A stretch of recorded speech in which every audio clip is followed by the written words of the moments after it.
Hello guys, I am Ethan from Team IHC. Hello, I am Jigsaw from Team IHC. Hello guys, I'm Saksa from KBG.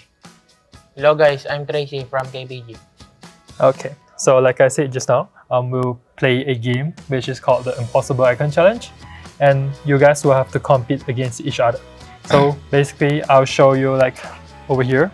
I'll go 3, 2, 1, and then I'll go over to the icon, and then you just don't have to raise your hand, just answer. Just answer the question. Okay. So we have the first one here. Okay, so in 3, 2, and 1.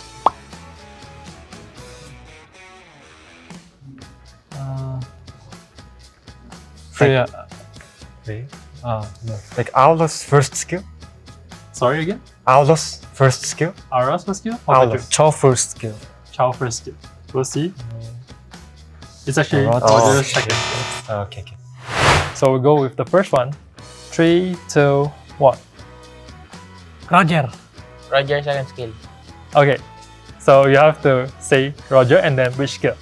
So his second skill, correct. But do you know the name of this skill? And you can steal the point away. No. No. Okay, so 1 point for Tracy. It's called the Hunter's Staff.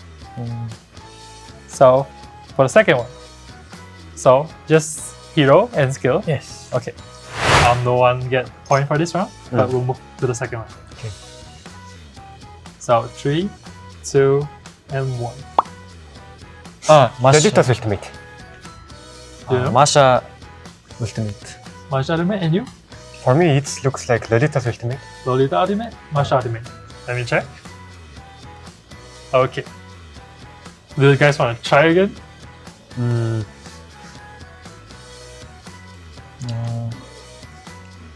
I have no idea. No idea. No idea. How about you? Masha second skill. You want the second skill? It's actually Lolita's first skill.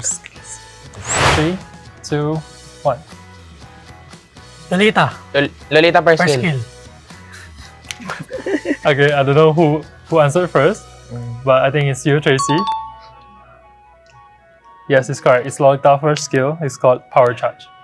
So if you know the name of the skill, you have like bonus point. Okay. So next one. For the third question. 3, 2, and 1. Leslie ultimate. Leslie out. What about you? No, I don't know. It's actually Kimi's passive. 3, 2, 1. Leslie ultimate. Wait. I don't know. Atira. Okay. So the answer is it's actually Kimi's passive. Possible. And it's called Chemist Instinct. So it's still 2-0. So we have 2 more questions. But you guys have no points right now. Yeah. So just try to get the next one correct. Okay. This one will be easier. So it's the fourth one. 3, 2, 1. Katatkashi ultimate. Or maybe Minster ultimate. What about you?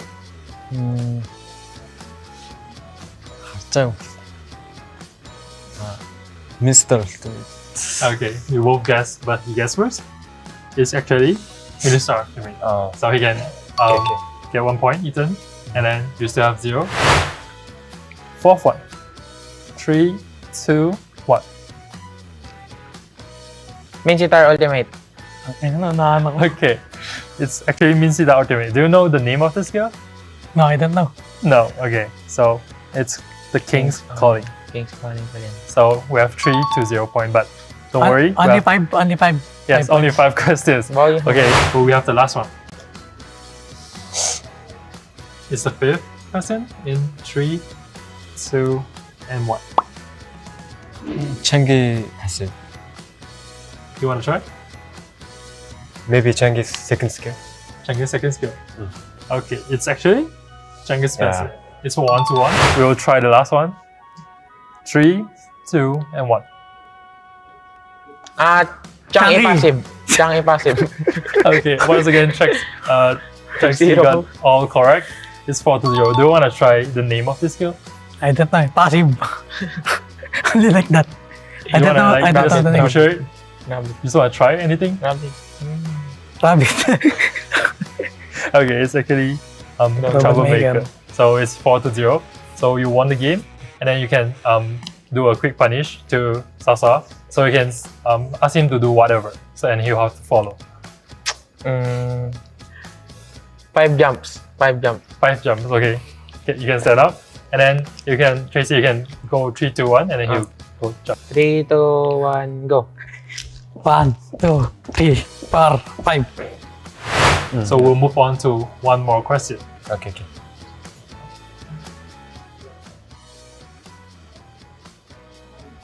We'll do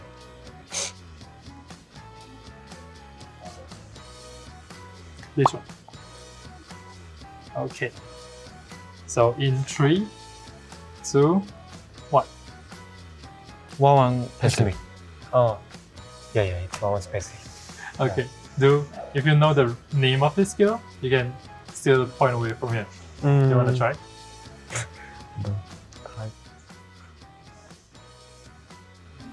Dragon Dash.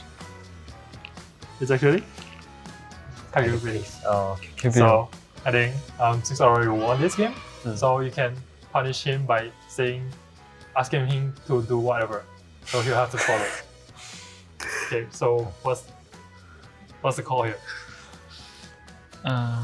우디를 다음 되겠지. You win. 윙크 Yeah, you won. 윙게 Yate. 윙게 진짜 드림이지. Okay, should I do this? To the camera? Yep, to the camera in 3, 2, 1. Maybe you can cue it 3, 2, 1, and then he'll do it. I will do it. No, you don't have to do it, but you have to do it. You just say 3, 2, 1, so he'll do it. Okay. 3, 2, 1. 비슷해. 맞죠? 이게 맞고. Okay, sorry. I was the wrong. 맞죠? Okay, one more. 3, 2, 1. Okay, thank you guys. Thank you.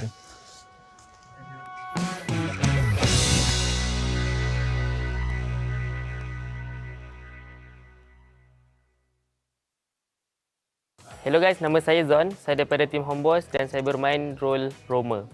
Selepas MPS 13 tu, kita orang mengalami kekalahan melawan Selangor Giant dan itu membuatkan kita orang rasa macam kita orang tak cukup lah, which is sebenarnya untuk last season kita orang expect kita orang boleh back to back champion, but then SRG main lebih bagus daripada kita orang. So dekat Wild Card ni kita orang akan make sure yang kita orang akan tebus balik kita orang punya kesilapan juga yang waktu M5.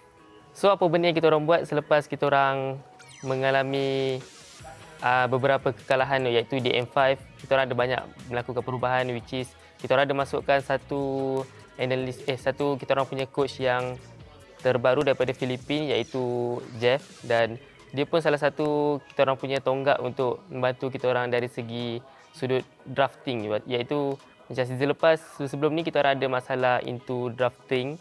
So dengan kedatangan Jeff, banyak penambahbaikan yang kita orang dapat buat, dan tak lupa juga yang kita orang bawa masuk Udil untuk memperkuatkan lagi kita orang punya barisan pemain dan juga net. So rasanya untuk season kali ni sepatutnya kita orang lebih bersedia untuk MSC. So dalam Wildcard ni, kalau menurut saya nak jumpa dengan IHC Esport tu lah, which is sebelum ni diorang antara salah satu tim yang lepas untuk pergi ke M5 waktu tu last season. So untuk kali ni diorang masih lagi berada di tempat yang sama iaitu Wildcard dan diorang sama dalam grup kita orang. So saya rasa saya nak jumpa diorang, which is sebab rasa macam diorang antara yang kita orang punya halangan untuk pergi ke MSC. Untuk grup kita orang rasanya ada dua tim iaitu Brute Force dengan IHC. So katanya dua-dua ni antara yang boleh bagi halangan untuk kita orang untuk maju ke next stage, which is kalau kita orang dapat kalahkan dua-dua ni, rasanya tim yang ketiga kita orang nak lawan tu mungkin tak sesusah yang ni, tapi kita orang still tak pandang rendah untuk semua grup sebab masing-masing dah lepas ke wildcard, which is semua dah mewakili negara, maknanya diorang kuat. Kalau bab strategi ataupun kita orang punya macam mana cara nak menang, rasanya mau kepada coach lah yang akan tunjukkan sesuatu, which is saya rasa kalau untuk wildcard ni mungkin kita orang akan all out juga sebab kita orang takkan lepaskan peluang untuk pergi ke MSC. Kalau kita orang tak tunjukkan semua, takut kita orang terlepas pula nak masuk MSC. So saya rasa barisan coach akan cuba yang terbaik lah untuk keluarkan strategi yang baru. So untuk best of one ni memang agak bahaya untuk kita orang sebab kita orang dulu selalu kalah untuk first game. Setiap kali tournament kita orang akan kalah first game, tapi untuk masa sekarang rasanya coach dah jumpa dah macam mana nak tangani kita orang punya masalah ni lah, iaitu kalah di game pertama. So rasanya kali ni kita orang akan banyak keluarkan strategi-strategi yang kita orang akan rasa akan ada pesan yang tinggi untuk kalahkan tim pihak lawan. Kalau menurut saya, benda ni satu motivation lah untuk kita orang prove dekat dorang yang kita orang betul antara salah satu tim yang boleh bagikan ancaman untuk tim-tim wildcard yang lain. Cuma kita kena tengok apa benda yang kita orang boleh lakukan untuk wildcard ni dan make sure untuk kita orang kekal konsisten untuk lepas ke sampai MSC punya tournament. Mi nombre es Erwin, soy de Entity 7 y mi rol es Roam.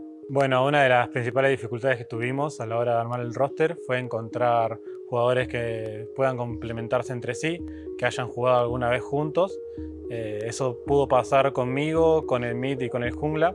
Con el resto de 2 roles que faltaban tuvimos que acoplarnos los 5 juntos con el tiempo y al principio fue muy difícil, pero logramos el objetivo. Bueno, jugar en la MSC la verdad que me hace sentirme bien, es una experiencia única al igual que fue la M4 cuando fui, así que nada, tratando de disfrutarlo a full. Bueno, habiendo sido jugadores con diferencias de experiencia, al fin y al cabo tanto Marquinhos como yo y como Chan hemos tenido experiencias en mundiales, entonces eso hace que con el tiempo todo sea más sencillo y nos acoplemos mejor. A pesar de que Fury y Hige no tienen experiencia internacional, tienen experiencia local, tanto para competir en Brasil o en Perú, así que esa experiencia, a pesar de que sea internacional, es similar y eso hace que ellos también se acoplen mejor y que no sea tan difícil. Bueno, la diferencia entre la TAM y a nivel global de los equipos, sobre todo está en la parte de Asia. Yo creo que en la parte europea no creo que sea tanto porque a nivel de años en experiencia el competitivo lleva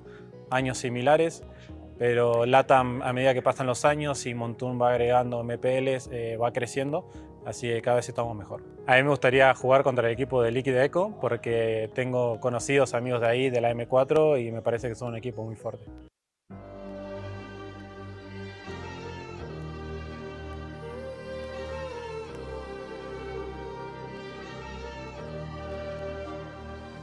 From shadows they emerge, unknown and unseen, forging their path from where they've been. From weakness to strength, they'll rise anew, transforming their fate, destined to pursue. See the world, their journey unfolds through trials and triumphs, their story is told. As the dark night falls, they'll defy. For in the depths of darkness, heroes will.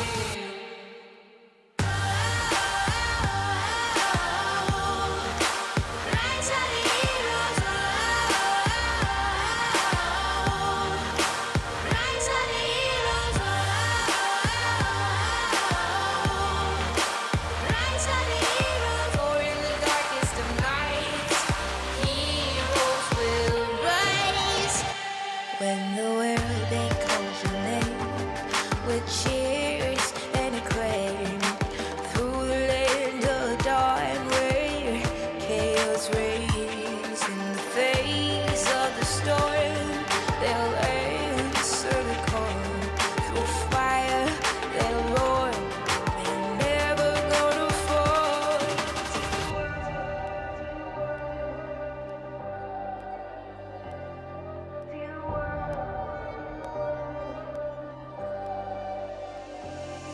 See the world, their journey unfolds through trials and triumphs, their story is told.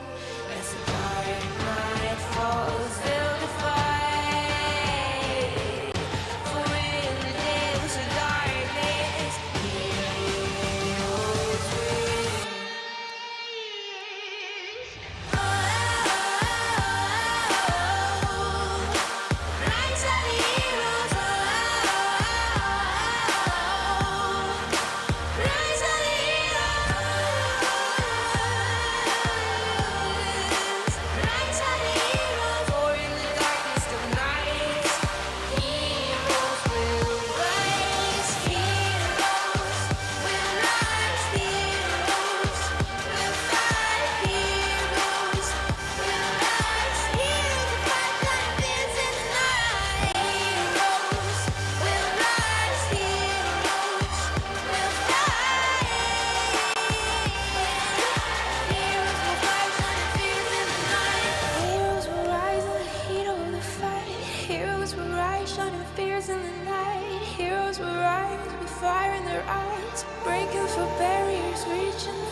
Assalamualaikum and welcome to Riyadh in Saudi Arabia, where today we'll be having amazing Mobile Legends Bang Bang action, where you guys are at the wild card stage, where we'll be looking at Group B. We've done with Group A, so today we're gonna see the other contenders going up to play for tomorrow in the Grand Finals. Welcome, because today it's definitely gonna be an epic day. 6 games in total. Only one team will be considered as the winner. And right now, you guys are watching, I would say, snippets of all the teams that we're playing for today. It's going to be intense. You guys are hearing the voice of LaFell as you guys are watching this. And soon afterwards, I'm going to introduce my partner in as well. It is going to be Mirko. So, Mirko, they can't see you yet, but how are you, man? Happy to be here as usual, man, especially after the results of Group A. What we thought was going to be, a stomp, an easy group for S2G. Turns out to be the hardest group for them, and is actually Entity 7 was able to climb up on top, 3-0ing, beating everyone, even with a comeback victory against KBG. And now, technically, all of them are favorites. So, we can't really have the same situation, can we? Oh yeah, definitely. Like, Group B is, as many people would consider it, as the group of death, where a lot of the teams here have definitely shown how strong they are. IHC, Brute Force, Homeboys, Train to Kill. It's definitely going to be an interesting group where, again, yesterday there was no tiebreakers. Today there could be a chance that there might be a tiebreaker. This was the group initially, right, that we were all expecting to go for a tiebreaker. We expected this group to go 2-1, 2-1, 2-1. Yeah, exactly. But still, with that being said, then one team will still have to be 0-3, I believe. Yeah, right? I feel like one team. Again, this is one of those situations where for all the teams here, because we saw the video before we got into the day here. But before we talk about that, let's actually look at the format for today, just to remind everyone about what's the stake here and how the teams are going to be playing. So let's check out the format. Welcome, Warriors, to the grandest stage of them all, the Esports World Cup in Riyadh. Here, legends are made and champions rise from the ashes of battle. Last year, we witnessed the meteoric rise of Fnatic Onyx from Indonesia as they claimed the MSC 2023 championship. Their impeccable strategy and relentless drive crowned them champions, but the story didn't end there. At the M5 Championship, Fnatic Onyx faced their toughest challenge yet, clashing with the mighty Falcons AP Bren from the Philippines. In an epic showdown, Falcons AP Bren emerged victorious with a nail-biting 4-3 victory, etching their name in history once again. Now, the question on everyone's mind, can Fnatic Onyx defend their MSC champion title? Or will the M5 champions, Falcons AP Bren, continue their reign of dominance? This year, the stakes are higher than ever as teams from around the world converge in Riyadh for a chance at glory. 3 weeks, 3 stages, 1 ultimate champion. Let's dive into the battlegrounds. First stage, the Wild Card stage. 8 teams, 2 groups, 1 shot at glory. In this high-stakes round robin, every match is a best of 1, where victory and defeat hang by a thread. The top team from each group will face off in an epic best-of-5 decider match. The winner moves on, the loser goes home. Simple, brutal, legendary. Stage 2, the group stage. 16 teams, 4 groups, battle-hardened and ready for war. This is where champions are forged. Each team faces off in a series of 2 matches. It's a marathon, not a sprint, where every point counts. If a tie breaks out, a sudden death of best of 1 will decide their fate. The top 2 teams of each group advance to the playoffs. Lastly, the knockout stage. 8 teams, single elimination, no second chances. The quarterfinals and semifinals are grueling best-of-5 matches, testing every ounce of skill and strategy. And the grand finale, a legendary best-of-7 showdown where only the strongest will claim the crown. As the dust settles and the final moments draw near, the stakes have never been higher. Teams from every corner of the globe will battle fiercely in Riyadh, each one driven by the dream of glory.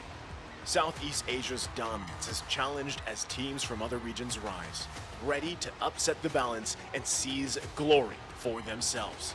The stage is set. The Warriors are ready. Who will emerge victorious? Welcome to the Mid-Season Cup 2024 of Esports World Cup in Riyadh, where legends are born and history is made.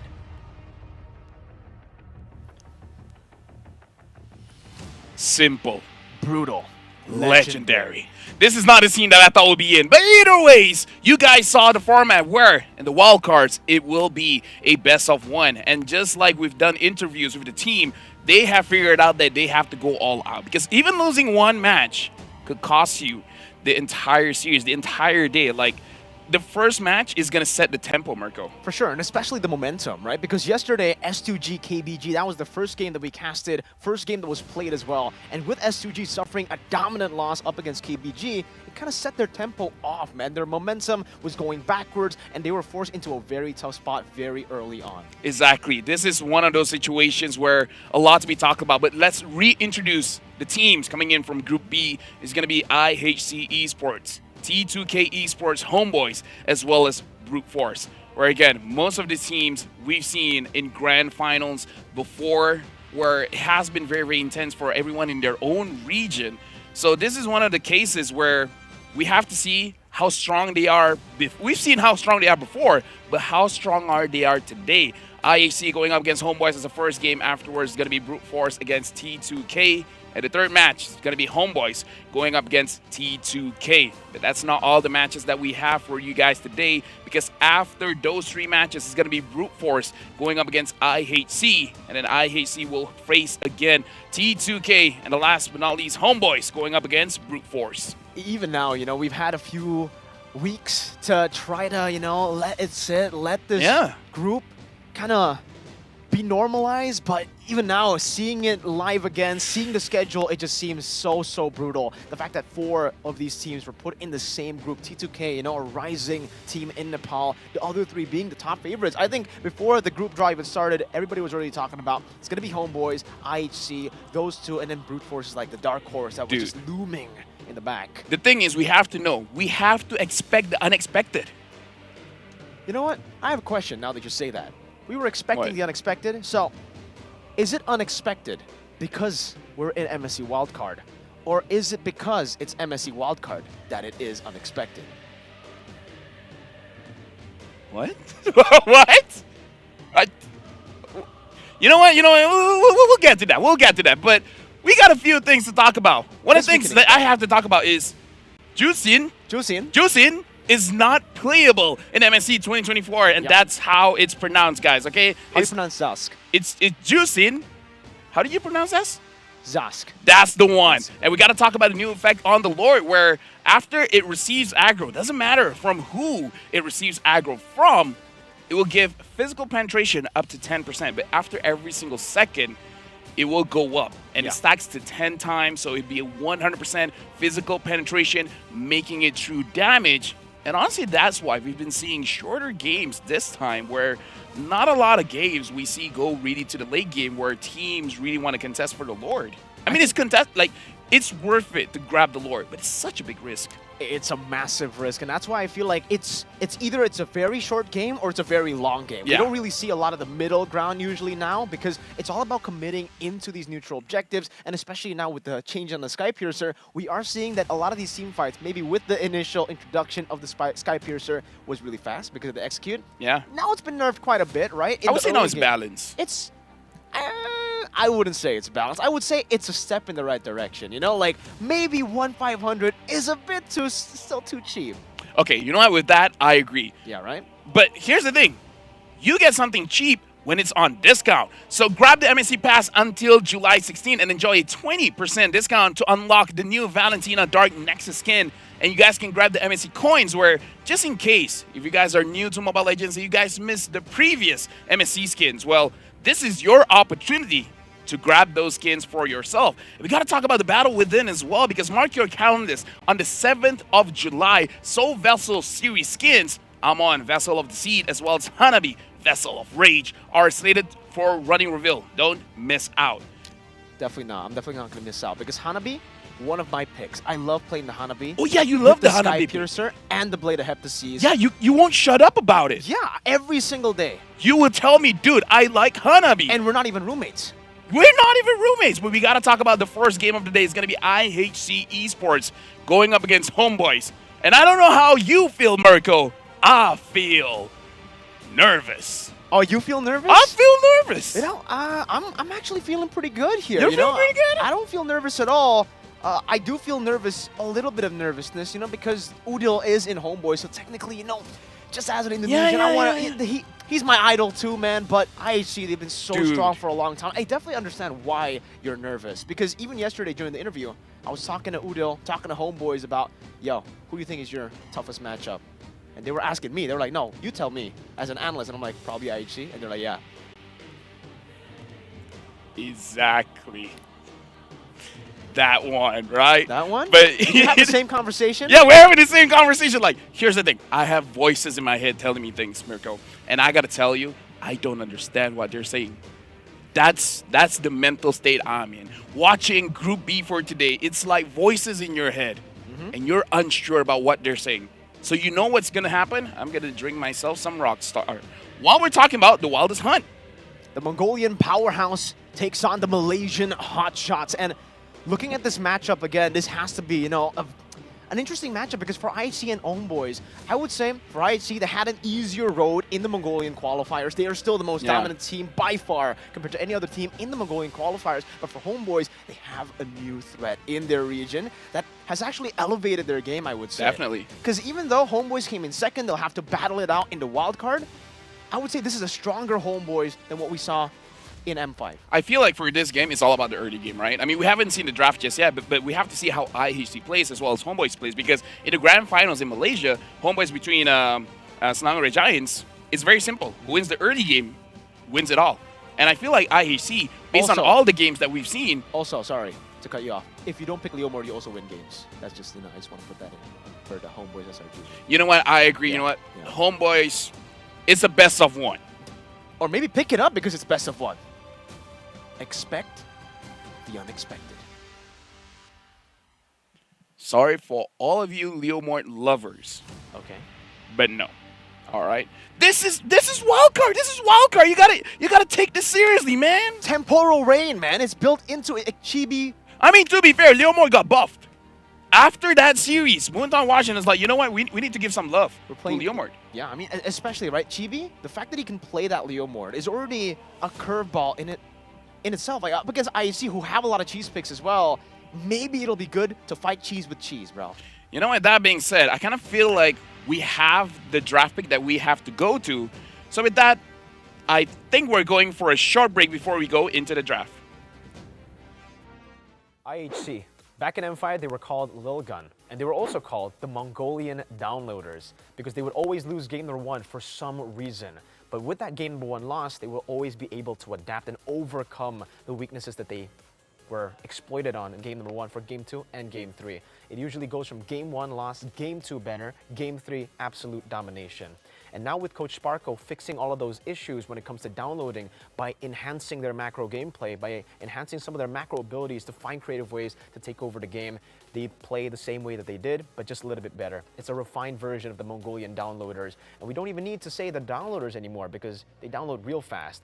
Early game, mid game, that's their strategy usually, but sometimes they can go for that mid to late game as well. It's all about getting Bebex to a comfort spot, whether it be in the early game with those brawlers in the gold lane or a farmer. And with that, let's introduce IHC Esports. It's going to be Aizen, Zesora, Forbit, Bebex, as well as Ethan. And even though our reporter just now, whoever he is, he said this team definitely can play for the mid to late. Make sure that they give enough to Bebex. And I do agree, they can definitely play mid to late. But again, this is one of those, because this is a best of one. I kind of feel like try to draft for balance, but maybe a little bit biased towards the early game. But we've seen IHC Esports. Now let's look at Homeboys. Very aggressive, crazy all the way from the start. Wants to go for a snowball. The heavy prio has got to be getting Chibi an early to mid-game pick where he farms a lot in the early game to become a threat in the mid-game. And technically you can say the same thing about all 4 members that play around him as well. Zorn wants to go for all these aggressive trades, and it's so weird to see a team go for a front-to-back comp a lot of times, but play it in a dive way. They play these front-to-back compositions like they have assassins on all 5 members. And you know, though, in the previous meta with it being very, very discipline-based, Lord Dance-based, it's kind of bad. Now, in this new meta, they are going to shine. This bombastic early game, gambly type meta will make or break them still, but I think it'll favor them a lot more, especially if they can stay and tone down a little bit those crazy drafts from the coaches, going for some bombastic things. Homeboys. And now let's introduce Homeboy. It's going to be Sapat, Chibi, Udil next, as well as Zorn. And I got to say, this lineup is solid, but as strong as Bebex is, there have been talk about Nets as well, where we got to see what kind of Nets he's playing for today. Is he going to be aggressive in the lane, or he wants to scale up and play for the late game? But honestly, for me, right, LaFell, it feels like for Homeboys and IHC, they kind of have that similar style if they want to go for the brawl in the early game. I kind of feel like they want to go for the brawl. But if it does go to the mid to late, if we do get some of these, especially gold lane heroes that want to brawl out, get banned out straight off the bat, it'll be an assassin battle, and if they do go 50-50, then they're going to have to rely on their gold laners. If that's the case, Bebex, Nets, who you got? Honestly, looking at the current performance, I got to give it to Bebex. Personally, I feel like maybe Nets has improved in the time from the Grand Finals, but who knows. But speaking of which, Jushin, the new mage hero, arrives on June 29 with her exclusive packet hero and her ethereal Serenity skin. But with that being said, the game is about to start, but we're going for a short break. But after the break, we're going straight into draft.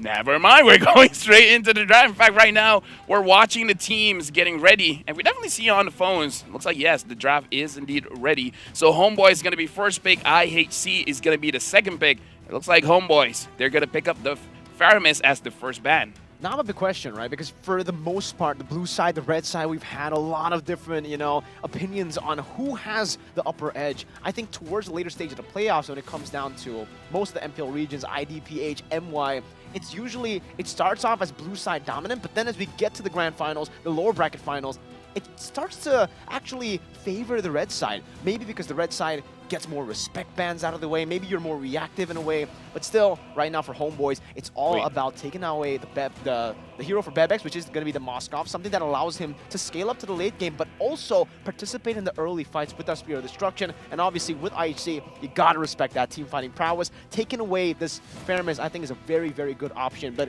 as we see these two bans, we can also see that IHC have definitely done their homework. Homeboys were able to dominate their games in MPL Malaysia with the Loyi, with the chip. And now we got a game fact here. Zorn is the only player to have competed in every season of MPL MY. Again, just MPL MY because I believe in the Philippines, they have their own version of Zorn where I believe it was few that competed in every single MPL seasons. But either way, we have finished up the ban here where Homeboys have a focus on the mid lane, banning out the Faramis as well as the Valentina. I see they ban out the Loyi as well. We've seen a favorite pick coming in from Udil, which is the Farsa. I wonder if that's going to be one of the picks that's going to be picked up. IHC, the final ban is going to be the Harif. Now we got to see Homeboys. Are they going to prioritize the Roger, where yesterday we saw a lot of Roger picks? Angela is open as well.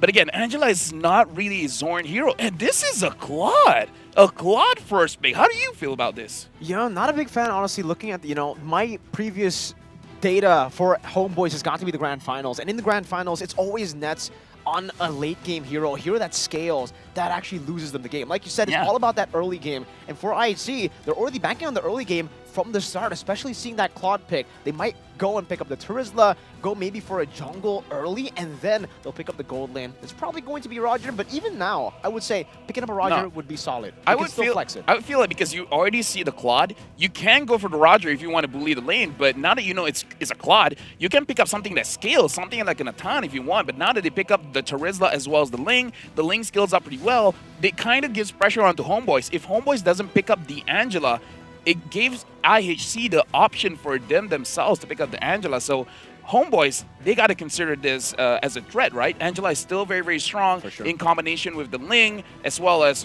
if they pick up a Roger, the Roger is going to be pretty good with the Angela as well. So again, pick up the Angela now or risk giving it over to IHC. Oh, that's a big gamble to play if you are actually going to leave the Angela open. We know how lethal the Ling in itself is in the current meta with the Sky Piercer, with him being able to farm up, and even without the purple buff, you know, some of those changes to the energy leaves you kind of open to go for farm still and scale up in the lane. But it's going to be the Vexana pick for Homeboys, and they'll leave open the Angela. They'll go for the Edith instead. IHC have a chance to go for the Angeling with the Terizla. Amazing setup already, but will they go for it is the question. Maybe Homeboys know something we don't. Yeah, because here's the thing, the Edith can still be flexed into the EXP, so I'm really looking at Homeboys, and this is one of those drafts where they can pick up the Cho and Nolan as the last pick unless IHC bans it out.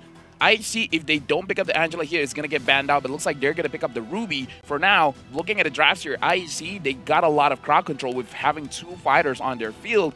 For Homeboys, a lot of crowd control as well, but it's coming from the Vexana as well as the Edith. We still don't know where this Edith is going, but if I was IHC, I might ban out the Nolan. Because Nolan is one of Chibi's favorite hero here, and again, I would respect it because he, on that Nolan, was able to get the highest gold per minute overall. I was about to say that, right? I mean, the 1,100 GPM, and just like that, we do see the ban coming in on the second phase, which is already weird usually when you go to see a Homeboys game, especially when the Nolan's up for grabs. I think I saw a reaction video of Chibi when the Nolan was open. He was already celebrating as the Nolan was left open in the first phase, but it seems Homeboys have adjusted to that, right? They're not really going to go for these prio picks. So they'll maybe just Julian? go to what the team needs. That's the synergy that they want to play with. And yeah, the Julian becomes a good option, but at this point, do they need a bit more frontline is my question, LaFell, or do they want to stack up on the damage output? Because even yesterday, we did see a few patterns here and there where damage output compositions, teams that can all rely on 4 or more damage dealers, tend to do a bit better than the skirmishing meta. I feel like they kind of do need a little bit more damage because looking at the draft, it looks like they want to scale towards the mid game. This is one of the drafts where you can give the Claude double farm, giving him the gold lane as well as the mid, because the Vexana with her passive can clear the lane very, very fast. So it is an option to give double lane towards the Claude. But again, with that, it becomes the question of Chibi is very good for... What do we talk about, man? You picked the Leomord you lose in MPL Malaysia, but maybe that's because it's a best of 5, a best of 7. But in the case of a best of 1, it has been buffed. And the Temporal Rain technically could be used as well. Let me just say, when we brought out the Leomord, I did not thought it would be a conversation inside the draft. Let me just be clear. Yeah. I didn't thought it would be banned. I thought, you know, for MPL Malaysia reasons, I was like, all right, maybe don't go for the Leomord. But for the best of 1, I think that's something that they could use as a curveball. And for IHG, even if Homeboys don't want to go for it, I think it's a good ban right now. They need to get rid of these cheese picks that can kind of like stomp on their own compositions, because in a composition like this they really want to win that initial burst. And the Leomord in that skirmish, once he gets with the Steed, it'll be very, very difficult. That's an Avaria ban too, by the way, from the side of Homeboys, so eliminating some of the vision control that they can get, but they go straight for the Grok, and that means the Ruby will actually be going to EXP. Hey, wait. The gold lane. The gold lane, yeah. Or mid? Mid? No, I've seen Terizla mid. I've seen Terizla mid too. Okay, so it's a very flexible draft for IHC, and maybe the red side, that's why they've gone for it. And that's... So Homeboys might need more damage here, right? Looking at all these tanky guys. So it looks like the plan for IHC is to slow the game down, because imagine if this is a Terizla mid, how are you gonna invade? And we gotta remember how Zorn likes to play. He will go inside your jungle, trying to slow down your jungler, but if you're going up against a Grok and a Terizla mid duo, you can't really do that. So maybe the draft coming in from IHC is that they understand how Homeboys plays, they understand how Zorn plays, so they want to slow it down. So now the Roger as well as the Minotaur gets picked up. The Roger, again, it has been nerfed, his passive damage onto max HP, but I feel like it's still good.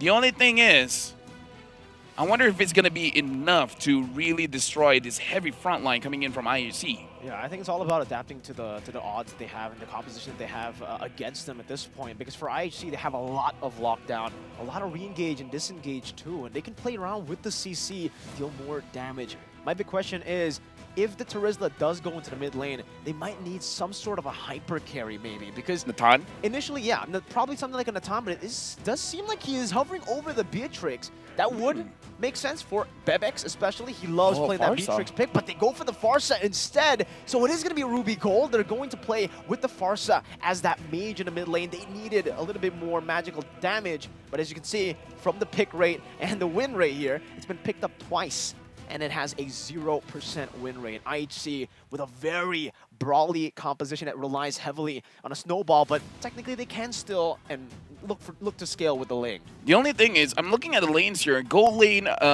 Claude going up against Ruby is kind of uninteractive, where the Claude is just going to farm out and he's not going to be in lane long enough. He's going to go somewhere else. But then when it comes to the team fight, it's probably going to be on the Claude to use his BMI to get onto the far side and use the Blazing Duet to disrupt her using the Feather S-Strike. So looking at the draft here, a very interesting draft coming in from IEC as well as Homeboys, where it's kind of going away from their usual style. But either ways, we're jumping into the very first game of Group B in day number 2 of Wildcards.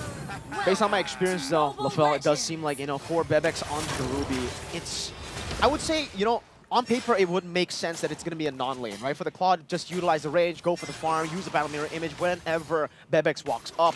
But the Ruby is very, it's so deceiving. You think she's a melee hero that can't really poke you down, but the range of that passive is quite massive, and you will be able to bully your opponent usually. So as long as IHC are able to funnel some resources into the bottom lane, not really, gold or XP, but mainly just some pressure relieved off of that lane would be really good. But Ethan, starting the top, forced to flicker early on, not even the first minute, and now he will pop that Power of Nature to escape.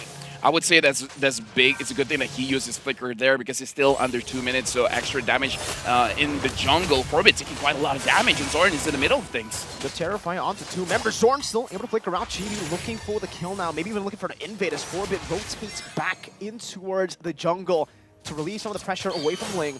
But in the bottom lane, Nets is doing a very good job at just suppressing this force of the Ruby in the gold lane. One small thing that's a little bit unfortunate, I think Chibi was absorbing one minion coming in from the mid, so perhaps Udil is going to take a little bit more time before he gets his level 4. But again, it's a small thing, probably wouldn't matter in the grand scheme of things.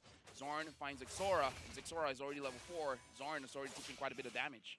He doesn't have the flicker. That is a very important thing to note down, as the turtle will spawn in 13 seconds, but maybe the Warcry, by the way, for the Roger.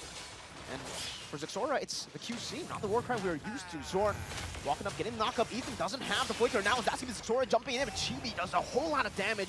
Already took the purple buff earlier. Xora will be able to walk back into the purple buff. Both teams not setting up for the turtle. I feel like Chibi has the right idea here. You got to make sure that IHC Esports is always below 50% health, though, but Zoran taking a lot of damage. Looks like he's going to get taken down. No, he still survives. And the Eternal Guard actually turns it around. That's the penalty zone, but it will not be able to save Forbid in the mid lane.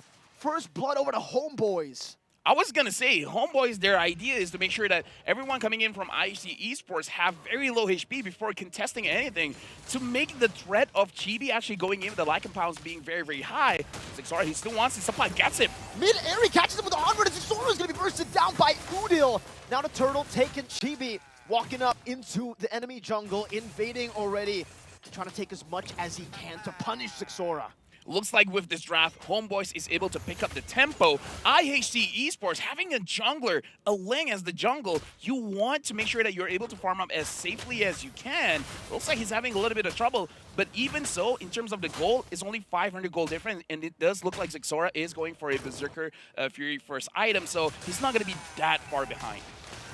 Walking up again, Forbid getting knocked up. Ethan used the Power of Nature earlier.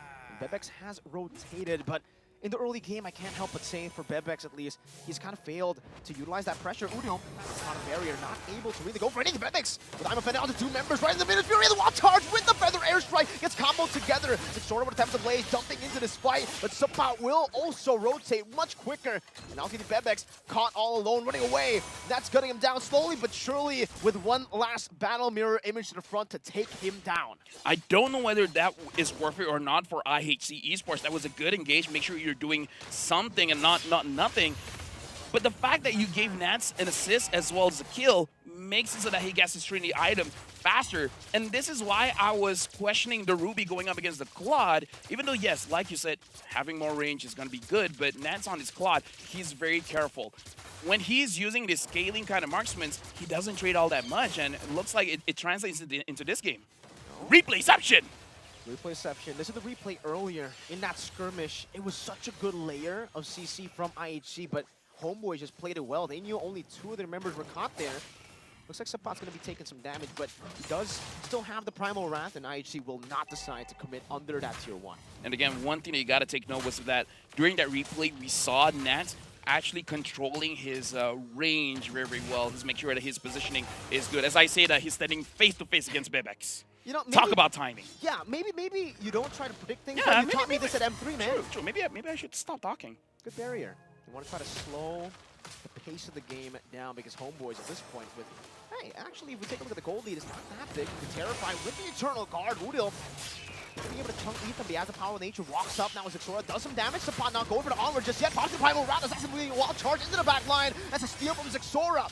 As Sapot deals with the Terizla, Ethan in the back going to be ran down by Chibi as Xora gets terrified mid-air again, knocked up and taken down by the hammer of Zord. Now walking up with a 2-man knockup, team 4, IHC. They'll still be able to get a trade off of that, but it's 3 for 1. Yeah, but again, we talked about this, how both teams, they really like to brawl. Even if, for the first part, you see like, oh, this might not be a good trade, but still, the team will go for it because in terms of mechanics, they're amazing. Bebex was able to steal that one. Chidi getting a turret up top. Now we're starting to see a little bit of difference coming in from the gold. Now it's 1,000 gold lead for Homeboys, but considering it's 7-3, it's not that big of a gold lead when you compare it to the amount of kills as well as the amount of gold generated. Homeboys, they need to make sure that they start to take more turrets so that they can start, well, I would say choking Xora out of farm, and then you can really get your win condition because as of right now, looking at the EXP earned, the Ling is still earning quite a lot of EXP. He's not being stopped all that well. Look at this. Just as you say that, right? Zorn tries to stop it alone as the Minotaur because nobody was seen on the map. Now Onward actually going to go in. Eternal Guard as well. Before he's able to escape, but gets caught in Earth Shatter. As now Supply gets caught in the Woodhill. Dies in the back somehow. A blazing away from Nets. Now it's going to be Ministry to knock them off. Eisen with a desperate penalty zone. And Ethan will be able to walk away. They'll sacrifice Eisen and Forbid. And it will only give Homeboys a bigger lead here. In the 6th minute of the game, Nets Battle Mirror Image to the front, trying to go for a bit more damage to pressure Ethan. But as you said, right now it's not that big of a lead despite the kills. Yeah, it's really not. The good thing about Homeboy is that they're giving the kills over to the damage dealers. Chibi, Udil, Nance has been joining quite a lot of fights. Chibi is actually getting a lot of gold because he's getting the turrets as well. Man. 1 level lead for the Roger already. Sapat goes for the armor. Now Earth Shatter. Knocking Xora up. Goes for the Primal Wrath defensively here to escape from some of the damage. And Forbid has already used up the Feather Airstrike. Yeah, but the thing is, right now for IHC, they stole the previous one. Looks like it's not going to be stolen this time. IHC, I feel like they understand they got to slow down a bit. They got to get Xora onto 2 items. And Homeboys, I feel like they got to pick up the pace a little bit because if you give room for the Ling to farm up, it might be one of those things that you regret in the long run. This time, though, they've been able to pick up a turret. Neutral objective, Ethan. He's taking that much damage as a frontliner. Just up against Udil, by the way. This is a Vixana, and he's doing so much burst damage early on. Sora is still, trying to look for that farm, but he is 1 level down. In the late game, even if they do get to the later stage, right? Let's say 10-minute, perhaps a 1v1 here. But Roger versus Ling. Who actually scales better in this kind of matchup? I feel like whoever has the Sky Piercer has an unfair advantage. Chibi now having the Endless Battle so that he has a little bit more sustain. It looks like he already used a Retribution onto Ethan. You can see that damage coming down with the Lightning Pouncing Xora! Almost gets one-shot Zorn! Tries to break the dash, but he doesn't even need to! Chibi just guns him down! What was that damage? I mean, okay, we asked the question, and the player's like, got you, fam, bet! I'm going to show you how much on-hit damage I deal. And again, I have no idea whether Chibi has the Sky Piercer or not, but 1 hit, and that was like, what, 40% of the HP? I believe that damage was coming from the Endless Battle, and it looks like he does have the Sky Piercer, and interestingly enough, he has the War Axe as well. So like War Axe is the first item. Interesting build here coming in from Chibi. Wow, I'm still kind of stunned by that damage. Was that maximum stacks on the War Axe and the Endless Battle Proc? I don't think that's I don't maximum think that stacks was on War Axe. No, I really don't, right? Because it was a fight that Zixora kind of forced with Ethan as well. So I don't think he had a lot of time to stack up the War Axe. Still, incredible damage now as Zixora goes to his own purple buff. And even here, it's a bit scary for him. Walking to the purple buff as Zorn just screens him, gets that information, and the team plays accordingly. Now they're just back up in their own jungle. They know that they need the Lord. They don't need to go for any crazy, unnecessary skirmishes at this point. But Nets is kind of unkillable, right? I mean, at this point, even if you dash towards him, this is why the quad is so good against Assassins. You blink out, you don't dash out. And Nets already completed, I believe, his Trinity item because he just completed his Corrosion Scythe. Chibi is 4 kills. He's 4 kills away from getting the maximum amount of stacks. I believe he's 2 stacks away from getting 10%. 10% lethality, and at 10% is going to be a big game changer. Homeboys, they're going to be able to get this Lord uncontested. IHC Esports doesn't have a way to enter the Lord pit, but in the meantime, Zixora understands he needs the farm, so he goes to the side lanes. Yeah, and he tries to go for a turret there. He does get a trade, but a Lord in the 10th minute of the game, for this kind of composition, usually you would say, you know, for the first Lord, it's not really deadly, but if you take a look at IHC, they're lacking the marksman. You know, they don't have that marksman. They have the feather airstrike. I'm not sure if that can actually save them here. I believe it's deadly because we got to talk about the Lord having 30% more HP now, and you got lethality on this Roger. So any kind of engage, there's a chance for a wipeout. And your wave clear is also questionable for IHC, right? Like I mentioned, only 4-bit can really go for it, but he has to choose whether he wants to use the feather airstrike to some of these members or to the Lord. And I think both are the wrong answer at this point. Yeah, but personally for me, I would say try to go for the members because, again, 10-minute Lord you can still handle, but the amount of damage coming in from Homeboys is a little bit too much. You got to be very, very careful. Sapat not able to hit his onward. Ethan taking a whole lot of damage. Zorn looking forward, gets a knock up. Bebex in the front of it all, trying to go for the GB, but it's going to be the frontliners completely melted down. And Sapat walks up with the flicker as well. Like compounds from Chibi together with the electrifying damage. Now it's going to be a desperate Tempest ablaze. The Lord might as well just be called the Deadly Lord because in the 11th minute, they've been able to stomp through IHC. And just like that, Homeboys was able to win the first match of the Group B stage with a lot of damage coming in from the Roger. And looks like the Ruby Goaling going up against the Claude was not able to stop this Claude. The Claude was still able to farm as fast as possible. The Claude was just farming. They were just looking for skirmishes and they reacted to some of the plays from IHC, but they capitalized on some of these overextensions all the way from the start of the game. I would say the idea coming in from IHC, again, we talked about how both teams, they should focus on the early game, and IHC having it a lane, you kind of want to go for that mid-late game. With the Ruby in the gold lane, sure, you don't have to have a lot of farm for your entire team, you just got to give it over to the lane, so perhaps you get your mid-game much, much faster, but it looks like Homeboys, even though as strong as the Ling is, with the Roger, they get their power spike much earlier, and this is one of those games where I kind of do want to talk about the items, but we're going for a short break before we move on to the next game.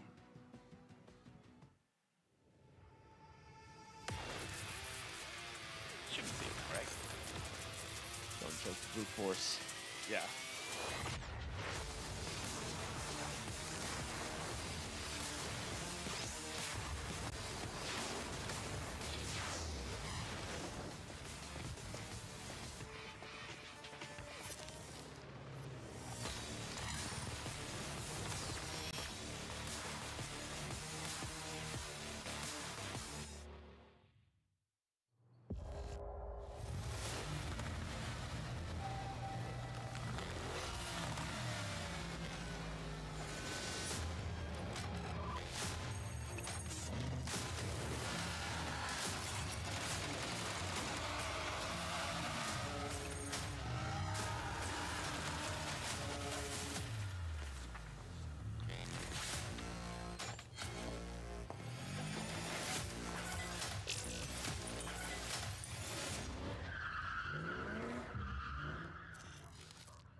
New adventures bring new challenges. Even as the heat rises, dandruff and grease won't stand a chance. With new Clear Men, powered by triple formula technology. To eliminate dandruff, itch, and grease, gives you 8 hours of freshness and 100% dandruff-free hair. New Clear Men, 0% dandruff, 100% confidence.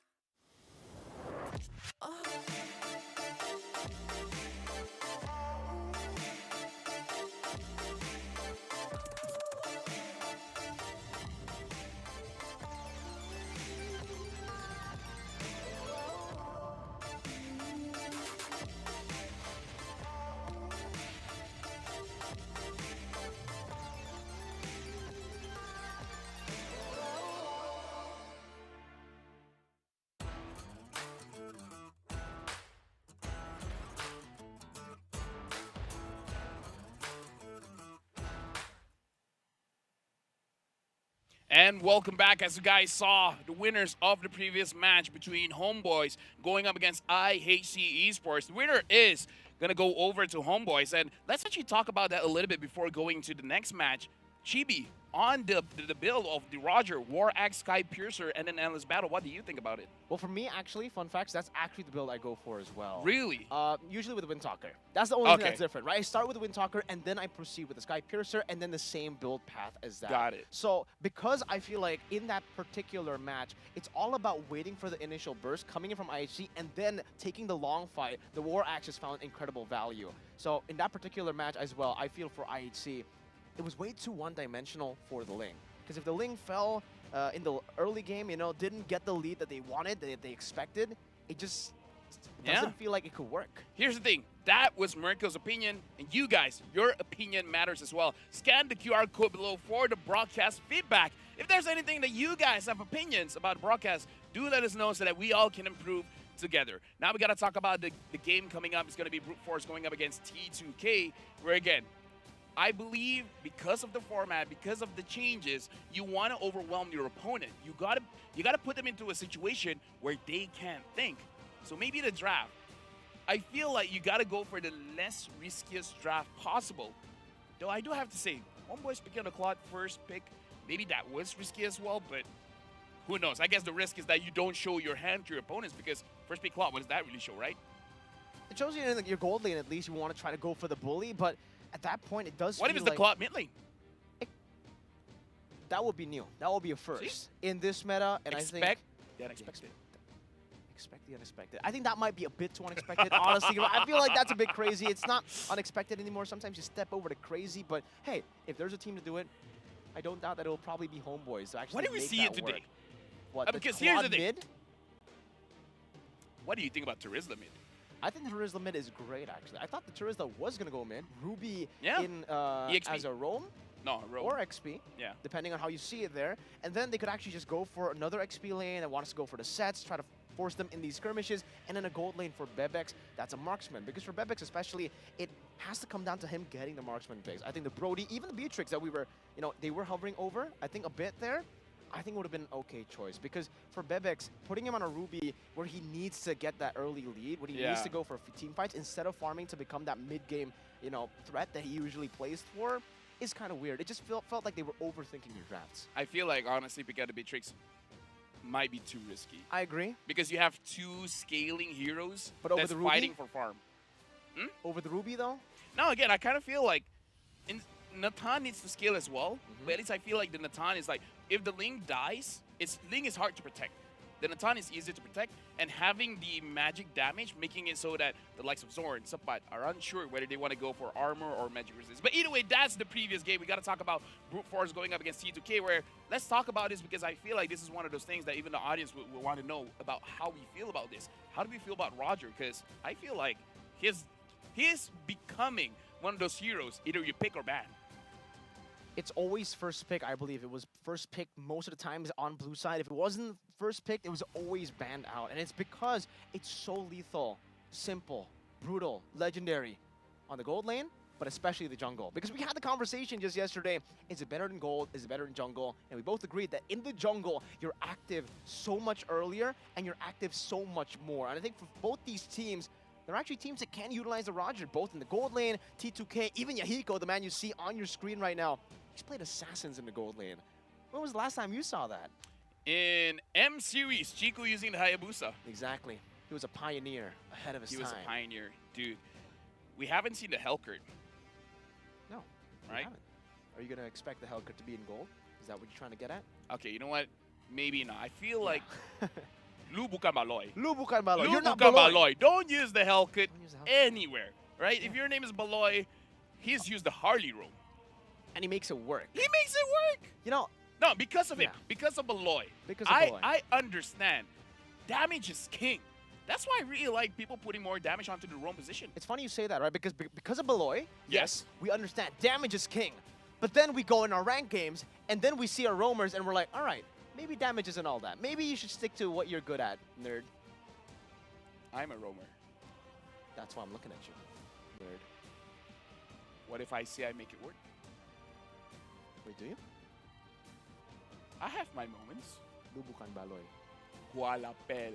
You are LaFell. I am LaFell. But either ways, this game, I believe that Brute Force is definitely the favorites coming in. We got to look at the fearless debut uphill against pure Brute Force. Who will get the first W?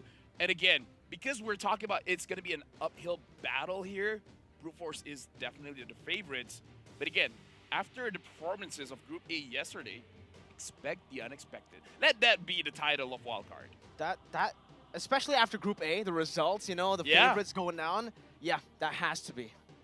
I mean, like, here's the thing. Even our first game for today just now, between Homeboys and IHC, I believe even you didn't expect it to go that way. 11 minutes? Did you expect an 11-minute game? I don't know. I feel like after the draft, I expected an 11-minute game. It's either, you know, a stomp for IHC or a stomp for Homeboys, because for both, technically, they were really fighting for the early to mid game.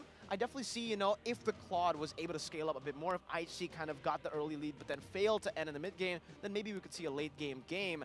But back to Brute Force versus, you know, T2K. Are we expecting early or are we expecting late? Because I think early Dude, for me. I'm just, give me any kind of question, I'll always say early. Always early. When do you want to eat? Early. When do you want to shower? Early. When do you want to end the game? Early.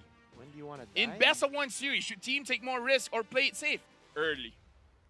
Right, we'll ignore my question. You know, maybe for some of the chat members, you can answer if you want. Wait, what early did or- you ask? You know, you said you will answer every question with early. Yeah. You gave amazing examples. I gave a bad one. I said, when do you want to die? And, you know, that would not, No. that probably won't be Early. early. That turned really dark, but for Brute Force and T2K, the answer's probably late. They don't want to get eliminated after 2 games because that's what we saw as well from S2G. Getting it back-to-back. I'm sorry, LaFell. You gave a lot of good examples. I need to level it down, you know, with some reality. Because not everything can be answered the same way. And I think some of these teams, they have to adapt to that. I think for IHC, they took a look at, you know, that early game. They saw the answer. All right, you know, SRG were able to take the early game. Yeah. Do the early game composition. Let's try to do that. Sometimes it's not as easy, you know? The dynamic of both these teams are different, and it's the same for Brute Force and T2K. Adapt accordingly. Here's the thing. I feel like between T2K and Brute Force, because coming to the earlier question, play it safe or take it risky, right? I believe if you're the team that people don't put your bet on, you play a bit risky, right? Expect the unexpected. Like, for example, they expect you to use an assassin jungler. You're still going to use the damage jungler, but maybe just not assassins. Maybe a fighter, maybe a mage. But before we start the match, you want to talk to our reporter? I want to talk to our reporter. So let's see what our reporter has to say about the matches today. Brute Force are a very one-dimensional team. They play front to back, they play for these team fights all across. It really is about the team fighting for this team. If they struggle to go for team fights, if they can't win out in the neutral objective department when it comes to these team fights, they kind of struggle, and that's where we see a lot of problems to them. But for one-dimensional teams, it's scary when they get to play their style, especially in this game with some of the new things being iterated into their roster as well. Expect some clean rotations coming in for the wild card for Brute Force, and especially watch out for that cheese pick, or maybe perhaps as a pocket pick, that new Ube, but with an EECA flavor. They played Estes 2 games in the Grand Finals against Team Spirit. Expect them to just be banking on those team fights. And now let's check out Brute Force. Going to be Marvin, Mashiro, Kojik, Black March, and Fanger as a roamer. And again, like our reporter said, honestly, this meta fits Brute Force very well because they want to play for the team fights. They want to fight all day long. And the thing is, we got all day. We do got all day with Brute Force. I wonder if they're going to try to Brute Force their way or if they're going to try to utilize that cheese pick that the reporter said. He was talking about the S-Test pick that actually showed up. But what does the reporter know? I don't know. It seems he knows a bit of T2K as well because it seems we're going to hear from him again. Are you sure? Okay, you know what? Let's test it out. Let's see if our reporter knows about T2K. Let's check it out. T2K, they only want to go for team fights. He does. Early game, you expect them to farm. No, team fights. Mid game, you want to see a little bit more discipline around the neutral objective. No, team fights. Late game, especially, we get more team fights. Yahiko is such a bombastic gold laner as well, in a good way, because sometimes he can go marksman, but here's what's crazy. He can even play those assassins in the gold lane. Expect some crazy moments. I don't think, I would advise them to go for this in a best of one, but T2K will be trying to force and bring and bait out some of these teams that want to play it disciplinedly, want to play with that slow pace, to play their fast-paced gameplay, to go and get corralled over in their skirmishes, their team fights, and even in their composition. All the way from the start, they go for prio picks, but mainly prio picks that can actually fit their agenda. Trained to kill. Team fighting team, bro. We got Monster Up, Yahiko, Bobe, Vivich, as well as Apex. And based on what our reporter said in the early game, what did they want to do? Team fight? They want a team fight in the early game? And then what happens in the mid game? I believe he said team fight. Wait. Those are early mid. What about the late game? Usually late game is a bit more bombastic. It's a bit more scary, a lot of dimensions. So I think they need to just team fight. Got it. So we got both teams that just want a team fight. This is one of the situations, you know what? I'll be okay if they're just all mid. Team fight all the way. Then they will fit their name. Then they will be trained to kill. Just like the players, we shall also be posing the same way. We are pointing at you for you guys to get the point. The point is that this will be a team fight match. Where's my ring? I didn't know LaFell... What? Sorry, ADHD. But anyways. Team fighting, right? Team fighting. You know what's great in team fighting? Fighters. So I believe that for both teams, we should be seeing a lot more fighters. Either, EXP, sure, we see fighters there, but perhaps in the jungle as well. This is one of those games where, is the Charizla mid possible? Let me think about this one, right? I think it really... You're not the reporter, sorry for asking you that question, but like, dude, next time, maybe we should bring in the reporter to cast or something. It seems like he knows a lot about the game. Maybe he should be able to answer your question, but I think I can hear him just a bit right now. And he says, yes, it's possible. No, that's not what he said. How do you know what he said?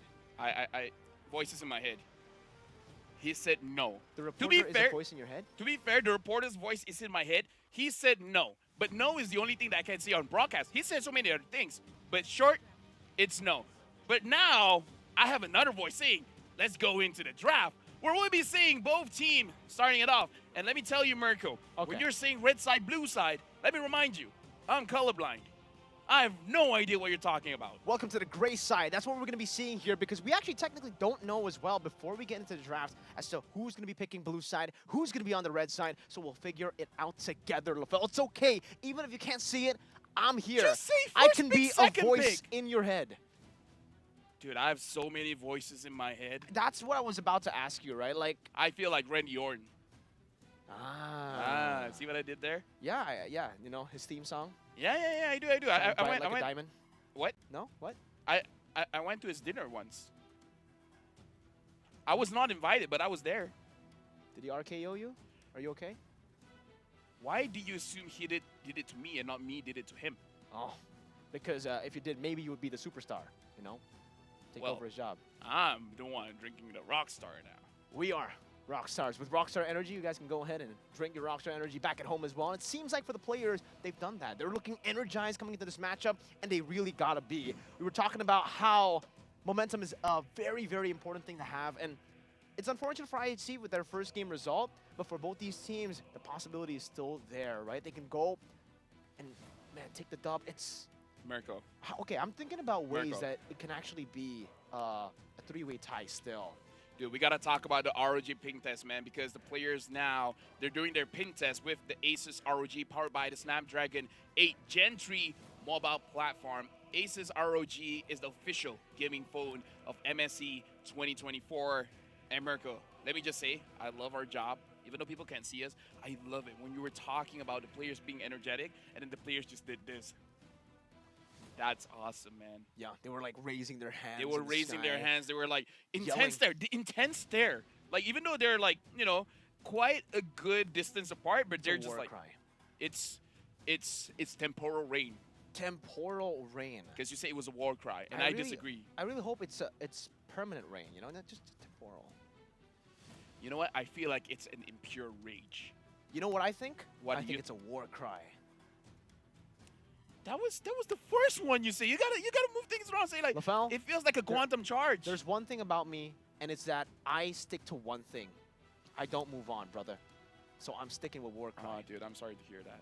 No, but I'm with the same girl. So it's Oh, okay. Yeah. oh, okay, So great, it's great, like great, great. technically Shout I out- don't shout wanna out to move your on. girl Yeah, then. shout outs to Louis. Oh, Yeah. nice. The hero or the person? The hero? Louis. Lloyd.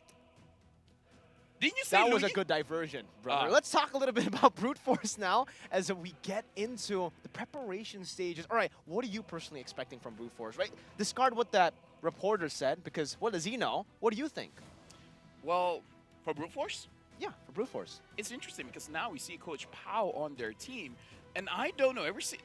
There are coaches that goes into the team where they have to adapt to the coaching style, and there are coaches that comes in and then sees what the player already has for themselves and then adapt to their style. So I don't know if this is Coach Pao. He likes to play more methodical, right? Step by step, how do you win the game? And honestly, step by step kind of play style is more utility jungler, but I feel like they can go for that, and if they do go for that, I'm looking at the Fredrin as well as the Baxia. But I feel it's gonna be the same thing that we've seen all throughout, man. I kind of feel like picking up the Roger as early as you can. The Faramis is gonna be a key factor in both drafts as well. I think so. You know, the team fighting has been amazing. I think we've seen Faramis banned out, and if the Faramis does want to get first pick, usually you see the Valentina on the blue side banned out as You know, well. fun fact. Fun fact? Faramis has the highest win rate in rank, but not the highest pick rate. Not a lot of people are picking the Faramis, but those that do actually win a lot. That shows you that the people who can play Faramis are absolute beasts at the game. They are monsters at making sure their team don't die. And also making the other team die. You know, Yeah, the that's Ghost true, Bursters does a lot of damage. You know, it's called the Shadow Stampede, but you don't really stampede.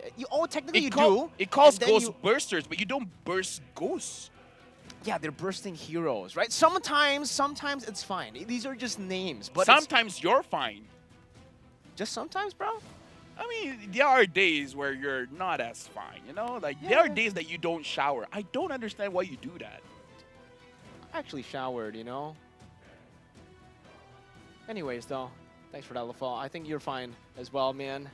But sometimes, you know, there was a comment earlier in the live chat that just describes you perfectly. Really? Yeah. Aha. There you go, folks. I am indeed acoustic. But now we got to go into the draft. It is going to be Brute Force going up against T2K. And it looks like Brute Force will be, say it with me, Mirko, first pick. First, blue side. First pick. Oh, that's blue? That's blue, yeah. All First right, pick all is right. blue. So Brute Force is blue side, T2K is red side. And it looks like Edith is the first ban. Mm-hmm.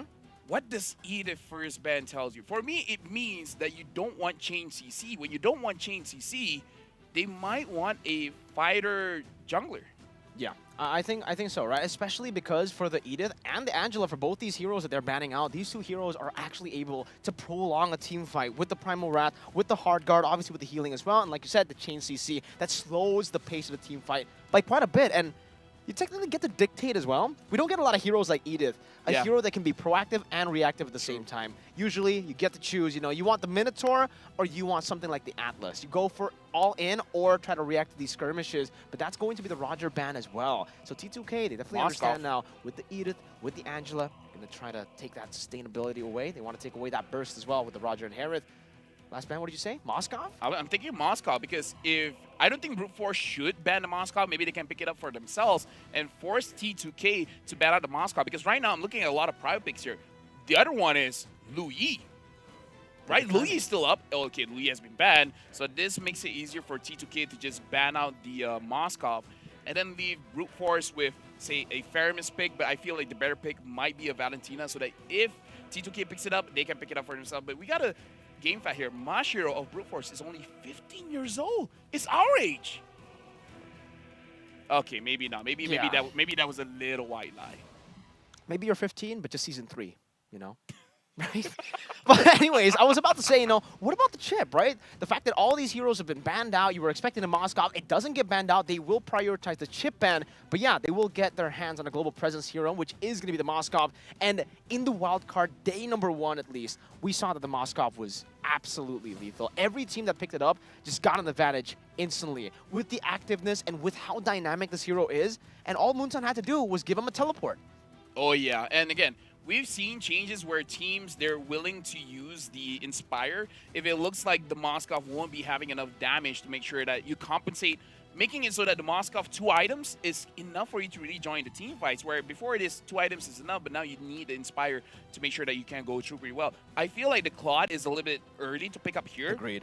Right? I believe 3rd pick would be fine, so maybe grab your mid laner first. Yeah. They pick up the Terizla, which, to be fair, can be flexed into the mid.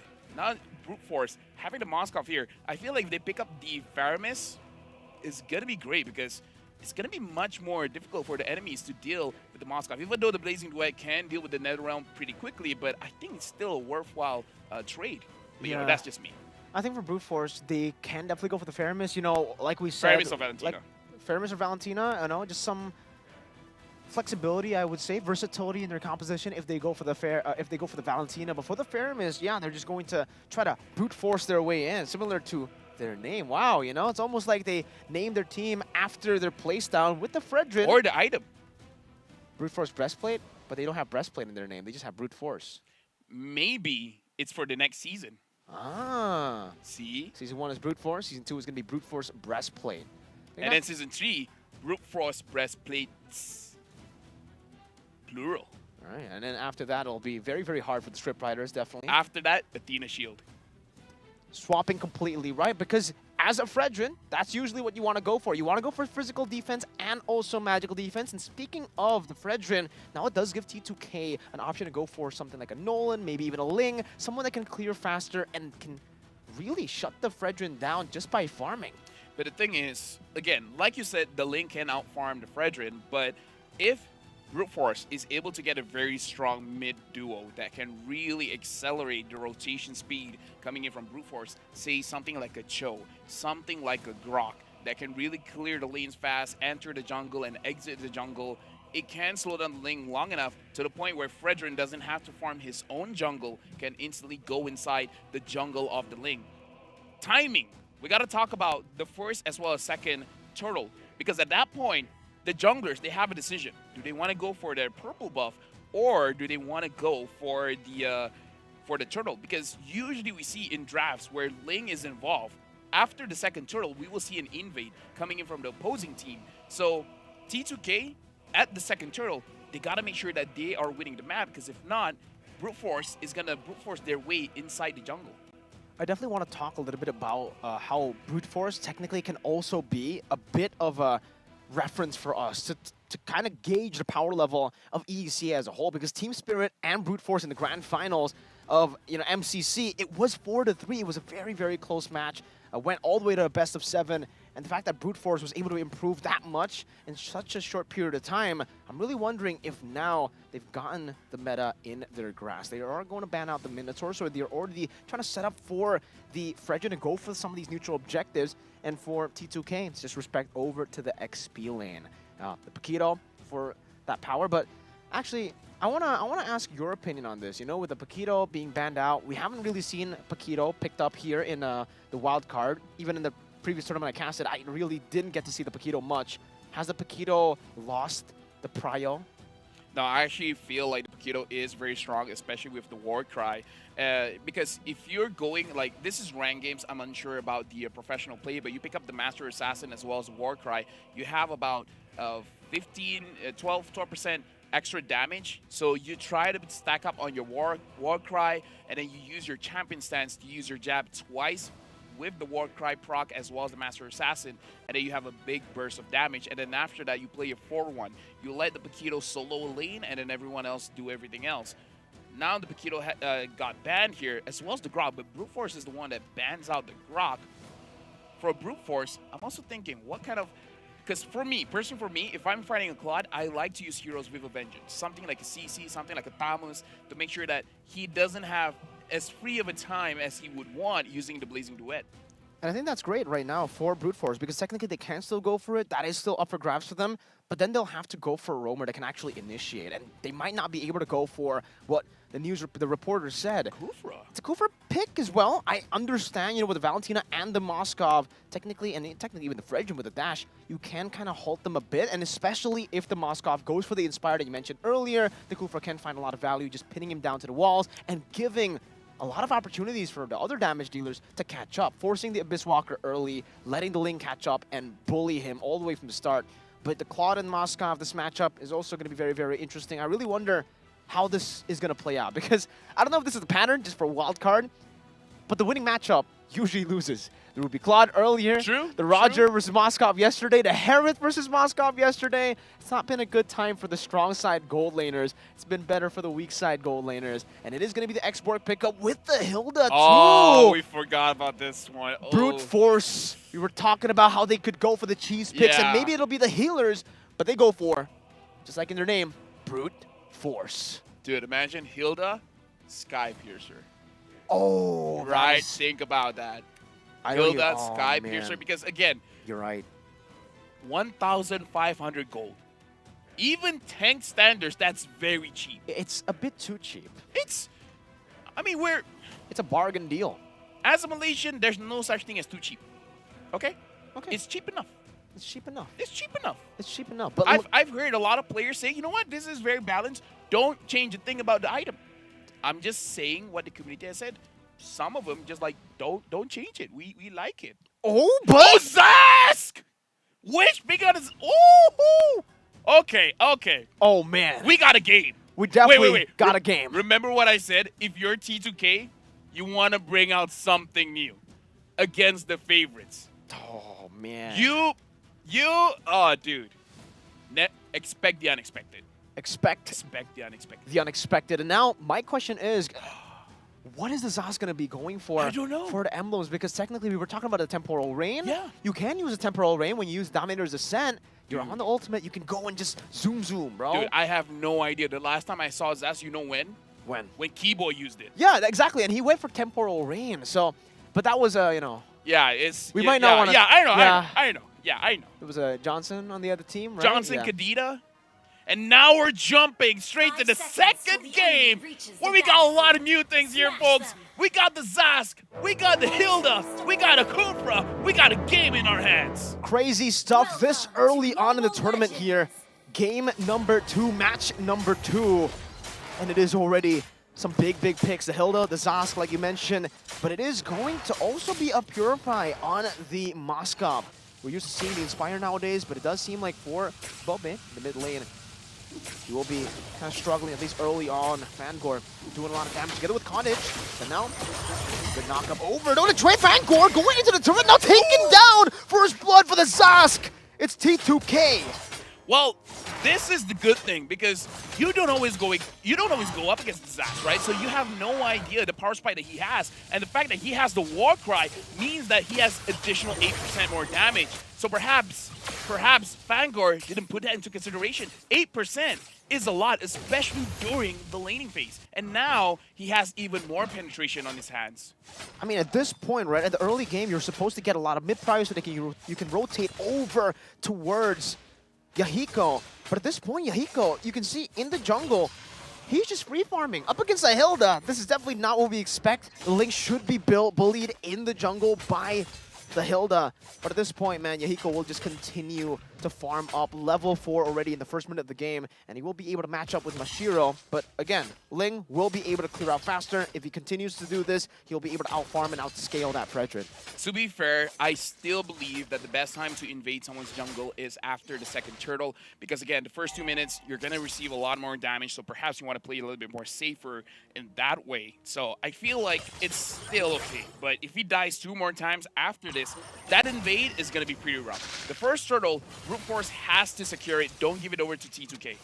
All right, first turtle being started up by Mashiro. Brute Force is what they like to go for, neutral objective battle. But look at the setup coming down. T2K actually have the better setup, not for Apex though. Fangor dealing a whole lot of damage. Masara with the penalty zone, locking him down. Mashiro's still going to be able to find the retribution. Now going to be knocked out by the Tempest of Blaze as he gets slain by the Zas. Still on the Dominator's descent now, looking for another kill, but Kojix goes in, and that's going to be the Faraga armor, taking down Babe. No longer in the Dominator's descent as Yahiko dives forward, has the Defiant Blade. Babe going to be taken very low. Fangor chasing him down. That's a double kill for Marvin. And now it's just Yahiko without a purple buff, able to pinch poise away, but Fangor wants to go for the chase. Defiant Blade defensively, and Fangor has successfully zoned him away, but he'll still be able to go to the purple buff. No turtle for T2K. What did our reporters say? What did they do in the early game? Team fight. Team fight. And that's what we saw for both teams. And it's as even as can get. Even though, sure, the first kill went over to T2K, so technically it's a 2-3 trade, but still, in terms of the score, it's 3-3 right now. And I feel like Fangor, he made it up. It's like, sure, he died for his blood, but now he has 3 assists, and now he wants to go for Witch. Oh no, he already used the Battle Mirror Image. Now they go in, but the Blazing Duet saves him together with the Tyrant's Revenge. Good rotation over by Apex. It does seem like for now, Mashiro will still be able to even out that lead against the Ling. Now we got to look at the goal difference here, because we got to look at Yahiko, really. Not much has changed, because Mashiro has 2K, and he only has 2.1K. Yahiko is still doing well, but I would thought he would be doing a lot better. It's not farming as fast as I want him to be. Slowly but surely for both these teams trying to go for the scaling, but so far the winning matchup in the Moskov has been doing a bit better. The retribution used up by Yahiko to secure that creep in his own jungle, which forced Root to use the Battle Mirror Image back again. Now onto the waves, we'll still be able to soak in that gold cannon minion. And what does the items say? It shows that the Hilda is going to go for that Sky Piercer. He's an official SPA Fangor, the Sky Pierce abuser. And now it's... Is it going to be done by the second turtle? Hold on. Looking at the items here, I feel like once the turtle has been secured, that you do have it. So after the turtle might be the time where Brute Force wants to take a fight. And again, after this turtle, they can go for the jungle invade. Oh, if he had it, he would have taken Witch down all alone in the bottom lane. Apex charging into the Tyrant's Revenge, able to catch only onto Marvin. Now a good time by Mashiro. Trying to look for an angle to go for the last hit on the turtle. He already used the first kill now. That's an Razor's Wrath combo together against Apex, who steals it away. Marvin blows Apex up with the last Insanity, and now they get locked down by Kojik. It's now Yahiko who gets the trade back. It's a 2-for-1 in favor of T2K. They didn't get the turtle, but they will be able to get some hits onto the turret gold. But so does Black March up top. Yeah, Marvin is able to get his War Axe, and Yahiko is able to get his first item as well. So now we're starting to see a little bit more aggression coming in from both teams. But look at the Moskov here. Black March was able to get free farm, same as Witch. So for both teams, let's look at Witch. Fangor still does not have... Okay, now he gets it. Imagine if he got that turtle, he would have gotten it. And look at this. Even in the XP lane, Black March has been farming like an absolute monster, LaFell. He is level 8. Witch is level 7. Took me a while to look for his name. But either way, Monster Up now having the Dominance Eyes means he can deal with the Moskov. I feel like Monster Up could probably go for an early Blade Armor just so that he can actually deal with Black March and make sure that he gives enough space for T2K Esports to actually deal the damage. Apex is charging in. Looks like he finds Fangor. Revenge and the Rage now used up. Now the Blazing Duet will be able to take him down, but Fangor does a little bit more damage over towards Witch. Still able to go for the Battle Mirror Images. Black March joins in the team fight now, pinning 2 members down. Straight into the Appraiser's Wrath, but in the back line, Babe with the Dominator's Descent gets rid of Black March. And T2K, they were definitely trained to kill and to team fight. Yeah, this is what they do. They team fight. Now Witch has the Demon Hunter sword, so he deals much more damage. Looks like the Valentina is trying to clear it up. It looks like going in, misses the ult. Stolen penalty zone. No flicker committed just yet. Now with the flicker, Bobby flickers as well. Back to the turret. Not enough to save him, but now it's going to be Masarab swinging the hammer down onto Kajik. Very, very low. Witch getting that first kill. Now backing up with the battle mirror image. Is very, very low. Kajik still able to survive as Apex charges into Tower's Revenge. Unable to find Fangor. That movement speed just juking him away with the sprint. Right now we're looking at the items here, and I kind of feel like the Moskov having just one item compared to, oh no, it's still the same one item on the Claude. Looking at the EXP as well, looks like Monster is going for a magic resist item after this, perhaps the Tina Shield. But again, I kind of feel like looking at the damage coming in from Kojak, maybe he could have delayed it a little bit, but you know what? All's fair. Penalty zone locking him down. Kojak all alone in the mid lane, and it's a pickoff. T2K getting the trade now, looking to go for the turtle.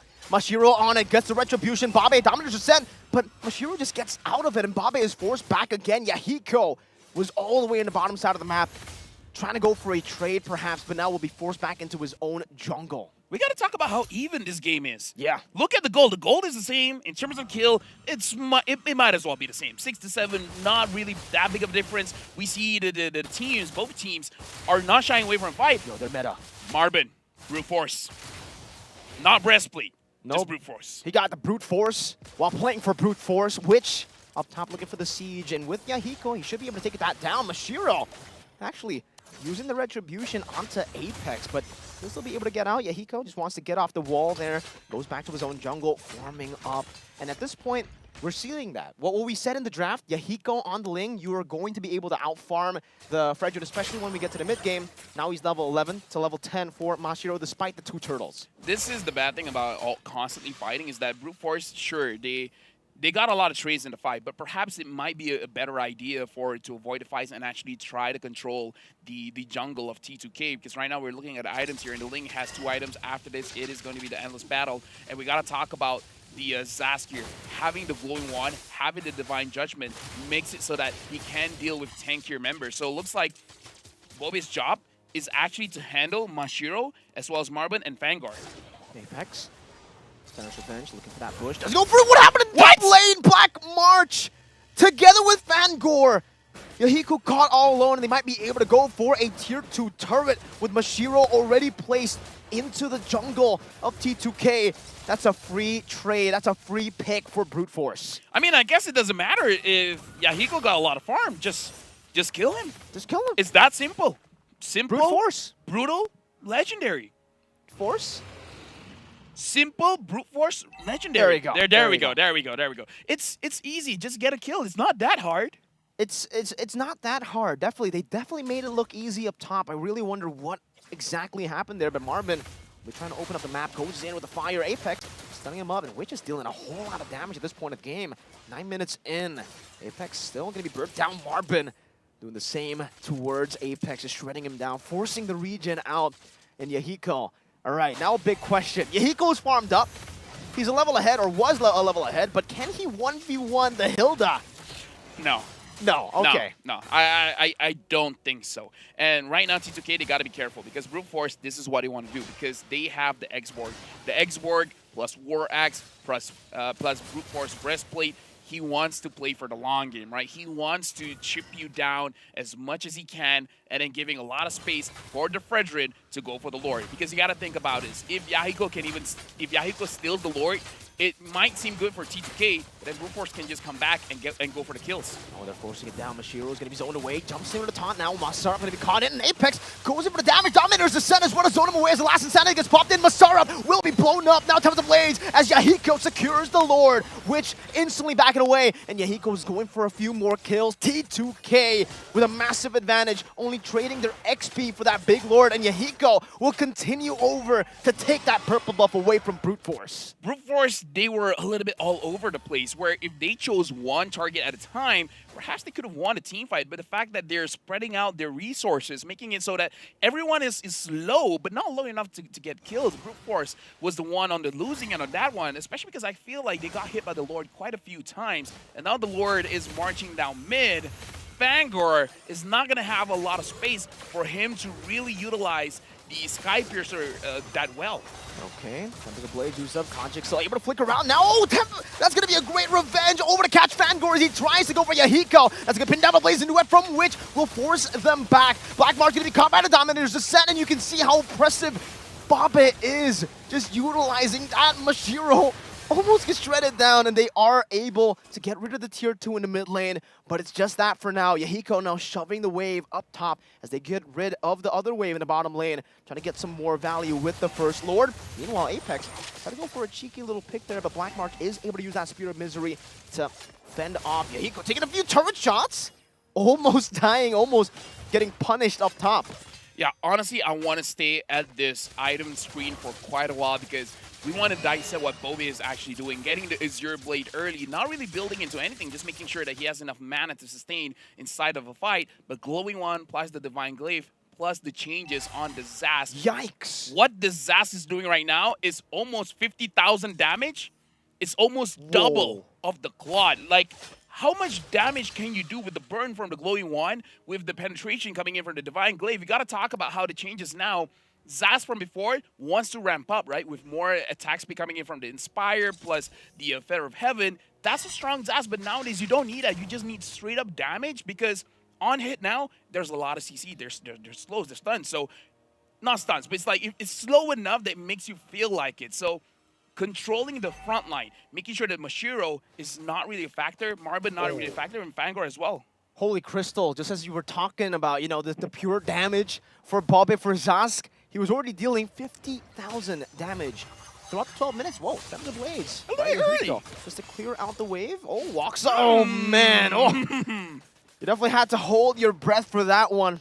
He could have walked in straight into a Moskov and a Hilda. Definitely not what you want to walk into. But Bobbit now, holy Crystal. We got to put this into perspective. The Valentina has 3 items as well, but it's not as expensive as the build coming in from the Zas. So the power spike is much different, especially because what Kojik is trying to do is more supportive, but the itemization coming in from Bobe, he's a shredder. He's a tank shredder at this point. And it's good because you're going up against Fangor with the Hilda. The Hilda, if you don't stop her, it's going to be a big problem. But now Bobe is like, I got you. Let me handle the Hilda, you guys handle the rest. Slowly but surely, I think all these frontliners actually will be taken out by Bobbit, especially now that Witch is also very, very Blade of Despair done for Yahiko in the 13-minute too. All the power spikes for T2K. But for Brute Force, they actually also have something to play with. Fangor, a lot of damage going for it though! It doesn't proc the Sky Piercer! It did not proc, Yahiko still able to survive. Fangor gets out, but Mashiro, all during the chaos, they used it as a distraction to brute force their way into the Lord to take it. And now in the 14th minute, that's an enhanced Lord. That was brilliant, because even I didn't notice what was going on. We were looking at Yahiko's like, oh no, he looks like he's going to get taken down. But if Fangor had 4 kills at that point, I believe it was going to be a lethality. It was going to be an execute. The fact that he only has 1 kill, but I believe it has been reset because he died after he got his first kill, make it so that he only has 4%. And folks, you see the difference between 6% and 4%. If it wasn't for the nerf, perhaps we would have seen a kill onto Yahiko. That would have been a very, very deadly one. Oh! Look at Mashiro, man. Purify able to escape. Now Mashiro going for some damage. Apex still able to escape with a bouncing ball. As T2K will still be able to fend off. Dominators descent. Bobbit goes in way too aggressively. Gets punished by Brute Force. And this is some bad timers for them. They got an Enhanced Lord up top. And now Black March is marching down to the mid lane. Trying to go for the siege onto that tier 2 as the Enhanced Lord charges down onto the base turret up top. Witch and Yahiko able to deal with it for now. Another wave coming down very slowly in all 3 lanes. And Brute Force will just go into the mid lane first. Now pushing it again. Apex trying to go for the charge on that Timer's Revenge, slowly but surely. But you can see the poke over to T2K. Up top, they'll still be able to defend their base turrets. So no base turrets taken down with the Enhanced Lord. But definitely for Brute Force, they've gotten themselves now onto the even level. T2K, they had an overwhelming advantage earlier. Now it's all but gone. This just shows you how much of a game changer the Lord really is. Sure, getting a kill onto Bobe actually influenced a little bit more, but with 1 Lord, all that T2K has for themselves is just the inhibitor. And now we're going in for a pause so that we have time to talk about this, where, again, after this is why the Lord is still worth fighting for. It's just very, very risky. So we got to talk about the macro, how you just send one roamer to deal with their jungler, making it so that the entire team has to collapse onto their own jungler, letting go of the Lord, and then immediately giving it over to your opponent's side. So there's still a risk using an assassin as a jungler. If someone can lock him down,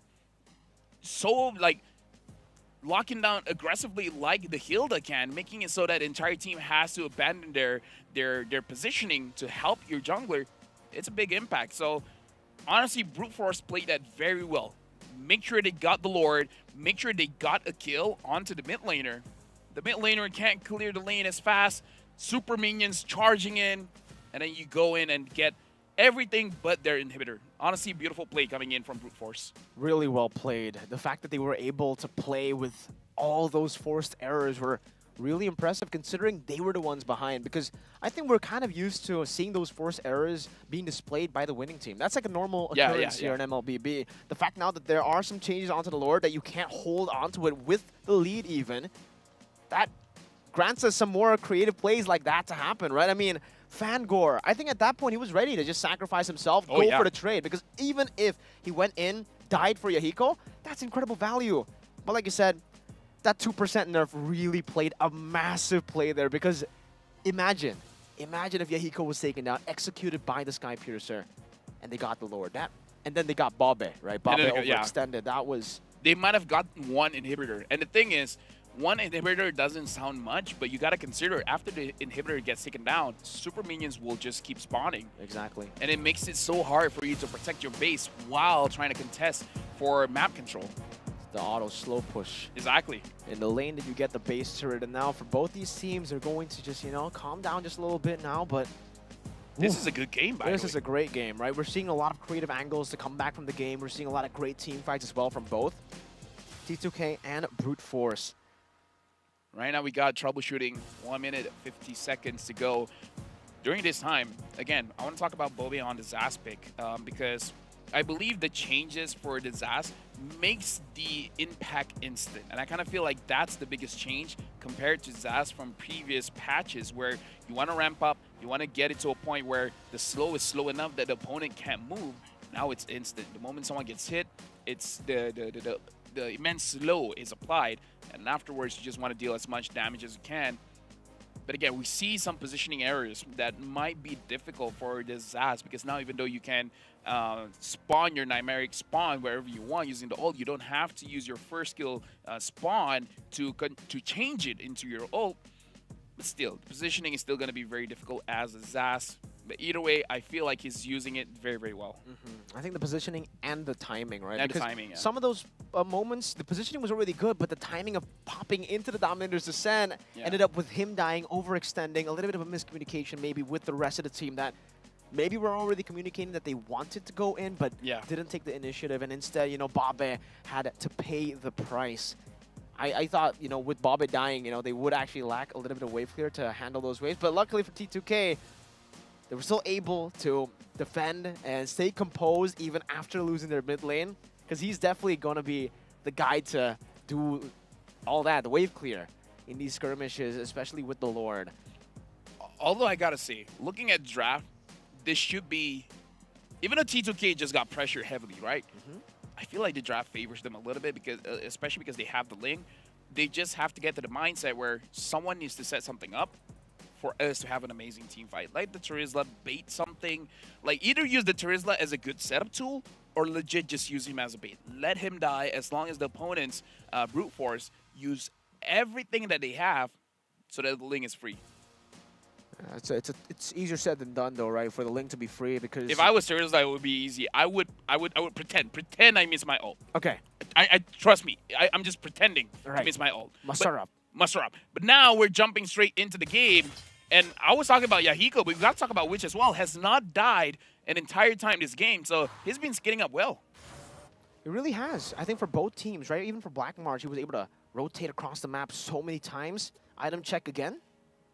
the item chat that we really have to talk about is the fact that Masarap now having the blade armor means that he can legit be a bait, because Black March is not going to be as free as he would want to go for the damage. Speaking of which, Black March is full items. Looks like the Claude is just missing one item. I'm guessing it's going to be the Malefic Roar. Although I feel like in this kind of situation, maybe he should go for more of a defensive item, maybe a Rose Gold Meteor, just that he can survive a little bit more and stay in the team fight a bit longer. But either ways, damage dealt, 61,000 damage being dealt by the Zas. And the Kupra took almost 80,000 damage in this game. A lot of damage from both these teams. It's all about damage output, as we know, in this meta. Yahiko and Witch synchronized Malefic Roar by together there. Babe also, Starlium Scythe. Is that his last item, LaFell? I believe it's his 4th item. It's his 4th item. Oh wait, no, 5th. Oh, Apex gonna be able to get the revenge and the raise down into the penalty zone. They're gonna try to melt Mashiro down, but the last Insanity gets rid of all of them now in the back line. Kaji able to go for the Executed Witch, trying to go for the Kite now, able to go for the Immortality, and now it's gonna be Yahiko who secures it. The Wind of Nature saves him for a bit, and in the end, Yahiko will take the Lord and will take also Marbin out of the game. That's a triple kill for Yahiko in the bush. Yahiko goes in, Kaji tries to go for it, and that's gonna be the Maniac for Yahiko in the mid lane. Kajic, he tried to go for the risky play. He did, and he paid with it with his life. And now with a wipeout, it seems they're just going to go for the base straight up. It's wide open. They don't even need to go for the base turrets. One push is all they need. T2K get the dub. I mean, I don't want to be that guy, but dude, I called it. They had the draft to be able to do this well. Someone just needs to be a bait. Someone just needs to throw their body to enable things. It looks like the one that threw their body was actually the Lord, because the Lord, I feel, dealt a lot of damage in that game, even though the X-Borg almost turned things around, but Yahiko was free. No one was able to stop him. And T2K starting off with a W. T2K, the team that was considered, you know, the dark horse coming into this group. We were talking about Brute Force, Homeboys, IHC, but T2K, they were able to get the game. And it was all from the early game, like, you know, the reporter said. Team fight, team fight, team fight. We got to talk about the first Maniac as well, right? Yahiko, I mean, to be fair, the Maniac was given to him, yeah, right? I mean, Kaji, that's why I was kind of shocked. That's why Kaji, I feel like he felt he had the burst damage, because we're looking at the highlights here. And again, he could have just go away. Yahiko didn't know he was there, but because of the Maniac, because you were able to take the Valentina down, it was free. Lord was marching in. You still have members on your team. You end the game. I think either way, that would have been an auto end, right? Because even if he did get the recall, Yeah, I guess he was trying to make a risky play to save the game by taking Yahiko down. Because maybe if he did get that kill, maybe he would have turned the tides around that siege. That was an amazing game, but now we're going for a break before we start our 3rd game of the day.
لحظات البداية عاشت معنا. كنا نحسبها وقت للتسلية بس. نحسبها بس ذكريات. عبود أعطي أختك اليد يا ولد. ابتكرنا فيها ابتكارات، وإذا بغينا قلبناها خرافات. كنا نحسبها بس لمة وصحبة وسهرات. انتبه نوب ترى نوب. لكن كنا نشوف عالم ما حد يشوفه. ليت يشغل وقته بشيء يفيده. الله عليك على اليد صوت. عالم كبر وعاش فينا. عالم الحماس فيه يوصلك كل مرة لحلم أصعب، بس ما يصعب عليك. بارد معك وين ما تروح.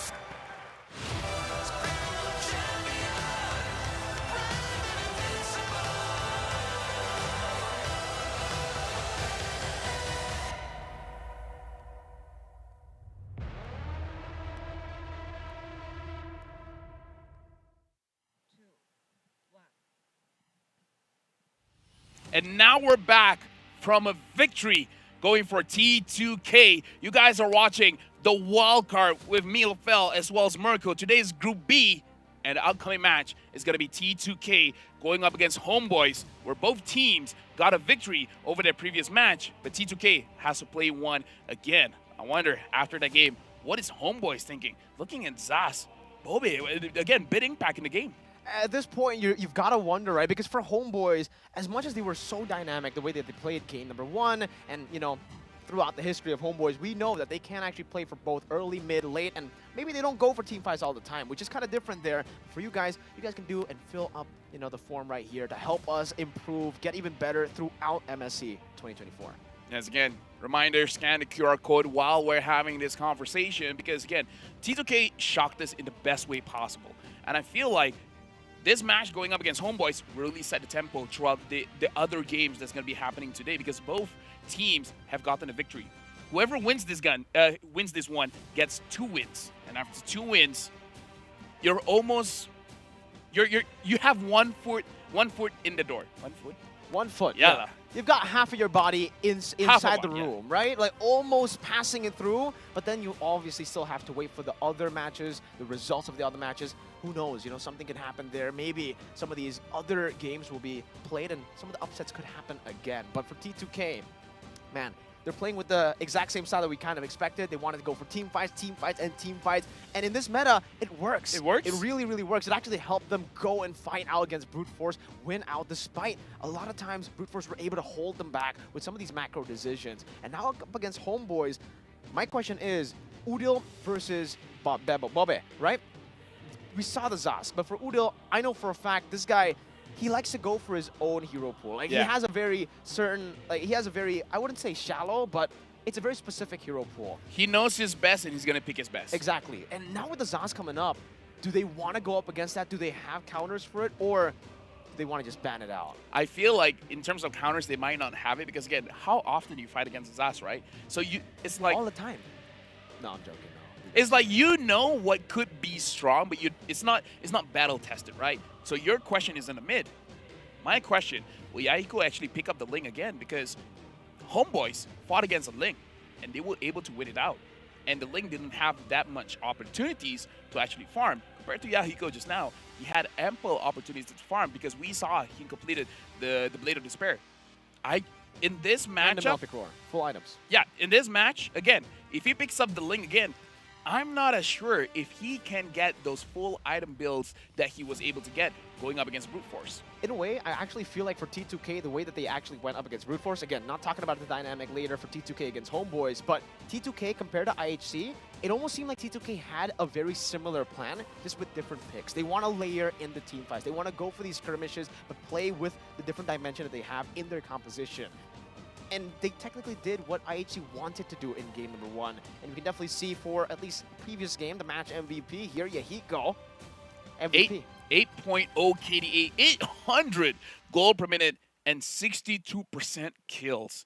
Now, that is very, very impressive. And like you said, it is full item build. We got to look at the emblem setup here as well. Looks like he went for a bit more critical in this build using the Assassin emblem with the Quantum Charge to make sure that when he goes in, he has a little bit more movement speed, making it so that it's easier for him to chase after opponents. And now we're actually looking at the post-game stats here, where, again, the two members that we really have to talk about is Yahiko as well as Bobby, where Bobby was not able to get his full build, but we have a rough understanding of the build that he's going for. The last item, I believe it is going to be the Feather of Heaven. Again, a lot of burst damage coming from the Zask. And we got to look at, again, I feel like Homeboy should not make that mistake of giving the opportunity for Bobby to stack up the Warcry, because the Warcry was the reason why he got a first blood in the first place. I'm just trying to like glance at the emblems now, and we get a little bit of a Master Assassin. Yeah. Double Master Assassin. But right now, we got to listen from T2K, because we got an interview ready with T2K. Hello, my IGN is Yaiko from T2K Esports, and my role is jungler. So after me and Masrab, we left for Miracle Esports. We just decided to create another team, and we just got the best. We just find the best players, so we just formed the team. Bob, I heard from my friends that Bob is really good at MOBA games. Like before, when he was still playing the game back in 2018, he was like one of the best players in Nepal. So he got back to the game after 4 years. And at that time, we were looking for a mid laner, and we found Bob. So when we were like creating a team, like we were trying out new players, and we were playing just small tournaments. And one time, the Bob was in our opponent, and he really played good, and he like destroyed us. And I heard like he came after 4 years, and I was like, how can he play so good when he came out after 4 years? So yes, I just immediately and like texted him and just asked him if he could play from my team, and yeah, we got Bob. At the start of the team, we had quite a communication issue because we weren't that close with each other, and later on, after we start getting closer in person as well, like our communication started to get better, and we managed to perform well. But it was a really hard time. We had a hard time. I think our play style is quite random. Like I think the opponent cannot predict us because like actually we won't even know what we are doing. We just play normally, and we just do random stuff, but at the end of the day, it just comes out pretty well because I think of the synergy. So I think we are quite unpredictable at the Wild Card. I think the recent patch is plus point for me since I'm a jungler. So, but I think it's a 50-50 for our team, for the other roles as well. The new patch is I think good for me because of the new items and the hero buffs. I think Sky Piercer and other new items are pretty good for me and my playstyle, and for my hero as well. So yes, I think it's pretty good. Yeah, we have tried some new stuffs, but I think cannot reveal. Disadvantage, I think it's gonna be hard on Bob because the patches keep on changing, and it's quite hard for him to adjust because he's been playing ML only for 3 months after getting back after 4 years. So I think it's going to be hard for him, but I trust him. Last year at M5 Wild Card, it was quite sad, and it was a hard pill to swallow. And at this time, I really want to like show my gameplay and to the whole world that like I deserve to get qualified for the main event. So we are willing to try our best as a team, and I hope everything goes well. I think I want to face against IHC Esports because they are strong. And since Bebex is also my friend, so I want to play against him.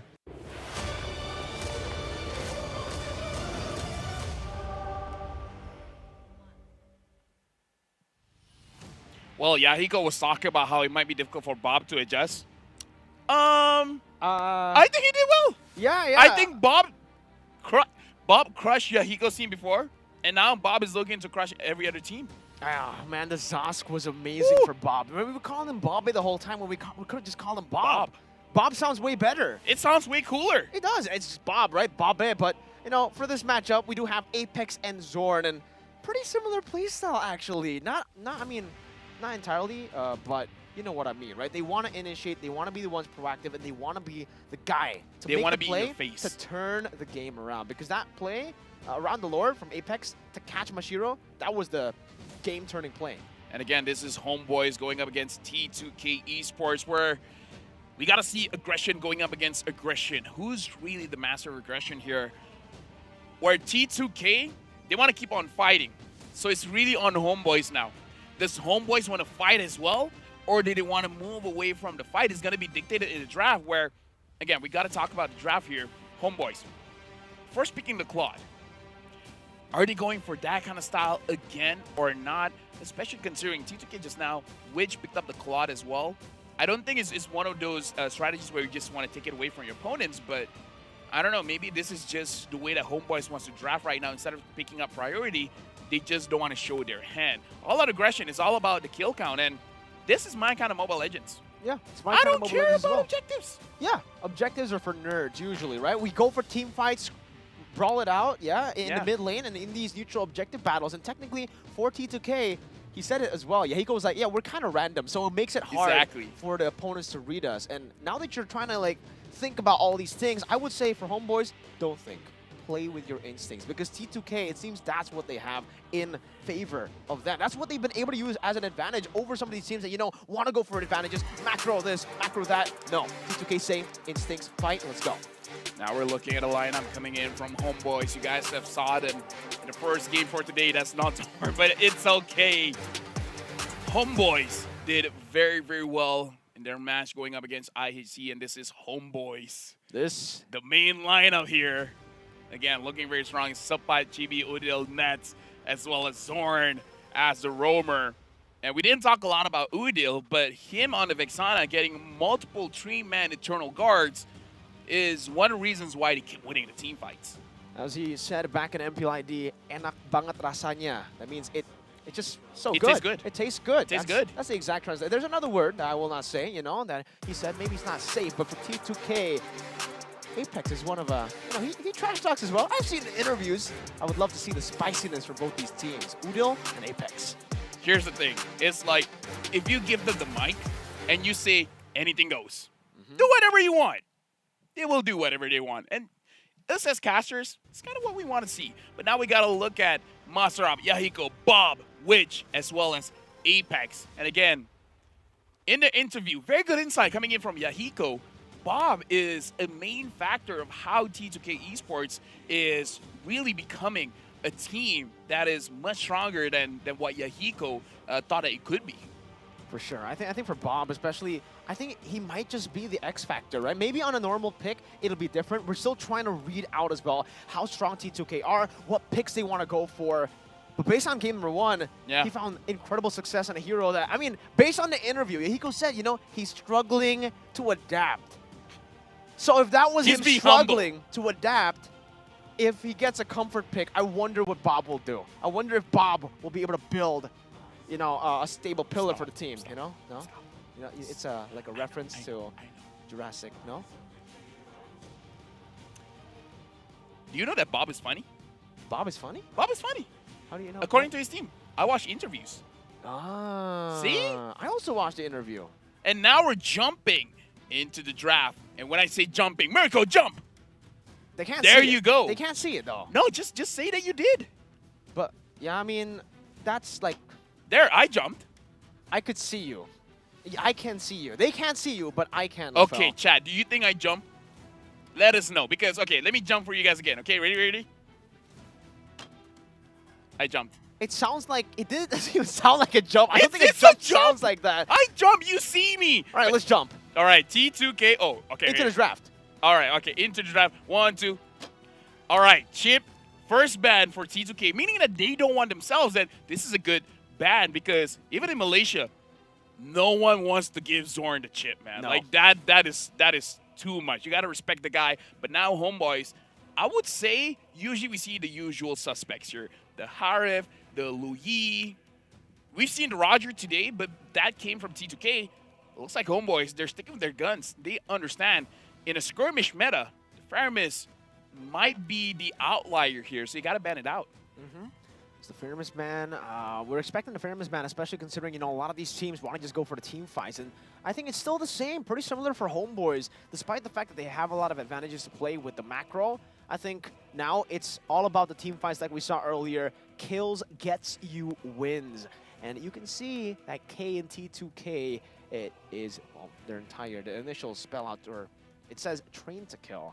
So they're definitely looking to go for these team fights even crazier, even more random than what Yahiko said in the interview earlier. They are a random team. They want to go for even more random things. But the Zas so far has gotten no attention at all in the drafts, LaFell. It's been the Fairmist, the Moskov.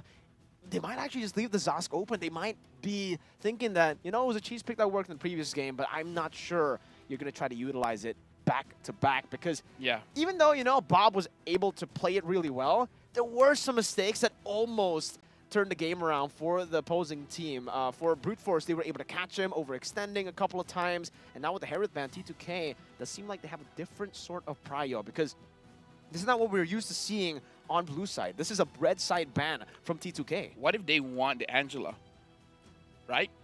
Yeah, Aiko sure you could use the Ling. But imagine if they go even crazier. We pick up the Angela. You think we're going to pick up the Ling? Nah, fam. The Fanny. Oh, Fanny, yeah. Right? I mean, that's another assassin. That's true. That's another assassin. I always think about the Zosk now, right? Especially considering Bob just used it earlier. How would that work? Angela Zosk. Does the Dominator's Ascent get a shield? I don't think so. What would happen if Yin captures a Zosk? Zosk can still spawn the... Do you know, I found a clip that someone was able to have an Angela inside the Yin ult. And it's not like... Yeah, I know. Was he in hard guard? Yeah. Oh. No, not the Yin, the opponent. Yeah. Hey, wait, no. Okay, now I remember. You know what happened? Okay. So the Yin... So it was a chip involved. The chip ult the Yin, and then the Yin ult the chip, but the portal was still there. The shortcut was inside. And then everyone came in. Oh my god. That is an interesting interaction. I've never seen it be like personally, but we do have a Valentina ban here for Homeboys, and technically for T2K, that Angela could still be an option to go for as first pick, because if they don't go for it, Homeboys are going to be very happy just picking up the Angeling, Nolan, Angela, whatever it is, that combination is lethal. But for T2K, it kind of forces Homeboys now to go for the Ling pick, right? Because if they give the Angeling over to T2K, we saw exactly what Yahiko was able to do without the Angela, and game number 2 earlier, he was able to get a Maniac. So he can top that. He can go for a Savage maybe with the Angela. Let me just say, Chibi started out as an assassin jungler, but it's been such a long while, man. Nowadays, Chibi's specialty is the fighters. So he'll go for Leomord. Oh, man. You Leomord literally instead. said you didn't want... You weren't on this boat earlier, but now after seeing Things have changed. the ban... Oh, no, they're just gonna... Okay. Things haven't changed, LaFell. All right. No, things have changed. He hasn't... The only assassin he's been playing is the Nolan. Everything else he hasn't been using for quite a long time. I mean, do you want me to talk about scrims? Okay, maybe not. Well, you know... I mean... that's on you, right? Like you can decide to go for it. I decide not to. You'll decide not to, all right, but they will have a Primal Rat together with the Ling, so they have a way to actually, you know, force these members from T2K to stay in the team fight for the lane to deal damage, and this is really, really good for a possible Roger pick later on. If they still want to go for the gold lane Roger, it'll work. It works with their kind of snowball composition as well, so T2K, I believe they should be the ones to go for the Roger first, try to deny that over from the gold lane that can be placed by Homeboys, and you're also setting yourself up for a flex pick, and that's exactly what they do. The Roger flex into the jungle, into the gold lane, we'll see, and the Ruby as well. That's a great flex pick. It is a very amazing flex pick now for Homeboys. They prioritized the Vexana before, and it looks like they're going to prioritize the Vexana again. Looks like they don't mind Net's hero pool. Perhaps T2K wants to ban out the Claude because that's what he used before this, and he was able to control his lane very, very well. The question is here, I kind of feel like this Roger is going to the jungle. It really fits T2K's playstyle because, you know, the ultra aggression having the Roger as well as the Angela, it's going to be pretty strong. But looks like for Homeboys, they feel like this Roger is going to go to the gold lane. So they ban out the Amon. Definitely been doing their research as well with the Amon now being buffed. It could prove to be a big problem for the rest of the Homeboys lineup here. That instant burst almost with the endless shards. We haven't seen it just yet in the wild card, but hey, who knows? Yahiko said they were random. they might as well just go for these big bans. Some of these bans that maybe are just towards the picks that have been doing okay and good, maybe possibly in scrims. We'll have to ask LaFell about those scrim results, but maybe he might not be, he doesn't want to talk about it right now. I'll keep my mouth shut. I've learned my lesson. You've learned your lesson, okay. But here's the thing, Mirko. Let me tell you one thing. Okay, one thing, just one?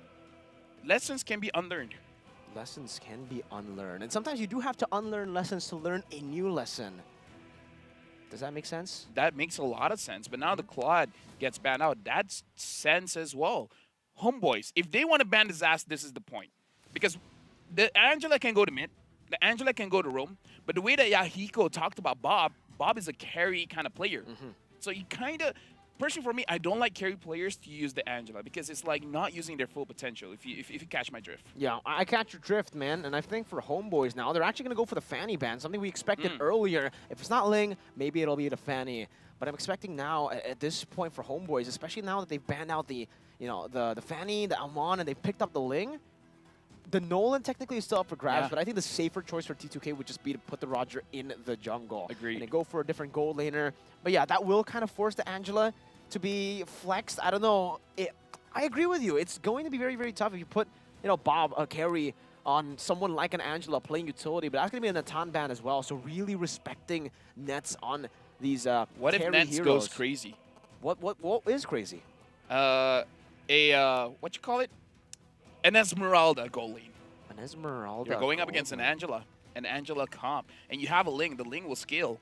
So you don't need more scalers. You just need someone that's very good inside the lanes.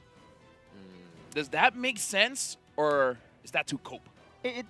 I can definitely see it, but I think just for the Angela, if it was an Angela Harith, I would be like, yeah, I think we want to see the Esmeralda come up for Homeboys. But at this point, I feel like they already have such a strong first 3 picks here. They're just going to go for a little bit more CC. So layering CC on top of CC. That's Minotaur, Vexana, and Edith, man. They got a ton of CC to play with. This is more or less the same draft that they got. Yeah, it's pretty similar, right? Just they had a Roger in the jungle, so a little bit more consistent damage technically in the skirmishes early on as well. So I'm thinking now they might just have to go for an early game hero in the gold lane too. No Claude, no Natan, no Harith, and no Moscow as well. Huh? Paquito. So you're expecting Fighter in the gold lane. I know Nats, if he wants to go for an early game, the one that comes to my mind right now is Clint. I just don't know how. In ranked games, Clint has been dominating. But again, this is the tournament format. Unsure how we will translate here. I think knowing that they have so much frontline, going for a Brody would be good, especially now because the Yu Zhong has been picked up. It's a great pick into the Yu Zhong if you want to try to fly by. Those stacks will build up, and by the time you land, you're probably going to be already too low. And that's a Julian as well for Yahiko, it seems. That should be the case. That should be the case, yeah. And it'll be a Ruby Roam, Angela mid. We see all the flex picks now going to their roles. And now to the last pick for Homeboys. Will it be the Brody, the Clint, or something entirely different? Honestly, I totally forgot about the Brody. The Brody is a very good shout-out as well. And if you have the Brody can be the one with the Sky Piercer so that the... Main Sitar! Okay, so... I was right about a Fighter. Yeah, but not this Fighter. That's a Minsathar. King's calling. King's calling. Call the Kings. And the Kings coming. And then the Kings stop you from dashing. That's a King's calling. I think the King's calling means like the King is calling his soldiers. Oh, because, like, so that's what it meant. That's the King's calling. Like the King calls and the soldiers answer, and then they force you to not. Because Minsathar is the King, right? That would be kind of weird that his ability is calling the King. My bad. Yeah, it's okay. It's on me. It's on me, man. It's on you. It's all right. I thought King's calling means Kings. Yeah, you want to call the King. Yes. I could definitely understand that. But at this point, I think for both these teams, what do they have to bank on? What do they have to call here? Do they go and, like I said, prioritize their instincts or stay disciplined? Oh, no. Go for your instincts because we're jumping into game number 3. It's going to be T2K going up against Homeboys where team fight might still be the case. But now with the Minsathar in the mix, how are you going to move around? I really wonder how. We're going to take a look at the emblem straight as we get in, which this time not going to go for the War Cry. That's the Roger in the gold lane. I think it was game number 1 that we saw the War Cry, right? And it was Chibi, I believe. But this time Chibi, so he's just a War Cry. He's a WCA. He's a War Cry abuser. We saw the SPAs. Now we're seeing the WCAs. And Babe, that's an Impure Rage. No Temporal Rain even with the Angela. Nah, yeah. You're not a fan? I feel like Temporal Rain needs more experiment going on, but now Zorn is going to take quite a bit of damage. Half HP, but same can be said about Yahiko as well as Apex. Oh, Chibi walking up now. Apex going to be very low, able to flicker out just in time, and Chibi goes back onto the wall. Now it's going to be enhanced side, taking Udo very low, forcing him out with a flicker. An equal trade at the start of the game, but it might actually favor T2K a bit more. That's the mid lane flicker for the roam flicker. Dude, team fight, team fight, team fight. Chibi is... You don't expect the Ling to really go for the fight, so you go for the farm, but he's like, if they don't see me coming, that's where I'll come. But now he's level 4, Yahiko's level 3, and he wants to go for the fight. And chain again as a Tempest Blaze, and the Terrify locks him down with a Curse Blast. Quick disengage for the own Wolf Case. Chibi goes in, but now gets tied up. Goes into the bush of Face Boy. Not enough first blood by Bob on the Angela. Dude, Bob got 2 consecutive first bloods. One against Brute Force and now one against Homeboys. He's building his image. He's building his image. Like, he's adapting, man. Yahiko, you don't gotta worry. Bob is great. Bob, this guy's the guy who's struggling to adapt into the meta. Nets, though, it does seem like he is struggling, and I feel like this is the way. Oh man, I'm not a big fan of the Minsithar pick, to be honest with you, but we'll see after the King's Calling, right? Because level 1 to 3, we obviously won't see the Minsithar do too much, but because of the kill earlier, because of the pressure that they got, T2K will be able to secure the first turtle of the game up against Homeboys. Okay, here's the thing. Homeboys, I believe they did not expect what T2K was able to dish out, but it's one of those things you should have expected, right? Because Yahiko on his Julian needs level 3. He doesn't mind that he is 1 level behind, even though it's not that big of a level behind, because again, the damage he was able to deal was actually majority onto Zorn, and the damage coming in from Bob was able to stop Chibi, making it so that he can't run away. And looking at Chibi's face, he's okay. He's having a laugh about it. He's chilling, as you would say. Yahiko gonna go for the Scythe as well. That's the enhanced Scythe to pick up the Lethal Wanderer. Apex to be locked down by the Terrifying out the Midas Fury, but Apex just flickers out, and that brings him back in the King's Calling, and they all collapse under the King's Calling. And now we get to see the brilliance of that Minsithar pick. 2 kills back to Homeboys. Let me just say, Mirko, whenever we don't like a pick, it's gonna pop off. Right? Nance was this Minsithar. He's gonna show, you know what? I got a hidden strat, boys. I'm gonna show my hidden strat. You're gonna see my King's Calling. Okay, so now you understand the King's Calling. You saw the soldiers, right? He called the King. I got it. All right, so game fact. Chibi currently holds the record for the highest GPM in the major MLBB tournament game with 1130 goal per minute. Yeehaw.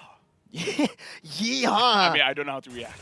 Yeah, I mean, I think Chibi would also react the same way. I try to ask him some questions. I tried to hype him up during like an interview. And then he was like, yeehaw. No, he didn't say yeehaw, but he was like, no. And then, you know, everybody else kept on hyping him. Yahiko now with a mobilization into the hand side, and that's going to be Dolbob, but still able to get some healing down too. Wait, what was that? No, that was his second skill, right? Because he gets his heal from there, and then Zorn coming in with the Motivation Roar. That's the top up of it. So that was all the lifesteal coming in from the Minstar. That was all him. That was all Nets. Oh, that's concerning definitely for T2K. Unable to go for the kill now before the turtle spawns. And man, Udil, despite him, you know, using Flicker early, still T2K are unable to catch him. Not now. And Homeboys, they'll be able to control the second turtle of the game. It doesn't seem like there's going to be any contest right now for T2K. Apex is walking up there, doing a good job at zoning him away. That's turtle number 2 for Homeboys as they look to reclaim that power spike of theirs in the mid game. That's the power spike of a Minstar. Like, we talked about how T2K with the Zaz really, like, making an unexpected amount of damage that he can do. Nats on his Minstar is more or less the same thing. You don't go up against a Minstar all that much, but when you do, it's kind of hard for you to adapt on the fly, especially when your instinct is just to go and fight. So the moment T2K dives in, they basically they go all out. Once you're all out, you're caught in the King's Calling, and then after that, there's not much you can do. Look at the clear speed coming into Nets as well. Oh, that's Simon Pendant right into the chain. Now the pullback. Apex to be caught in the Knights. The King's Calling as Apex gets a hard guard just to escape, and they've been able to survive. Woodhill looking for a possible re-engage and a pickoff. T2K unable to get these pickoffs onto the Homeboys members. And take a look at the mid lane. Chibi is going to try to utilize this advantage, but Masarap, great rotation to cover that up. Dude, that was one of the situations where we can see Nets using the King's Calling, not to call the King, but to call the ambulance. but not for him. Dude, that was amazing, getting ganged by 3 men and still able to survive. This shows that Nats, even though he is a gold laner, he can play like an EXP laner, expecting a lot of gangs coming in and then surviving those gangs right now. The kill score is still 1-2. So we're seeing a lot of trades going on between T2K as well as Homeboys. Not kills just yet. T2K, though, I feel like Yahiko is going for that first item, Holy Crystal. And once the Holy Crystal gets built, in terms of power spike, that's huge. The amount of damage that he can deal now and with the Holy Crystal is so different. It's going to be something that Homeboys cannot expect. That's a Holy Crystal, though. It does seem like its first item, by the way. First item, Holy Crystal for Yahiko. I believe this is the same build that Kyrie did in MPLID as well. Just instant damage, pure damage. Because with the Enhanced Sight, technically you're already shredding through these HP bars of the frontliners. But Sapat, there's already a little bit of a change to how he's rotating. Now into the turtle he goes, leaving the bottom lane, sacrificing it a bit. He's already dealt with a few of those minions earlier. It'll be a trade, though, in the bottom lane. Just a turret for the turtle. 2 turtles over to Homeboys, and 1 turret there in the bottom lane. Traded. What happened to Apex here? He caught the onward, and the Earth Shatter early with a terrifying. And the turtle guard Apex flickering forward. Oh no! You hate to see it. A mistap here in the 7th minute of the game. Now it's going to allow Homeboys to go in. Divine Blade with the Tempest of Blades going to be used up, forcing the Black Dragon form to be used up defensively now, in which we'll be able to get a trade off in the top side of the map, getting that tier 1. And luckily for T2K, despite the loss, it was only just a roamer, and the gold lead isn't that far off from them. Because right now, I would say T2K, they have the right ideas, right? If Homeboys is mid, you go to the sides. If they're at the side, you go for mid. Basically, you want to try to avoid a team fight, because what T2K can do right now is to get pickoffs. I feel like that's what they should be aiming for, because let me ask you a question. You're going up against a Minstar, you're going up against a Minotaur. How are you going to survive that one? How are you going to get out? Not talking about the Vexana's chain CC, not talking about the Edith. How are you going to get out of a Minotaur as well as a Minotaur? Yeah. Right as you say, we don't talk about the Vexana and the Edith. They missed their skills, but now into the King's Calling. They all get pulled in. Like you said, LaFell, we don't even need to talk about the Edith and the Vexana who missed their skills, because it's all about the Minotaur and the Minsithar. How are you going to get out of that? You know what that's called? That's the King's Fury. I thought you were going to say the Minuan Calling. That would be pretty cool, too. I think both Sapat, again, now walking up, trying to zone them away, and successful at doing that. Now the gold lead. Look at that attack speed. Is getting a bit crazy. Nets with the attack speed. I believe he has the attack speed build, right? Yeah, That's why he's just boom. Dude, let's look at the King's Fury, where he brings them in, use the King's Calling, and then the Minor Fury comes in. And after that, it was a very clean setup, making it easier for the rest of Homeboys to go in. Another Earth Shatter there. Apex able to pull him back into the site.